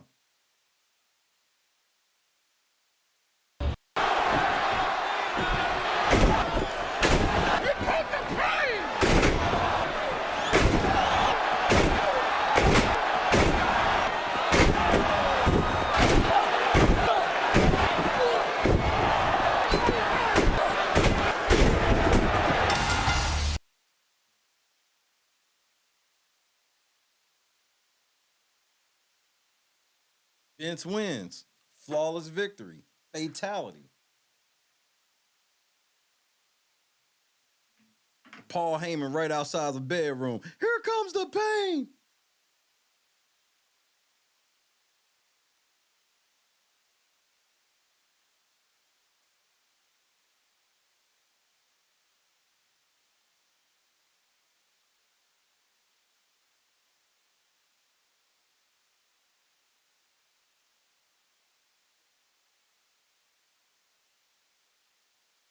And man, KS, here's the crazy thing is, I've seen so much stuff over the last couple days. I'm like, man, some of the stuff, I'm like, man, I don't even remember them saying that. Like, it's bad.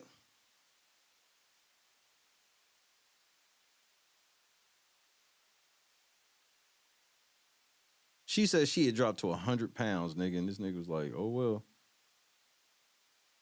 She learned how to be able to take some dick.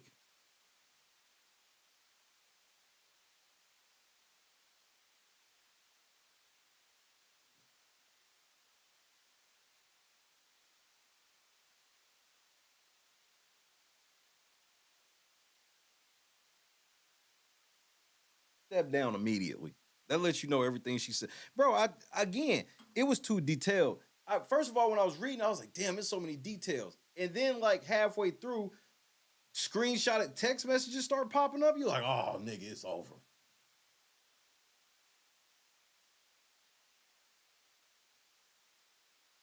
All of y'all wrestlers, y'all ain't shit for just, if y'all just don't say nothing, y'all ain't shit. Or I'll put it to you this way. I'm okay if you don't say nothing. but I don't want to hear nothing later. I don't want to hear no more fake WWE slogans and WWE cares and Susan B. Komen and all. I don't want to hear none of that shit, nigga. If y'all gonna let Vince McMahon shit on this bitch, y'all should be the ones. Y'all should be in the locker room right now. Hey, nigga, we need to change the name of this shit immediately. Everything that Bro, the Royal Rumble is one of Vince McMahon's greatest creations. So as we sitting here, oh, Vince McMahon gone. 2 days from now, Vince McMahon will be sitting at home watching one of his greatest creations go on. Why? Because that's Vince McMahon shit. You can take it, you can say he stepped down and you can do all that shit all you want, nigga. You know how many people think that Vince McMahon still owned the WWE by himself? Right now. Right now. Well, yeah, now technically tomorrow. Yo, it's tomorrow. I keep thinking today's Thursday. So right now,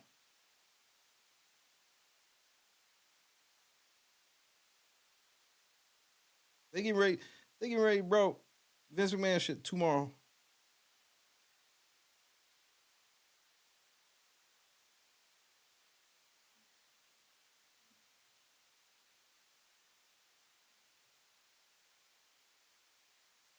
Y'all should have never bought that raggedy ass company. It wasn't worth shit. And you can ask the people around me, nigga. One of the first things I said about this Netflix deal was like, why would y'all, if y'all had $5 billion to spend, why didn't y'all take a fraction of that and grab one of these mid-tier wrestling promotions, cherry pick some niggas off WWE, and get a mid-tier promotion and put them on?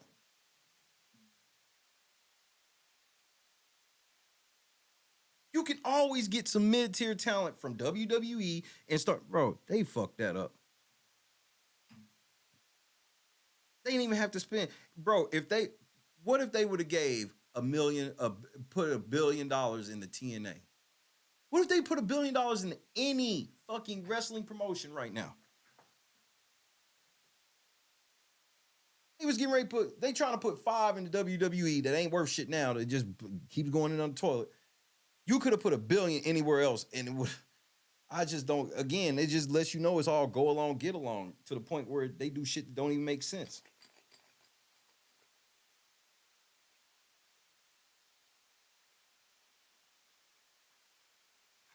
NWA, TNA, OVW, all these motherfucking spots. You put $1 billion in it. They competing with AEW. AEW got a default spot just because of distribution right now anyway.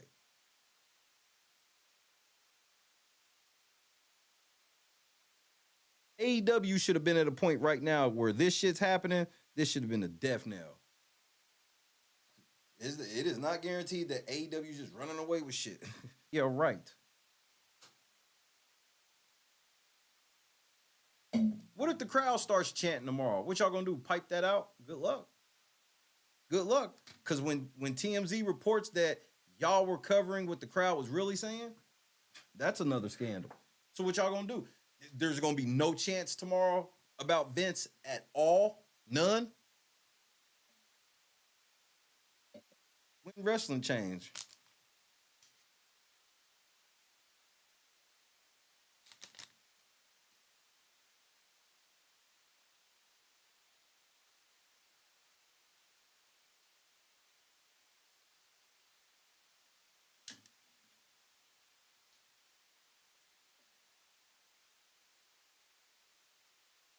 So that's my thing. And it will get leaked if they cover up any anti-Vince chant over the TV. Somebody at that place is going to leak what was really said, and it's going to be another scandal. Oh, they said they don't fuck with Vince McMahon, but they were covering up anti-Vince chants.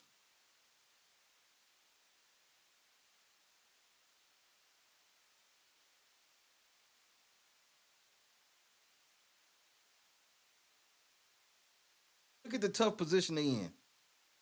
Wrestling fans, Do you think there will be at least one anti-Vince McMahon chant tomorrow? One for yes, two for no. Just one.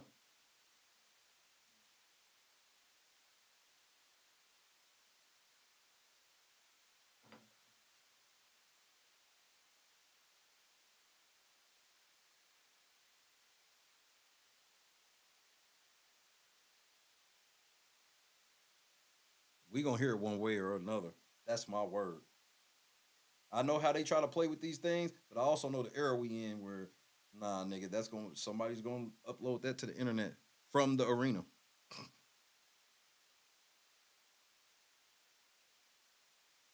Somebody at the arena is actually gonna make people online start listening even more close.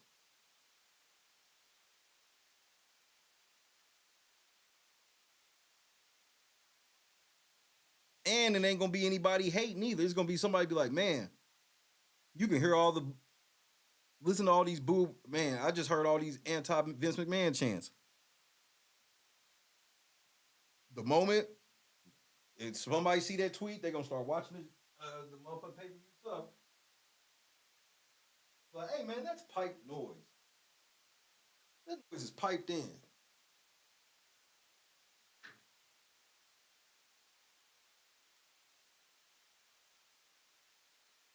And it's in rowdy Tampa. Tampa is rowdy. They's a rowdy bunch.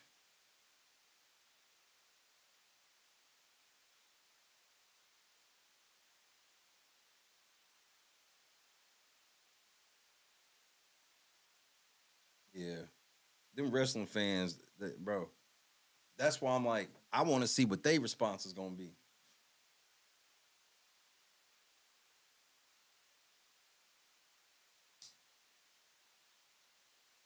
I can't even call this shit WWE no more.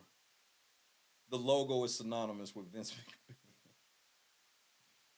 Everything.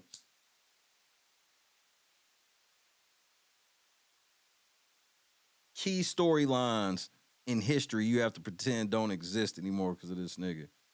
Like, there will be no memory lane of any of the greatest storylines. Like, Stone Cold's whole career is basically, you can't talk about it now. Stone Cold's whole top-tier wrestling run, you can't even talk about now. It included Vince.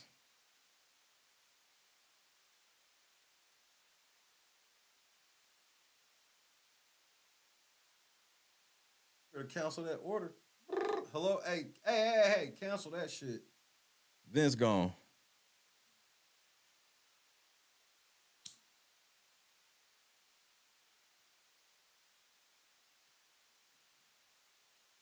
Somebody gonna get canceled 5 years from now because some woke motherfucker gonna notice at a wrestling event. Be like, that motherfucker's wearing the exact championship that Vince McMahon wore when he won in that one pay-per-view.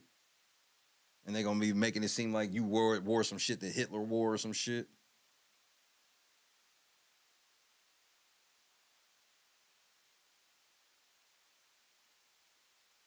Well, all the MSM has been writing about it, all of them.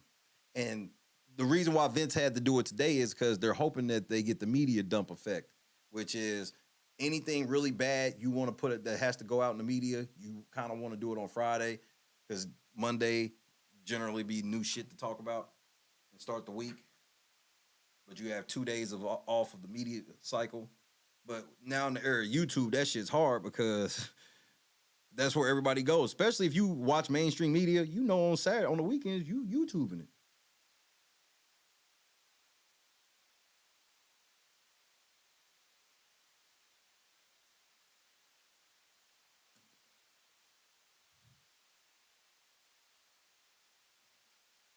Has The Rock said anything? Because you got some explaining to do, nigga. You didn't know nothing about none of this nasty shit. This the thing. He's so nasty and so sloppy with it where nobody knew he was this nasty. Rock, you didn't fuck nobody. Rock, how did you get to where you are? It wasn't like The Rock left before his prime. That's the other thing. Everybody was mad about Austin when he took his ball and went home, but The Rock took his ball and just fucking left. He's just up and left. And they made it seem like he was doing. The Rock wasn't doing all of them movies like that. He had a movie or two where it's like, how was The Rock missing all of this shit?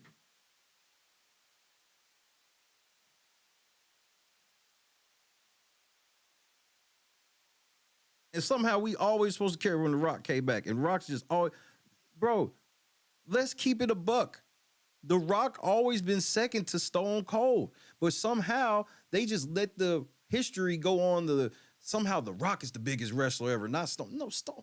Nigga, it was always Hulk Hogan until Stone Cold came and was bigger than Stone Cold. And then John Cena got bigger than Stone Cold. The Rock baby had a chance to be bigger than Stone Cold as a wrestler, but he fucking left. He left. And then when The Rock came back, he wasn't doing none of the shit that made him famous. None of them real confident promos and shit like that. It's just a bunch of hokey shit. Oh, I got goosebumps and this, man, nobody give a fuck.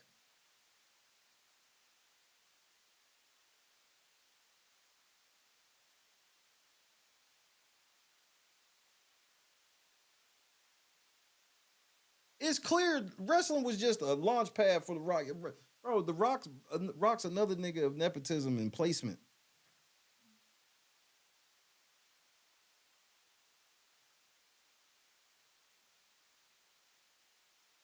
He couldn't cut it in none. The Rock ain't never been the best in nothing he was in. He wasn't the best in football. He wasn't the best in wrestling. And he sure ain't never been the best in acting. He's just been up like a plant. He got out of sports so that way he could have his steroid body.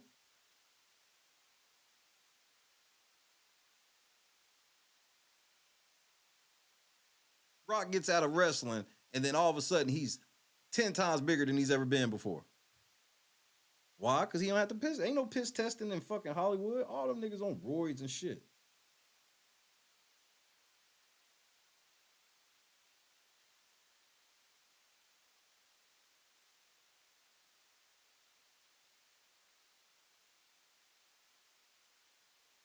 I don't think anything about The Rock's career has been real. I know that can sound kind of haterish and like, damn, nigga, you sound like you hating. Like, I get it, but I'm gonna be honest with you. I personally don't feel like anything about The Rock's career has ever been real.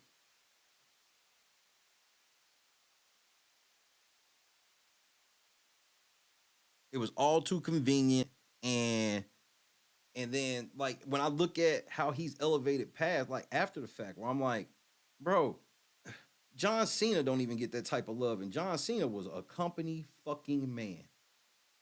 You can not like John Cena, you can think his shit got corny and all that shit, but at the end of the day, John Cena was a company man, and John Cena had a chance to leave wrestling so many times and didn't, and what was his reward for it? Nothing, really. Like, he's getting some bigger acting role shit now, but like, nigga, like, they don't look at him like they look at The Rock. Like, when The Rock come back, The Rock has to come back in, like, the biggest feuds and all of these different things like that, and maybe even wrestling Roman for the championship. John Cena come back, he got to go on the Grayson Waller show. He got to go on the Grayson Waller effect.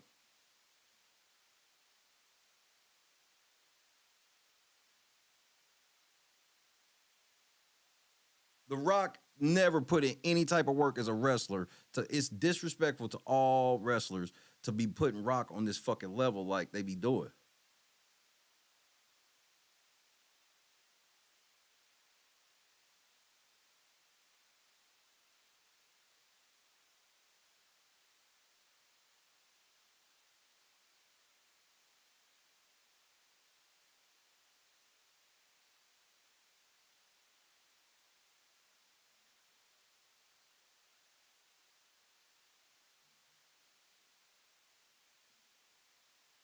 I just think that he was just, a lot of his shit was just handed to him.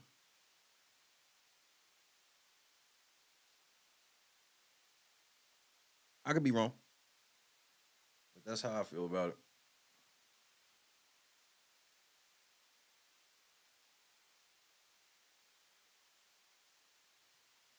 That's because The Rock don't give a fuck. He always make it seem like he's just this big, you know, The Rock wants you to think he's this big, honest guy and, you know, oh, I'm a man of the people and and then you find out that this nigga, he ain't nothing but a fucking scumbag too. Because if he ain't a scumbag, he's at least okay with niggas being scumbags. So.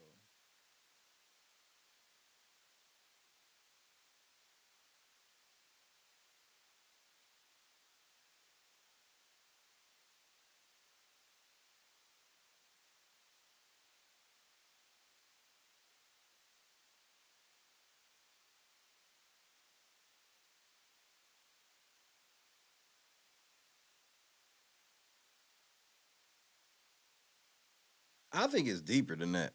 Like with The Rock. Again, a lot of that shit comes with, bro, there's so much shit that you have to do behind the scenes and placement. Like, first of all, one thing I know for a fact is placement you get just of being related to somebody. When I worked at the radio station, I was interning. You know who I got a chance to intern with? Isaiah Thomas' son. The way I was treated and the way he was treated wasn't the same. They basically didn't even make him do anything. And just would always talk to him and ask him questions about his daddy and all this shit. And I'm like, because Isaiah Thomas was the coach of the Indiana Pacers at the time.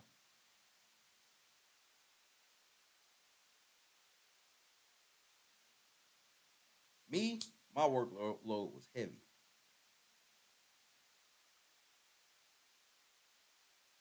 That's how shit be, especially in that entertainment shit.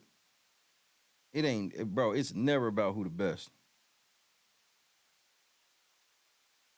I like in athletics and shit like that, it's hard, a lot of times it's hard to find somebody who shouldn't be there. But like in entertainment, nigga, it ain't never about who's the best.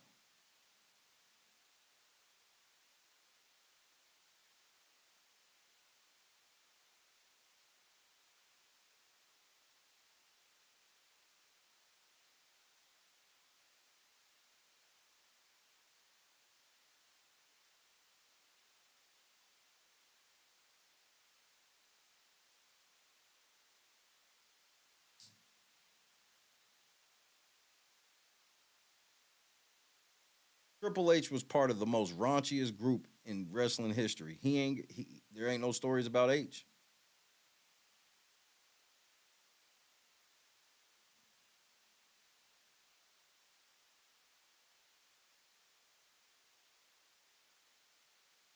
That's what I'm saying, bro. They gotta change the brand. They can't even call it WWE no more. And bro, I know a lot of people like, damn, nigga, that just seems like you going a little extra with it. Nigga, I'm being so serious.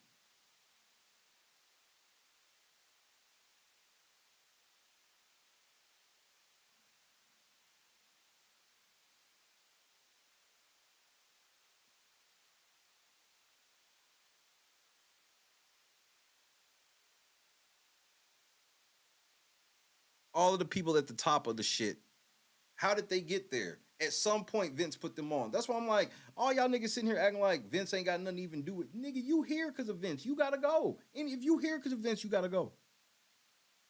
Well, that's like all of us. Well, everybody above talent can go. Y'all all replaceable. Talent ain't replaceable. Now, if we catch some talent that's involved and did some shit with Vince, like Brock and shit like that, then yeah.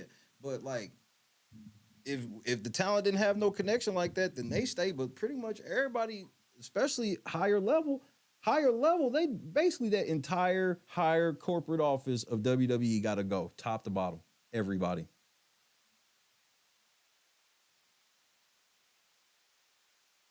Because at worst case scenario, you were complicit.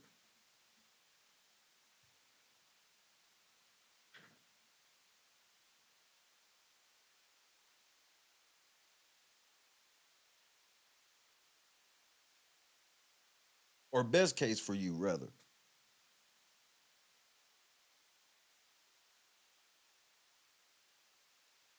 And remember, here's the other thing that y'all not realizing yet that has not started happening that's going to start happening. You know who's about to hit the podcast circuit? Everybody Vince McMahon has done wrong. So Vince, if any of them niggas that you slighted in the locker room or any of that shit, the reason they didn't say nothing is because you were still powerful enough to fuck their lives and what little big careers and shit they got left. Now, niggas is gonna get paid Chris Van Vliet and all these niggas is about to cash niggas out to talk to y'all. And it's gonna be some niggas with some stories. And if you ain't never really heard wrestling shoot interviews and shit like that, bro, you ain't never, bro, wrestling stories, these niggas get down. These niggas is like, I like to call them hillbilly Hollywood. Where it's like how they be living like rock stars and these just from little podunk town to podunk town, but living the life of low-level rock stars. So understand, when some of these niggas start telling some of these Vince stories and shit like that, then it's gonna be all over again.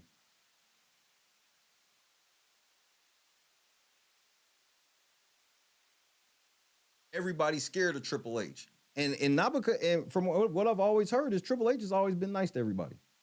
Just for the record. Everything I've always heard is Triple H has always been, you know, nice to people and shit.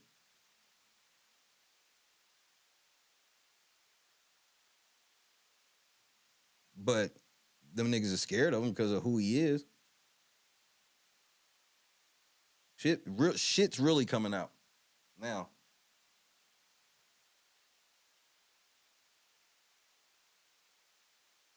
This is like when, like, you know, a building or something blows up, right? Everybody sees the initial blast and all of these things. Bro, the cleanup takes forever.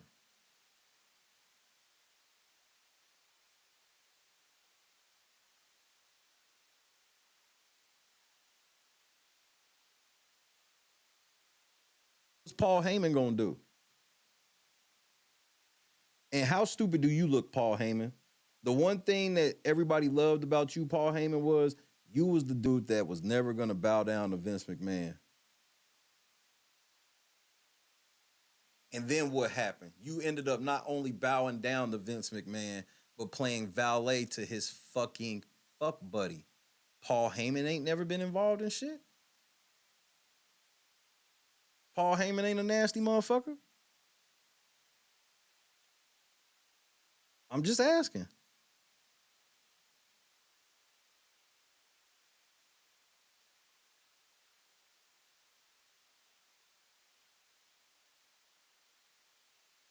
He ain't been involved in nothing.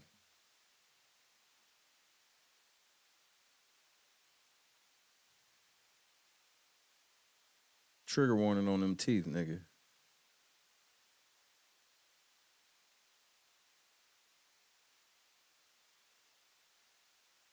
Them teeth.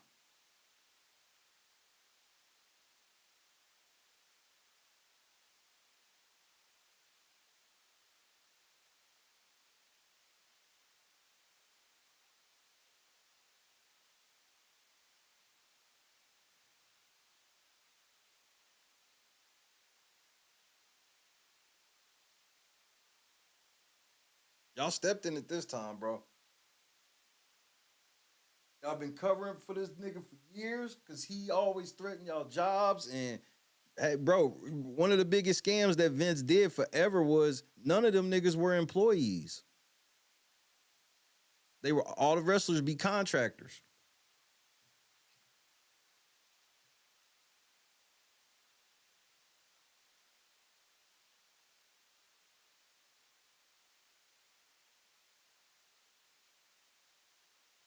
No, take that part out. Yeah, you right on that. Take that part out. I'm talking about from a moral standpoint. Because we don't know what could have happened. What would have happened? I mean, I know the safe assumption is that, but again, you just don't know. I guarantee that he would love to go back in time and do that. Like now, Paul Heyman's whole fucking career is basically over. He came up under Vince, and his whole career has been representing Brock.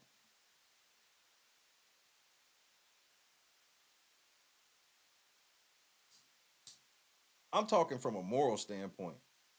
That's a big moral block to be like, man, I never wanted to bow down to this dude, and now I did, and look where it got me at the end of all of this. Because no matter how much money that Paul Heyman has made, you can't tell me that Paul Heyman in the back of his mind has not hated the fact that he ended up under Vince. The best he could do is The most success he could have at this shit is be up under Vince. You can't tell me that don't bother Paul Heyman. It's never bothered Paul Heyman on any level. That I don't believe.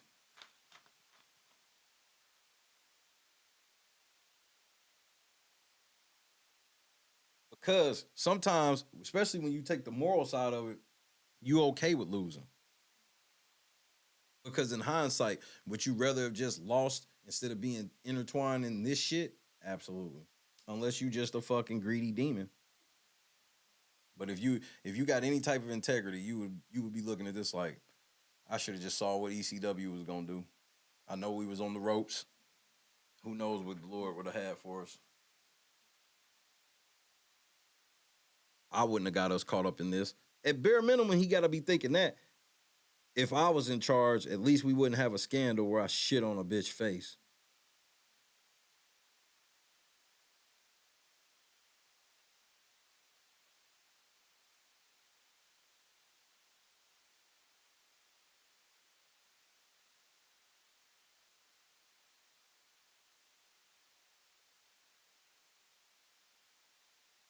Okay, great question in a sense.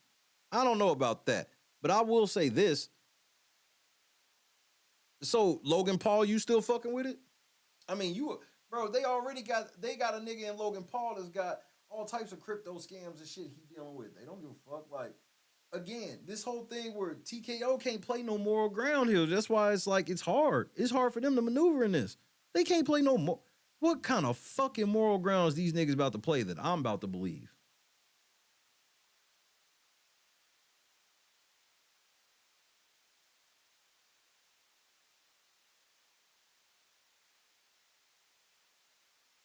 I'm about to believe you niggas.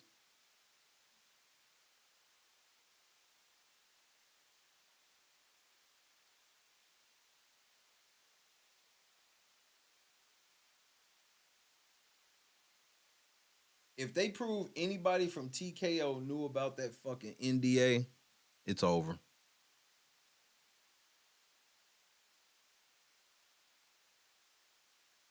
Has Netflix came out and said anything yet?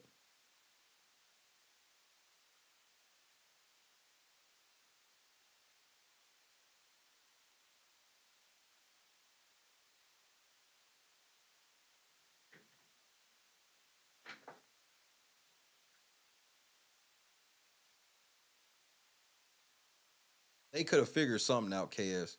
And they was at their peak too, where they could have did a type of we need crowd. They could have been the first crowdfunding. TNA believed in themselves to do that shit instead of going to Vince.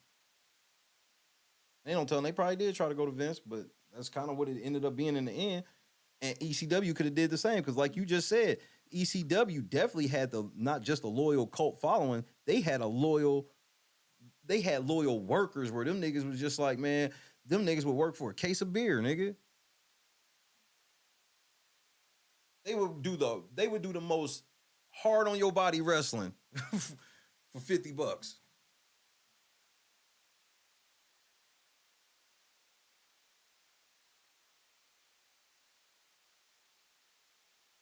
Are there supposed to be any celebrity appearances at Rumble?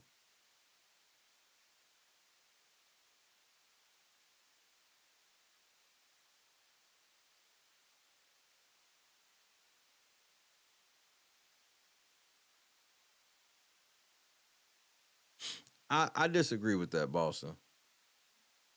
Because I would have to assume that Roman's a megastar now. No, he's put on as a megastar,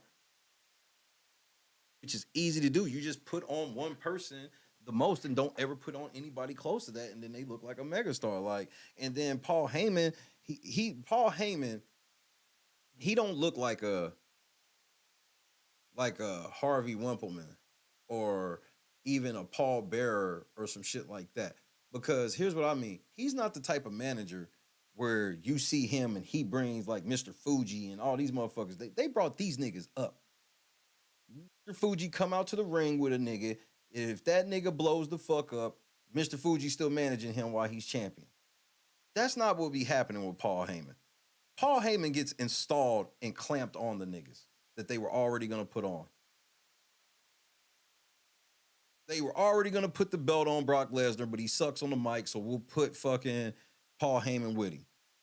We're gonna put on Roman Reigns, but he sucks on the mic, so we'll put Paul Heyman with him. So Paul Heyman, I ain't never, like, WWE wise, I ain't never respected him on the manager tip like that, because he just looks like a nigga that's a front runner. He's a front running manager. That's why it looks like, oh, I'm the winningest manager, right? Because you a front runner. You don't take no chances on no wrestler. Paul Heyman's not the manager you put on a wrestler. He's there to just make sure that the person they want, he's good at it. Don't get it twisted. But he's there just solely to make sure the person they want to get on gets on one way or another. If he sucks on the mic, Paul got you. Literally. We'll have Paul, you ain't even got to show up. We'll just have Paul Heyman come out and talk on your behalf tonight.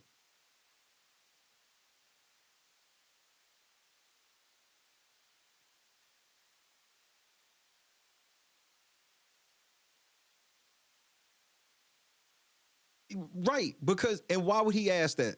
Because he knew what their plans were with Brock.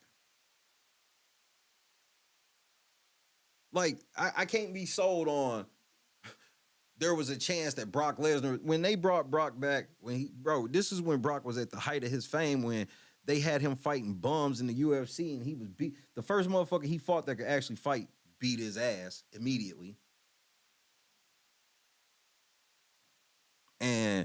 But that's why I was like, he was not coming to WWE trying to be the UFC champion. They gonna have him come over here and be anything other than champion. They just know that he sucked on the mic. His fail was the first time. He could have been all he was the first go round before he broke his fucking neck. He could have been all that if he had a manager. He has no personality.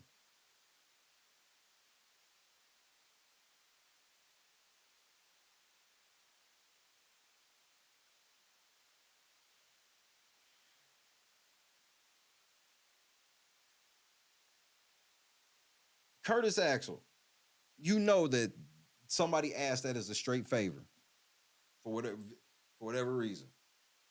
But that was at the beginning. So, like, okay, so you got 4 people, 3 of them are all-time champions, and Curtis Axel. Now, the CM Punk thing, I'm indifferent with. Because CM Punk ain't never needed a valet.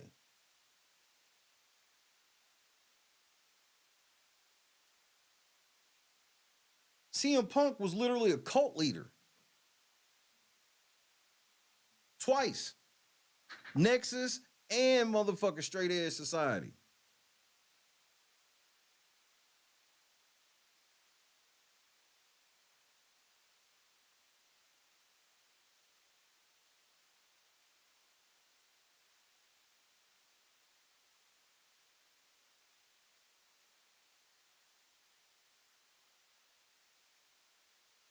Nobody looks back and be like, bro, do you think that Paul Heyman's a better manager than Jim Cornette? 1 for yes, 2 for no.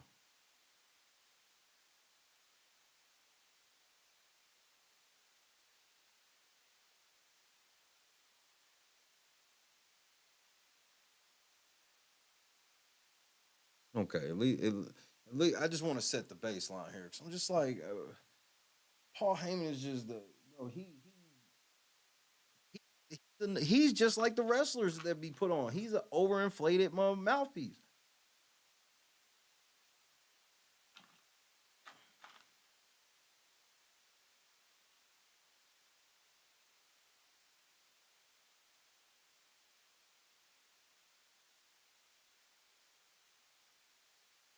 Shit, I don't think Heyman's the top 3 manager.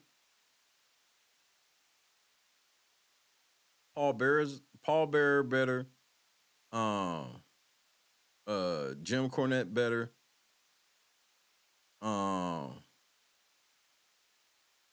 Sonny was a better valet than Paul Heyman.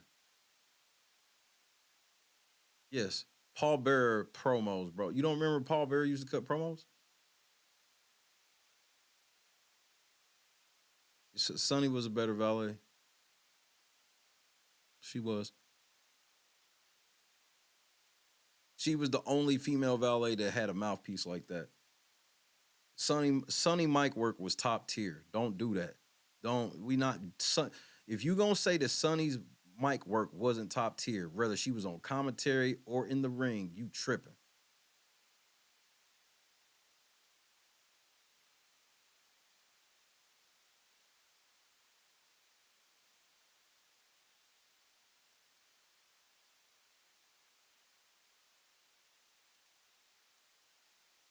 Nigga. Like for years. That's what I'm saying. Like y'all, the disrespect to Paul Bearer's promo work is that, bro, he was literally, Undertaker was not talking, nigga. Undertaker was talking for him for years, literally. I don't think that Heyman sucks. That's not a diss. To say that Sonny's better that makes it seem like it's a diss. I'm not sitting here saying, I'm not disrespecting like that. I'm not sitting here saying that Alejandro Estrada is better than, Paul Heyman. I ain't disrespecting.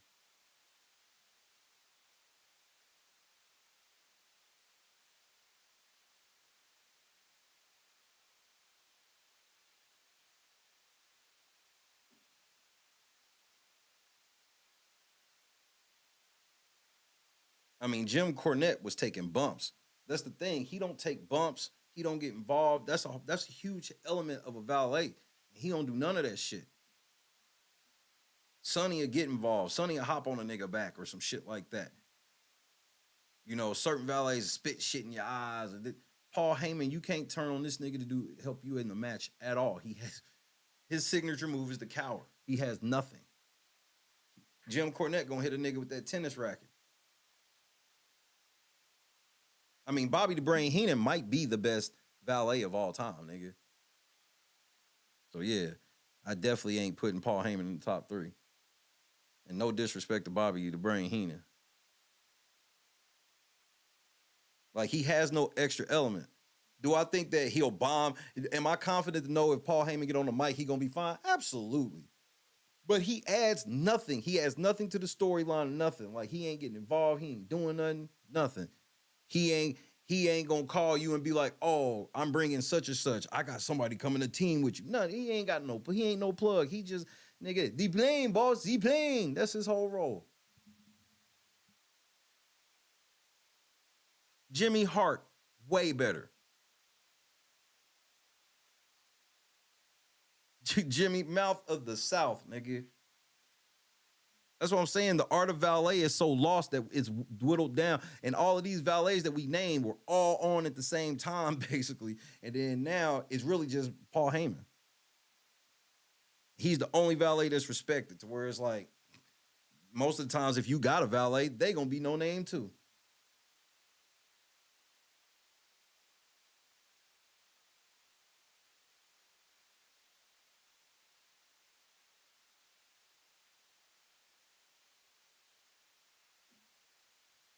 Paul Heyman took, or not Paul Heyman, but Paul Bearer took bumps too. Paul Heyman ain't taking no bump, nigga. He's not even getting hit over the head with a punch, nigga. Like, he's doing none of that. He's not. Nigga, Bob Backlund was a cold-ass valet.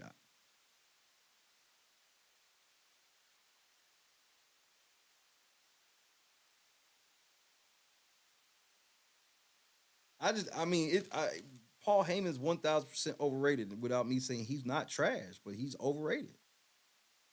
He's missing a lot of elements to the valet game that we used to have that he don't do. He ain't got that.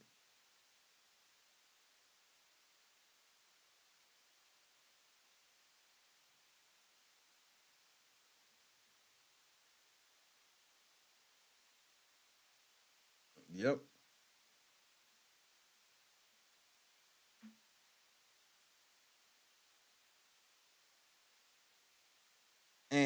And the reason why I ain't name a lot of the girls, I don't want to just name the girls that are just like they were pretty and they were good at being pretty and shit like that. So like Sister Sherry, yeah, she could be on there. Like that bitch, she was selling her nigga. Nigga, the best valet work was when Sister Sherry standing there when that nigga said nigga.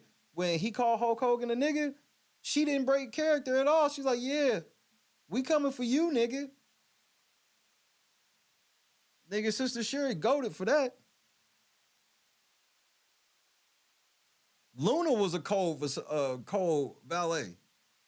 Luna's taking bumps. Luna's fucking niggas up. Luna's gonna hop on a nigga back, try to choke him out. She's trying to scare everybody in the crowd. All your fans. She's nigga. Luna's one of the coldest valets ever.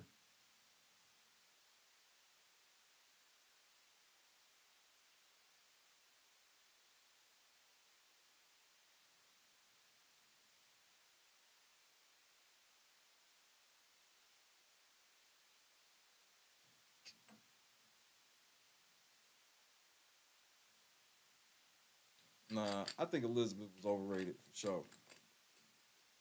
Absolutely for sure. 1000%.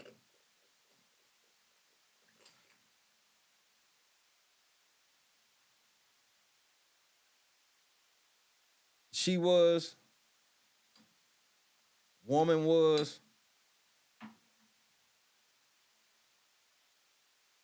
Again, you got to do something more than just one thing. And that's my biggest problem with the grease man. The nigga don't do anything. He's just the greasy slime ball. Like, okay, think about it like this. How the fuck can this nigga have a baby face turn?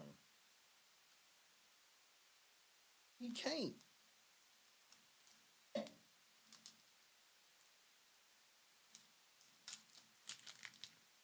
He can't. That's not even like an actual play. The nigga, he's just gonna be. He can't even change his hair. He can't change his style. He can't do shit. He gotta just be that.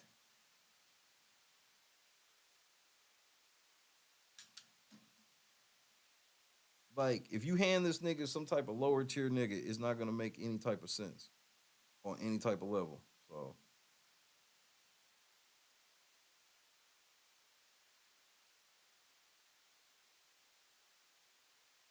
The whole game is fucked right now. And everything y'all thought y'all knew about the game, man, that shit is over, bro. That shit is long over.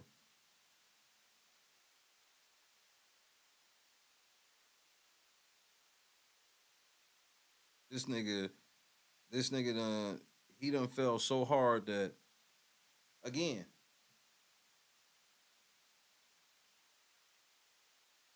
when John, so y'all mean to tell me when that girl was getting what she was getting in that conference room, nobody in the office knew what was going on?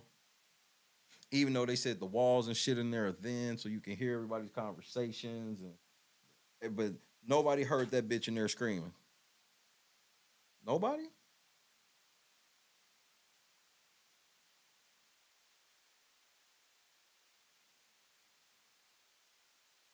Wait until the activists get a hold of this.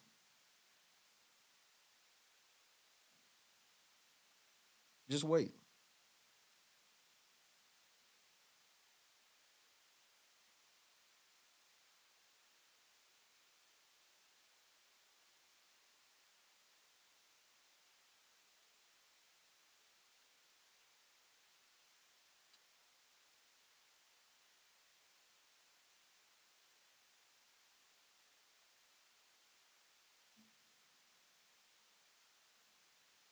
They might, bro. Don't let people find out that y'all taking people's signs. Let people find out that y'all taking people's signs. I had a sign that said, I support Miss Grant. And they took it.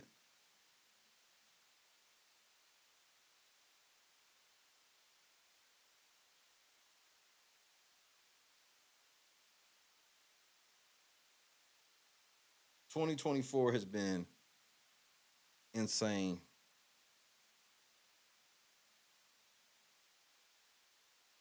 Academics, we still waiting for you to put that report out. Academics is going to take a big fall this year. The Lord's giving him all these chances to come clean, and he ain't doing it.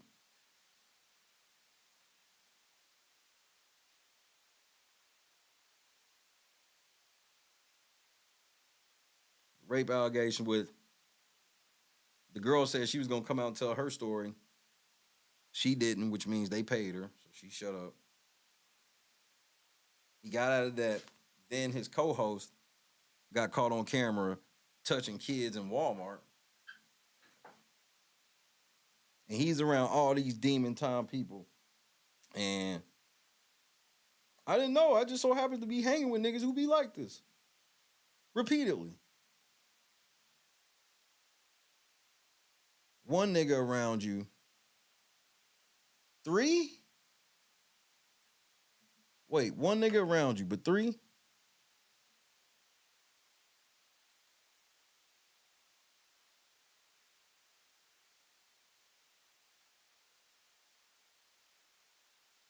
One nigga around you turned to do some pervert type shit, but 3 of them.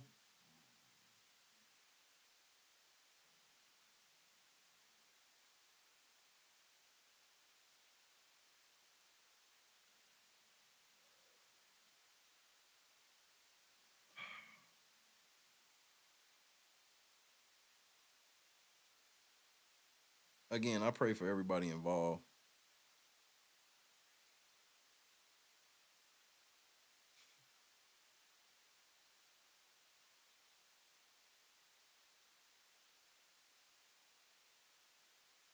Exactly. How did I get here? I didn't even know. Of course you didn't. Anita was happening. Fatina was happening.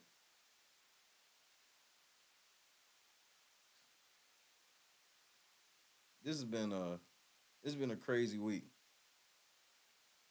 That Vince McMahon shit wore me the fuck out last night. And it's some massive, that's why, like, you know, like, I probably ain't gonna report on Vince tomorrow, but I you know, how am I not Monday? Because it's about to be some massive shit go down, and I think some heads are gonna roll. I think, bro, you gotta remember, if the name Vince McMahon gets fucked up like this, even if he don't do nothing, by default, there's gonna be some other names too. And the best that they gonna be able to say is, Vince made me.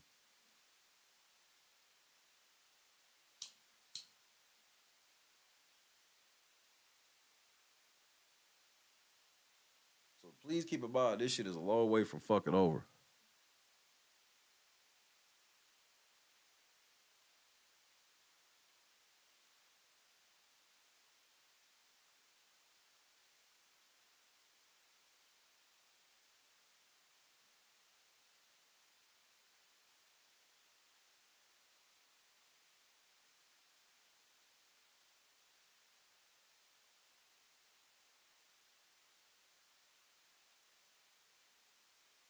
Is anybody else gonna have to leave the board?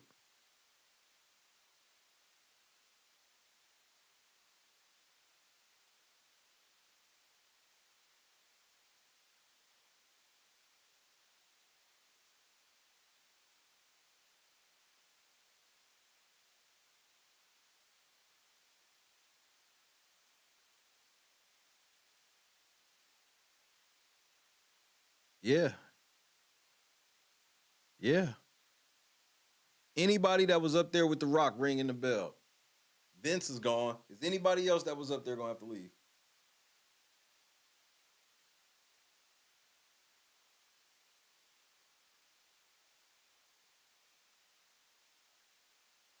Then how is this deal? How is Netflix gonna keep this deal?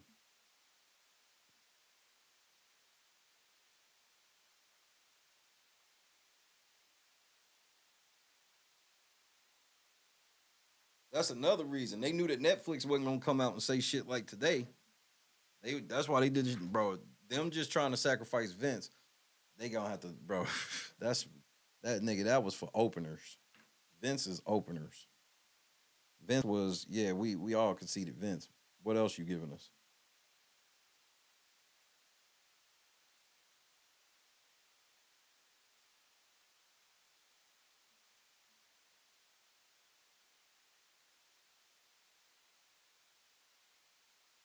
Even okay, let's go wider than the board. All them niggas in that picture. How many of the people up there with Vince? Do they keep Triple H around? They can't, bro.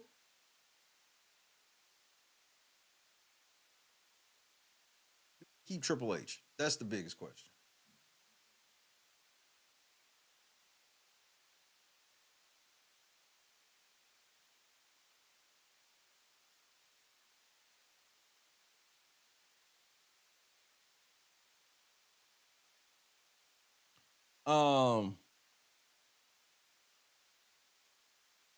Yeah, like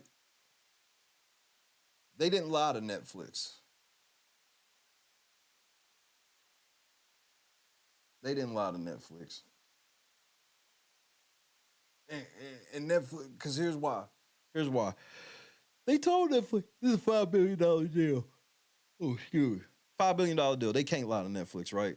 First time Netflix caught them lying about some of this shit, it would have crumpled, right? So what happened? The bitch was under NDA. There's no way they could factor in that one of these hoes under NDA would not care about it and be okay with ruining, quote unquote, ruining their life behind it. But they did tell a lie of old Bishop. I guarantee they didn't let it be known that some of these NDAs was about Vince shitting on bitches.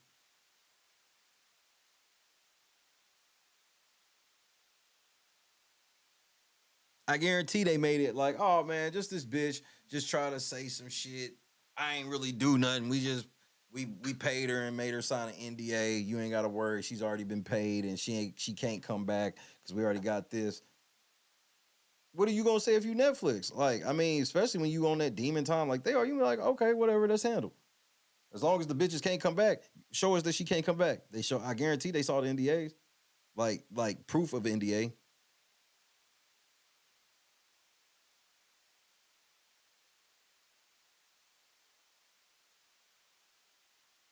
No.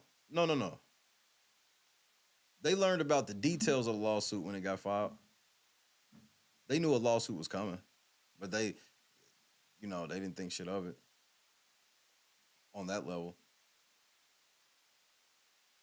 Because there's no way, KS, they knew what really happened and approved for these niggas to go on and announce their deal 2 days before when the shit don't start till next year.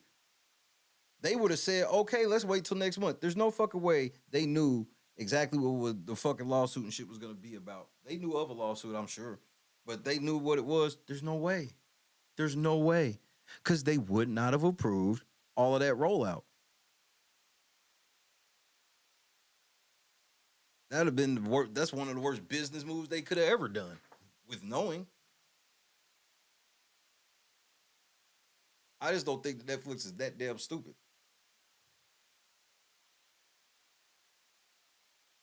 But they was dumb enough to get in bed with this nigga on any type of level. All of you niggas. Stuff that Vince McMahon a billionaire. His name ring bells throughout all that shit.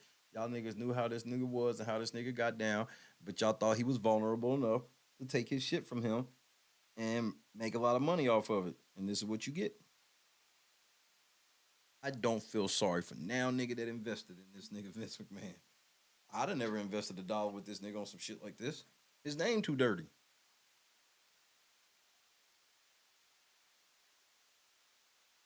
Name way too dirty.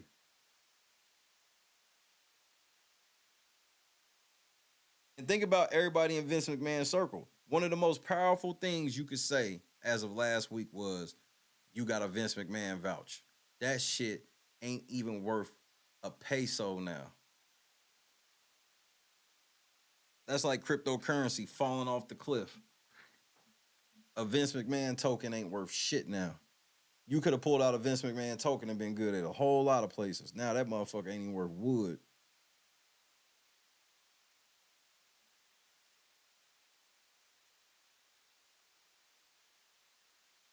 Tell me, where can you go and be like, Vince McMahon told me to come here and you was gonna take care of me? Where can you go right now?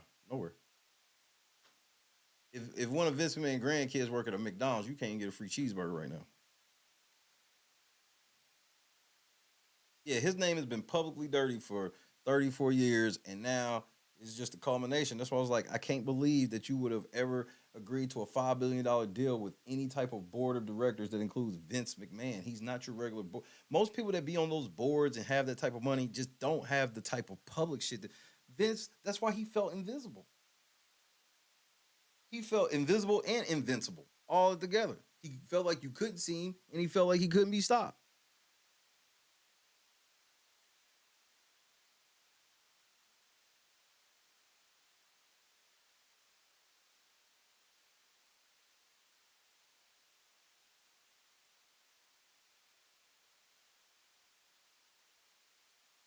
Christy was like, if you didn't get up in like another hour, I was gonna come check on you. Nigga, I was out. That was some heavy shit to read, bro. That's why I'm like, Vince gone today. I don't doubt it. Everybody read the same shit I read yesterday, and they felt the same way I felt. That shit was emotionally draining reading that shit.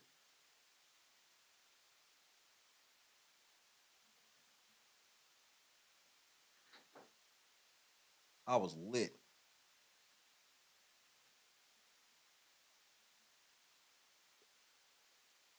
Took my ass to bed and stayed there.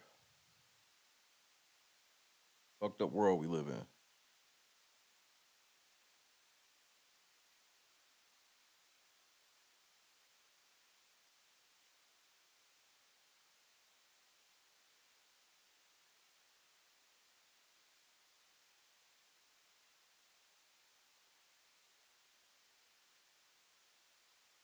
If you a shareholder, what are you doing?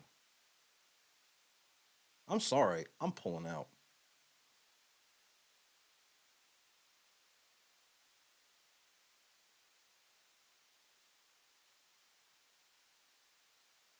Vince is the real Lex Luthor.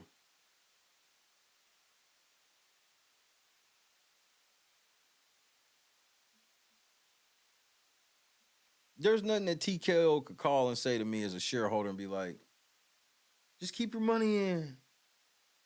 We got rid of Vince, this all blow over in a week. Nigga, what? What do you mean you just got rid of Vince? You just got rid of the whole brand. The brand ain't worth shit now.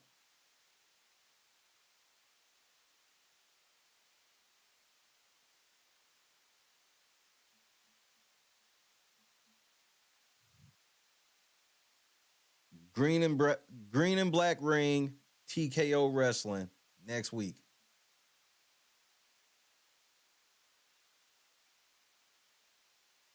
Listen to me. Next week.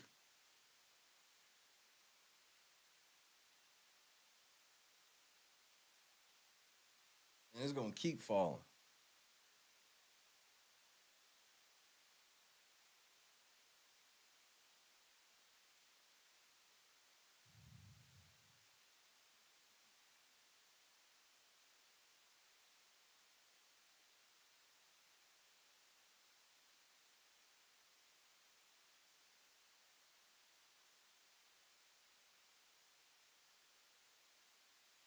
Let's see. Oh, nigga.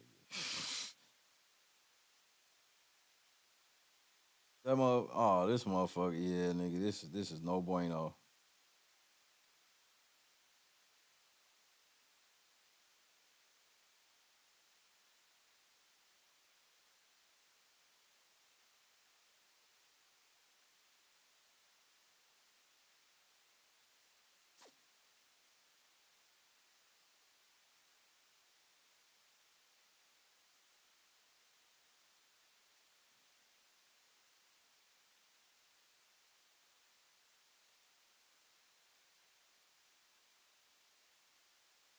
This isn't the first time, McMahon. Oh, nigga, here we go.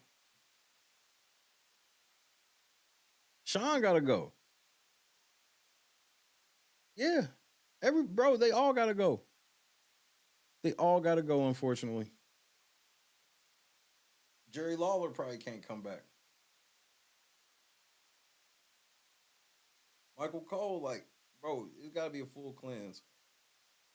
Outside of direct talent, everybody, bro, JBL can't be there. We already know JBL can't be there.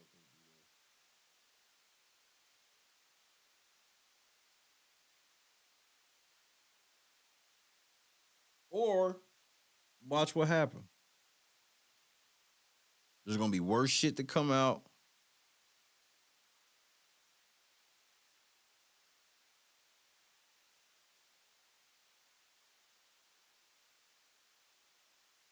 The lawsuit and McMahon's resignation came at a pivotal time for TKO, which announced a $5 billion deal with Netflix on Tuesday and has one of the WWE's highest profile events, Royal Rumble, scheduled for Saturday.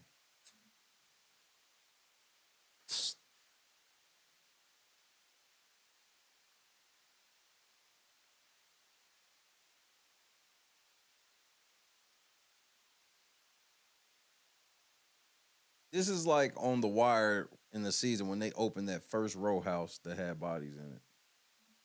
And they knew what the rest of them row houses was going to have in them.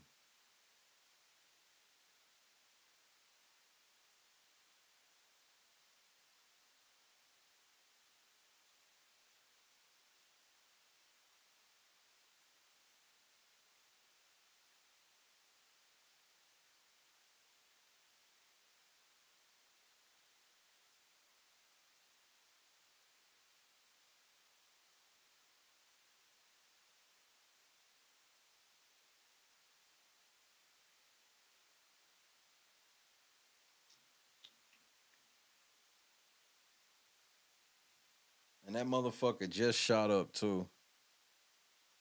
Like it's going back down to where it was. Damn, bro. They was around like $70-something. They pushed it up and then got it up and then bam, the announcement and then now.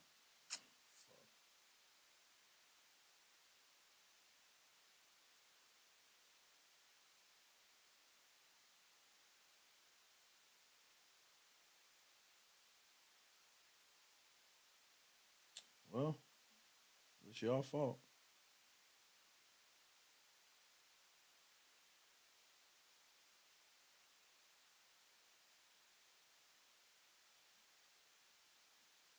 Netflix, what you gonna do? You getting ready to put up all of Vince McMahon's great documentaries? How can you put up any of these old people old wrestler documentaries and not have Vince McMahon on them? This is deeper than rap, bro.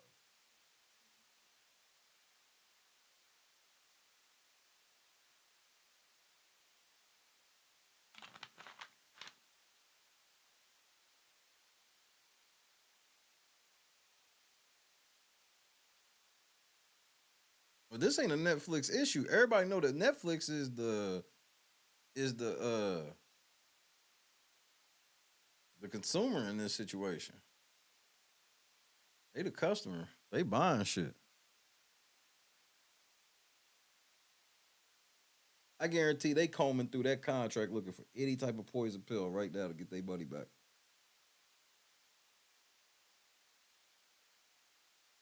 That opt-in after 10 years ain't looking so great already, nigga. It's a 10-year deal on the line, nigga. Nigga, The Rock laying in bed right now. I can't sleep, baby. Some of them niggas is laying in bed, tossing and turning right now. Vince McMahon, he's shitting on a bitch as we speak.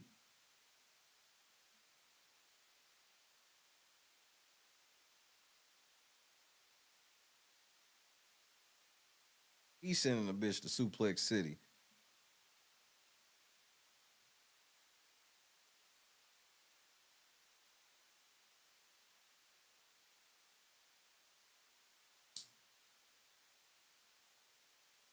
Yeah, opt out after 5 years looking like if we have to.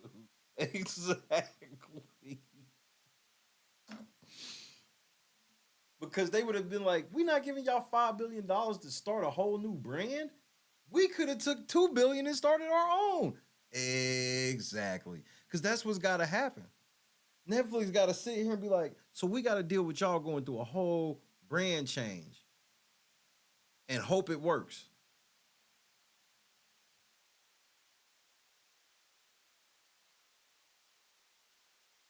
Then forever, why they changed the name to TKO? Vince raped the bitch, shitted on her. So we had to change the name, nigga. The story will always be you change the name. Yeah! Fire! What?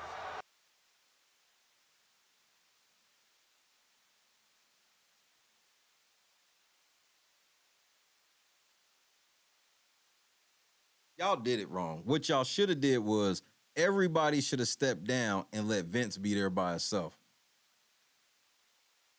Y'all should have gave him WWE in full and bought it from him outright and change everything. Some of you niggas got to change y'all names. You are no longer Roman Reigns. Tribal chief, my ass, nigga. You're fired. Yeah! Fire! What?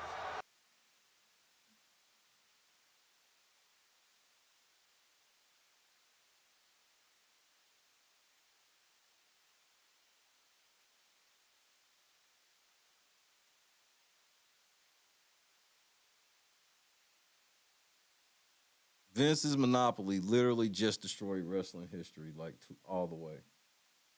Like, I can't believe this. This is a big one for 2024. On 4 years after Kobe died, to the day, Vince McMahon steps down from shit after this. Wow.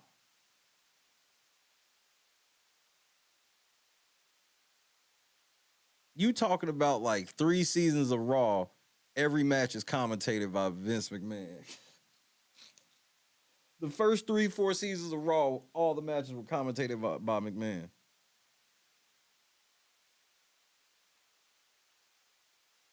WWE is in trouble.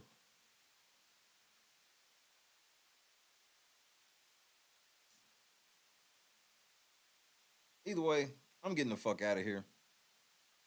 I might put up a short or two this evening on both channels. We shall see what the future holds.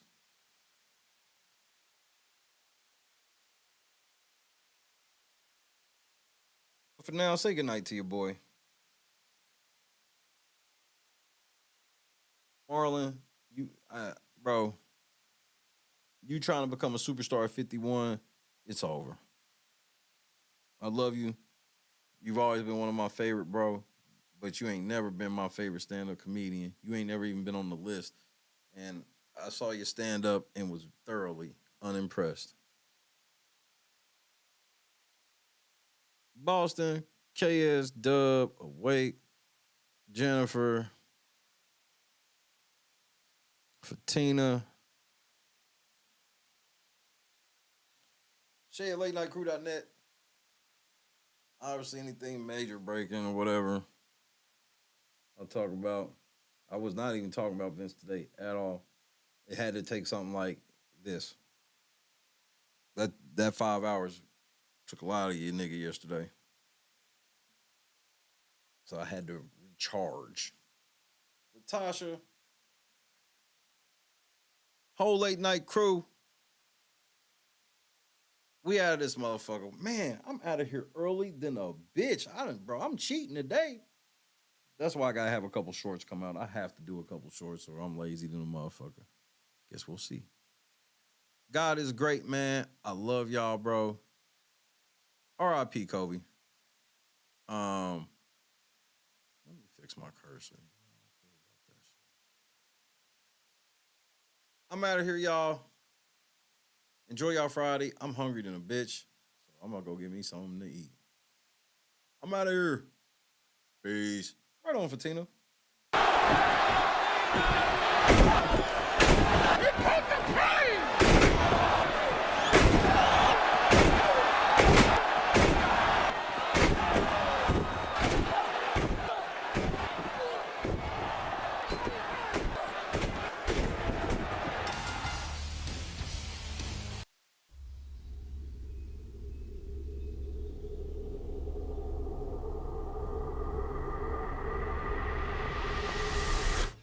Yo, what's going on, boys? How are you? Yo, dab me up.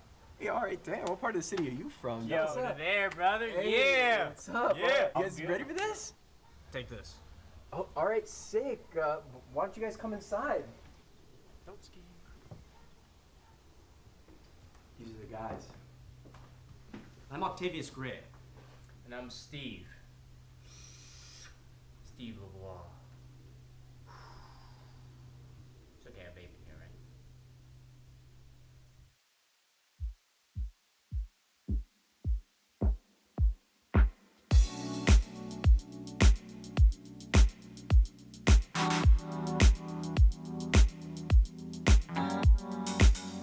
Set the mood right. If you are, baby, I'm looking so fly. Sunset rooftop, yeah, that's nice, right? Hop in the G-Class, I know you need that. Heart racing fast like the speed of light. Is this attraction, or is it the moonlight? You want satisfaction, but only for one night. This could be real love, but you've been broken, and I just want you to see what I can be for you. What I can be for you. What I can be for you. What I can be for you. What I can be for you. You got me wrapped up in your love. Barely. Finding you is like a treasure. Making my heart feel this way, yeah, yeah. And I'll treat you so damn special. What you did, who you were with, I don't care about those days. When I'm with you, I won't complain. Share your success and heartbreaks. Yeah, you know I stay by your side. Never leave you dissatisfied.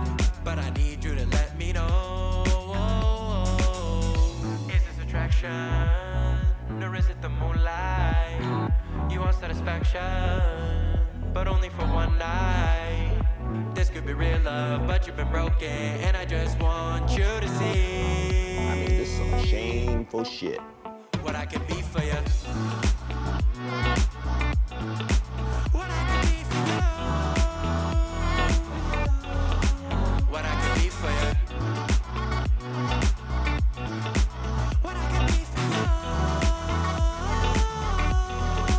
What I can be for you. Baby girl, it's just one night. Yeah, baby girl, it's just one night. Oh, yeah, it's just one night. Yeah, baby girl, it's just one night. Yeah, girl, it's just one night. Yeah, baby girl, it's just one night. Oh, yeah, it's just one night. Yeah, baby girl, it's just one night.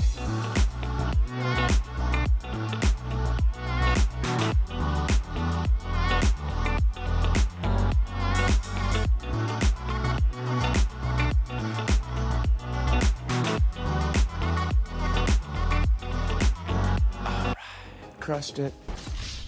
God is great. Put your faith in him like I do. I promise it'll be okay. I love y'all to death, man. Enjoy y'all Friday, man.